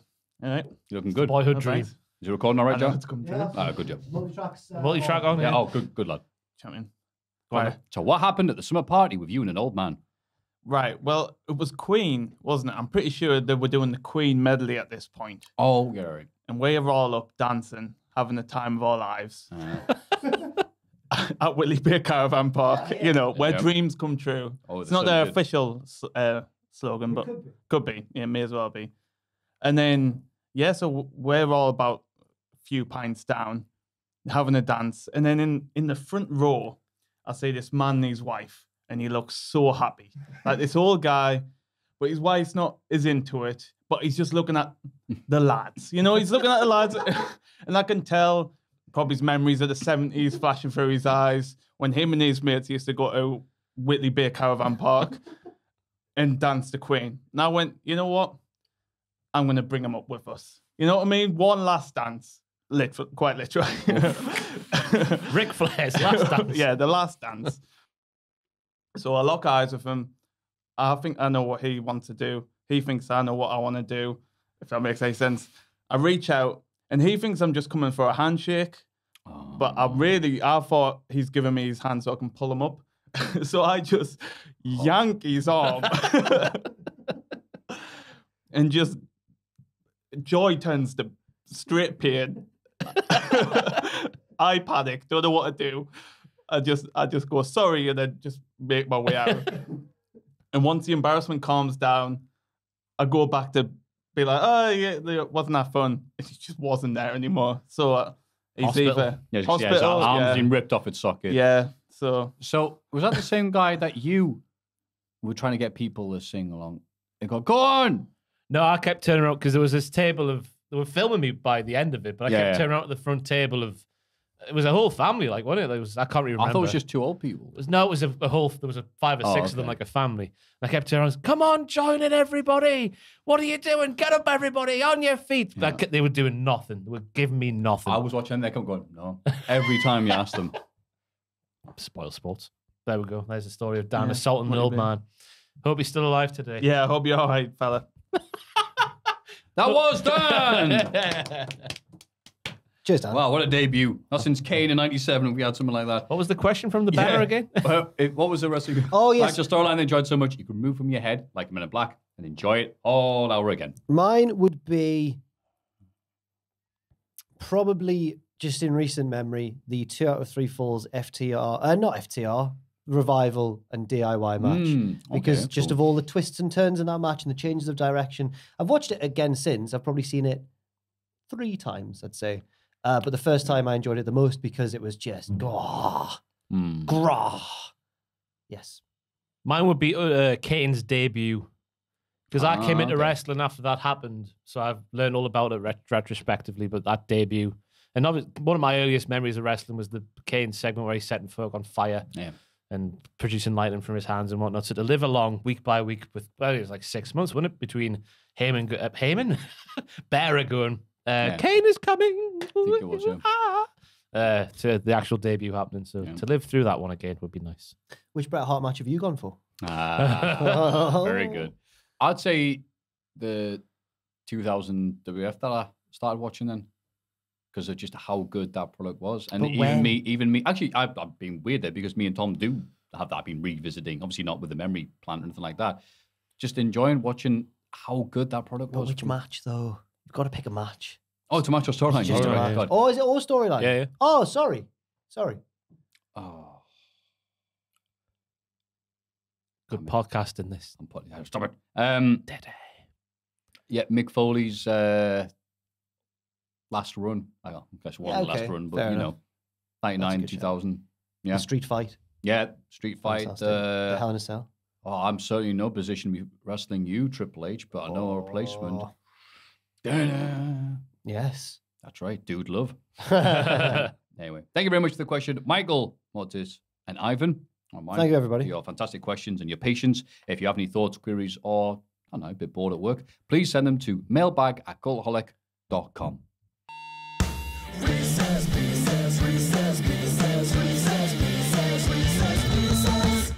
Time for some wrist piss. Wow. 1 year ago yesterday, so the 21st of July, was the day that Sean Ross Sapp tweeted out CM Punk has been in talks for a potential return to the ring. Woo. Wow.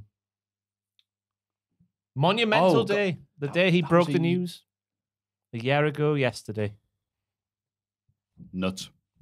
Crazy. Right. Great. Toby. Welcome to Jazz Club. Toby Con greetings to Puppet Jack, Ross impersonating Maffew, and the horse that provided the semen for Hell in the Smell, as I'm assuming that is a lineup for the podcast this week. Joke's on you. With Ric Flair's last match coming up, Oh, no. and with the participants seemingly pulled from a hat at random, I've been thinking about what other wrestlers' last matches would be. Below is a list of performers, and your job is to come up with a match worthy of headlining a show built around their retirement. Oh, it's a good one. Fastest thought first. Extra emphasis on fastest. Okay. Clearly, fastest thought first is what got us to Ric Flair and Andrade versus Jay Lethal and Jeff Jarrett. Oh, this guy, I like him. Okay, so first of all, first, Jack Ross, me. AJ Styles. Daniels and Joe. Oh, you've taken mine. I'll go for Edge. Oh. Can I pick Daniels? Who's another guy who's wrestled like 9,000 times? Nakamura. Yeah. One more hit in the balls. Tamina. Oh. I don't know. Tazawa in a Till Death Do Us Part match. Yeah. Naomi and Sasha, 3-way. Oh, yes, Team Bad. Oh. Unity! They didn't... I don't know why I put the V's up there. For audio listeners, I stuck the V's up for some reason. I don't know why. Unity with a V. Yeah. Anyway, Tamina. Nothing meaner than Tamina, other than Natalya. Okay, you'd have Natalya. Yeah. Okay. The Bret Hart of the women's division. Yeah. Kevin Owens. Sami Zayn. Sami Zayn. Shane McMahon. Oh, no. Yeah. Move on. Big Pat McAfee. Oh, Nelly. Nelly? Nelly. No, The rapper Nelly. Nelly. Yes, I would have Nelly versus Pat McAfee. Pat could get a good match out of Nelly. He probably could, actually. Yeah. That's a sad thing. Special guest referee, Nelly Furtado. All the Nellies. Special enforcer, Nelly the Elephant. That's what I was going to say. I don't know any more Nellies. 2011 Michael Cole, specifically. Oh, yes. Oh. Yes. Oh, okay. That's nice. And versus Taz with a Michael Cole on a top of a ladder match when he gets custody. Okada.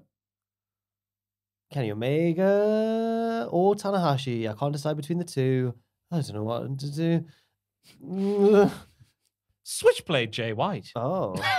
Because he says his name different to everyone else in the world. That's right. I'd say Captain New Japan. Captain in New Japan. Exactly. Yeah. Oh, Yeah. many of his work. Roman Reigns. The other Shield boys in a big triple threat.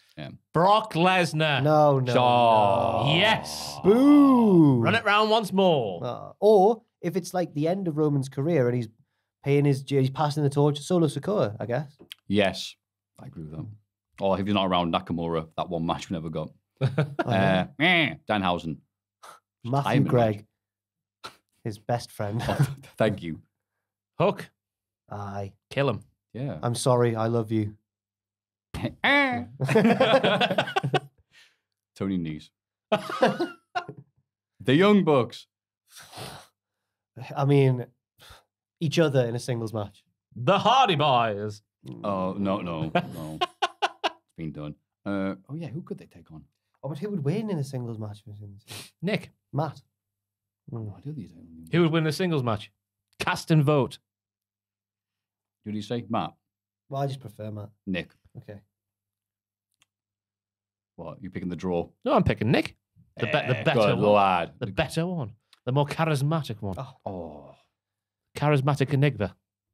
Nick Jackson. Nick Jackson. Yes. As his famous nickname goes. Andre Chase. Oh. He get bodied by Bodie. You go for Bodie. Sounds so good. I'll go for a four-way between Andre Chase, Joe Gacy, Von Wagner, and Tony D'Angelo. The four pillars. The four pillars. Four pillars. It's very good. I mean, after the events of this week, I'm going to say Giovanni. Mm. God, that might be retiring earlier than he thought. Christian Cage. Edge. Jungle Boy. Someone's dad. Just anyone's dad. Any dad. Okay. Oh, interesting little tidbit here from Meltzer saying there was conversations with Mauro Ranallo potentially joining AEW a little while He ago. would fit well, although not in the same booth as Excalibur because they'd just be too much. Yeah, much. that's like putting two magnets of the same thing together, just It'd be repelling like each other. finals of a chess tournament. Very nice. Just trying to catch all the curses. I can tell, yeah. Charlotte Flair. No.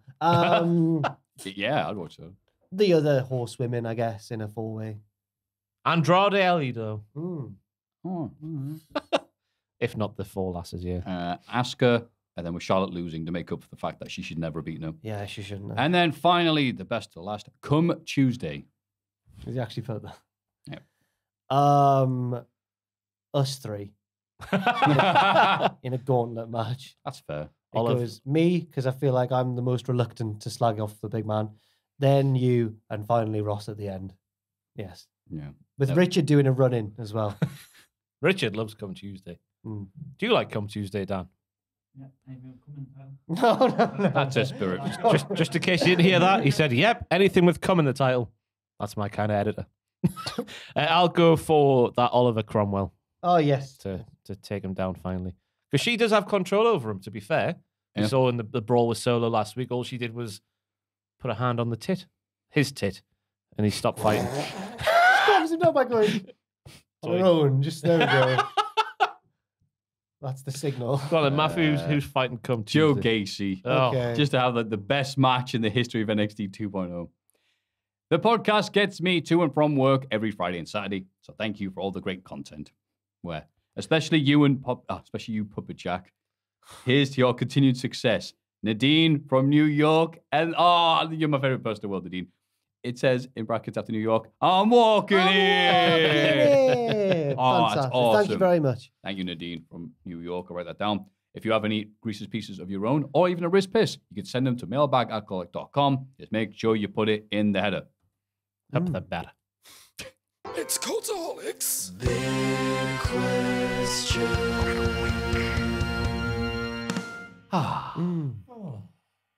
What a lovely little podcast we've had.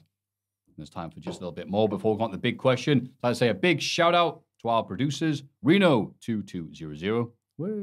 Hey. Yeah, Reno. Noah Anderson. Anderson. Get in. Nick Robbie. Go on, the Robbie. Robbie. And a new patron, Ooh. Buddy. Buddy. Hey, buddy. Thank you very much. Buddy. Thank you for all the lovely people. If you'd like to be executive producer, you can, of course, by go to patreon.com/cultaholic. But for now, the big question with the report, the insider news that talks inside the company, they're not as happy as they should be. They build up to SummerSlam. With their own card. The Their card, own yes, card. That's a SummerSlam, good yeah. thing you want to hear leading in this big show that they're doing. That was via WrestleVotes on It's Twitter. like wrestle votes. Oh no! So we thought it's not that bad. There's must be way worse than this at SummerSlams, right? So our big question is, what was the worst SummerSlam moment? I have one to kick us off if we want. Go right ahead. 95, Mabel versus Diesel. That's a good pick. Well, I don't know what there is new to say about that, but it Yeah. was just one of those main events where it didn't feel like a big main event, and it also was a stinker of a match as well. Yeah. The pay-per-view itself sadly gets overshadowed by that. Does That's it? the same one we had Razor HBK at a match 2. Ah. 1-2-3 Kid versus Akushi, I think. Mm, Brett does something. probably good. I mean, at least know like every SummerSlam card off the top of my head, but you know, the heat. Yeah, so it's a good show. But yeah, it's just like, let's push new stars. That's a great idea. Mabel. Oh, okay. So yes, that's to kick us off nicely. That's a then. good way to start off. My pick, to kick us off, SummerSlam 2010. The Nexus. The whole thingus. Oh. Almost. Because all the eggs were put in the basket, that was the main event. They left the rest of the card very short. Ziggler took on Kofi Kingston, which the IC title ended in 7 minutes. No contest. Lena defeated Alicia Fox in 5 minutes 20 for the Divas Championship. Big Show defeated the Straight Edge Society in a handicap match. which is CM Punk, Joseph Mercury, and Luke Gallows. Oh, I forgot it was Joseph Joseph Mercury. Mercury. Randy Orton defeated Sheamus in the last chance match to reach the title. I don't remember this. If anyone interfered in the match, they would have been suspended indefinitely. That's 1855. Great. Kane versus Mysterio. You know what? That card isn't as bad as I remember it being. But then, the 7-on-7 elimination tag team match. Team WWE. Oh. Which was John Cena, John Morrison, John Cena. R-Truth, John Cena. Edge, John Cena. Chris Jericho, And John Cena. the surprising return of Daniel Bryan. Oh, and also Bret Hart taking on the Nexus in the match that the Nexus lost when they really, really should have won. With John Cena making a heroic comeback. He got DDT on the floor, didn't he? And there was 2-on-1. Yeah. And then I think Cena said on... No, sorry, beg your pardon. Edge had a podcast. Or was on someone else's podcast, maybe Jericho's, where he said Cena came backstage and went, I think that was the wrong decision. Sorry about that. Well, then. And I agree. Apparently, completely killed him. I think maybe it was with Kenny inside the ropes plug. He was saying that they were going to win up until the day of or around, and then things changed. They got told like around the ring when everyone's hanging out or something. Yeah. And Cena went, doesn't work for me, brother. Mm. And yeah, they carried on with the gimmick, but as far as I'm concerned, like, you know, you must join the Nexus, Cena, and all that stuff. And it was just like, it's dead, mate. It's He dead. was beating them up in hotel rooms after that. Yeah. Ambushing them. Yeah. No. Juan Cena making his debut. Just killed it. But luckily, most of the people that end up all right. Barrett, Otunga, Gabriel, Heath Slater, Darren Young, Michael Tarver, and no one else. No, really good careers. Ross? What about you, Ross? Even though I enjoyed the Leslie Nielsen part, Undertaker, classic. You know, they never really explained who or what the other Undertaker was. It was Ted DiBiase's Undertaker. Yeah, but they never said that. Yeah, but they said, no, that is the Undertaker. Ted DiBiase's, and then obviously the real one came back. So it's like, all right, so who's that? Is it a guy who thinks he's the Undertaker? Is it the clone of the Undertaker? It's one he got off Wish. Yeah, you didn't say Literally. Ted DiBiase has just bought one, right? God, Just there's loads of Undertakers walking around the streets looking for work. Was that 1994? 4. Yeah. God, the new generation here had some rough. Because I went for 95. Yeah. You went 94. Ooh. It's a shame they could have just ended it with just Leslie Nielsen part, because that was fun backstage. Him on the hunt for the Undertaker. Good stuff. Great stuff. Yeah. I can see why you like NXT 2.0. Good stuff. Love a bit of theatre, me. Yeah. I think anything more recent? Yes. Go on. And it was a great match as well, which is why I was sad the way it ended. Yeah. That was Jon Stewart in 2015 costing John God. Cena. Because I wanted Rollins to win that match. He was my favourite wrestler in 2015. He was amazing. I think it was the match with the white gear. It was, yeah. Oh, Yeah. And it was for all the belts. And I'm glad that Seth had both the belts and he was cool with both the belts and stuff. But the fact that Jon Stewart cost Cena the match was weird. Huge news as Oh, yeah. well. Oh, my God. Clark Connors will challenge Davey Richards for the MLW National Openweight Championship. Oh, okay. We've caught the curse. So, yes, and Jon Stewart had a reason behind it as well, if you can remember. He, Ric Flair, wasn't Yeah, it? He didn't. He was a big Ric Yeah. Flair fan, and he didn't want Cena to. Yeah. Ah.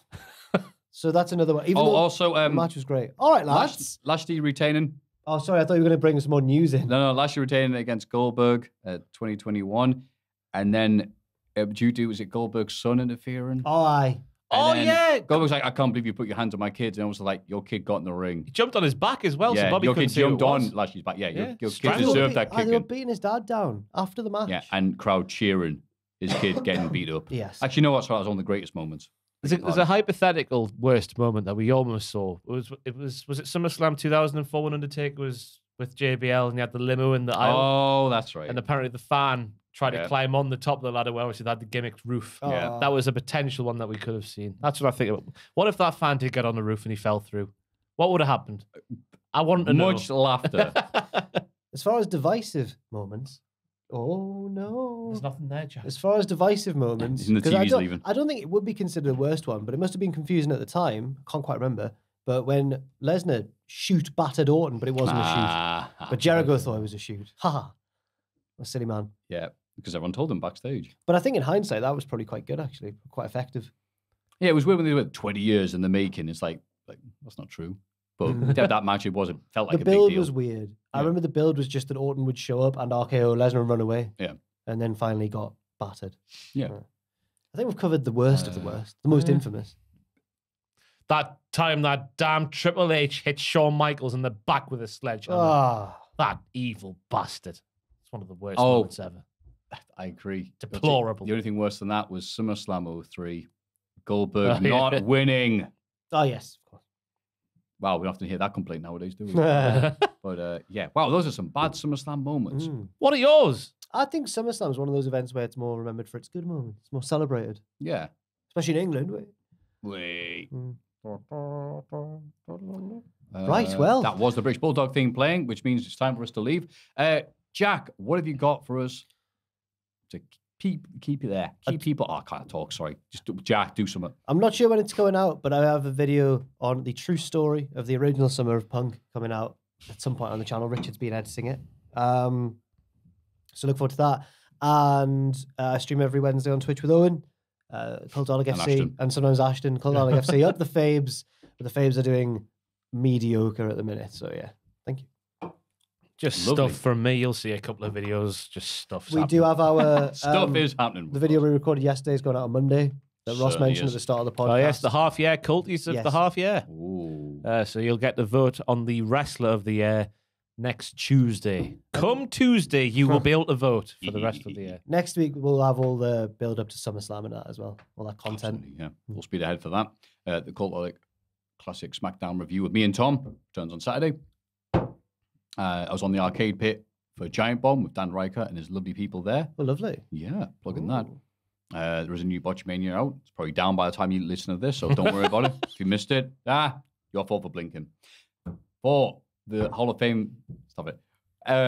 Votes, you can go to patreon.com/Cultaholic. And for any questions, mailbags, theories, equations, you want to send our way, mailbag@cultaholic.com. Thank you very much for listening. Now, we're going to have a quick think about what we're going to say, and then look at the screen, I know what I'm going point to say. and say it. Do you know Yeah. what are you going to say? Jim Ross's quote. That's great. On the count of three, we'll naturally, without even talking to each other, point at the screen and say the thing. 1, 2, 3. I'm a bitch. I'm a bitch. I'm the bitch. I'm a bitch. I'm a bitch. I'm the bitch. Great.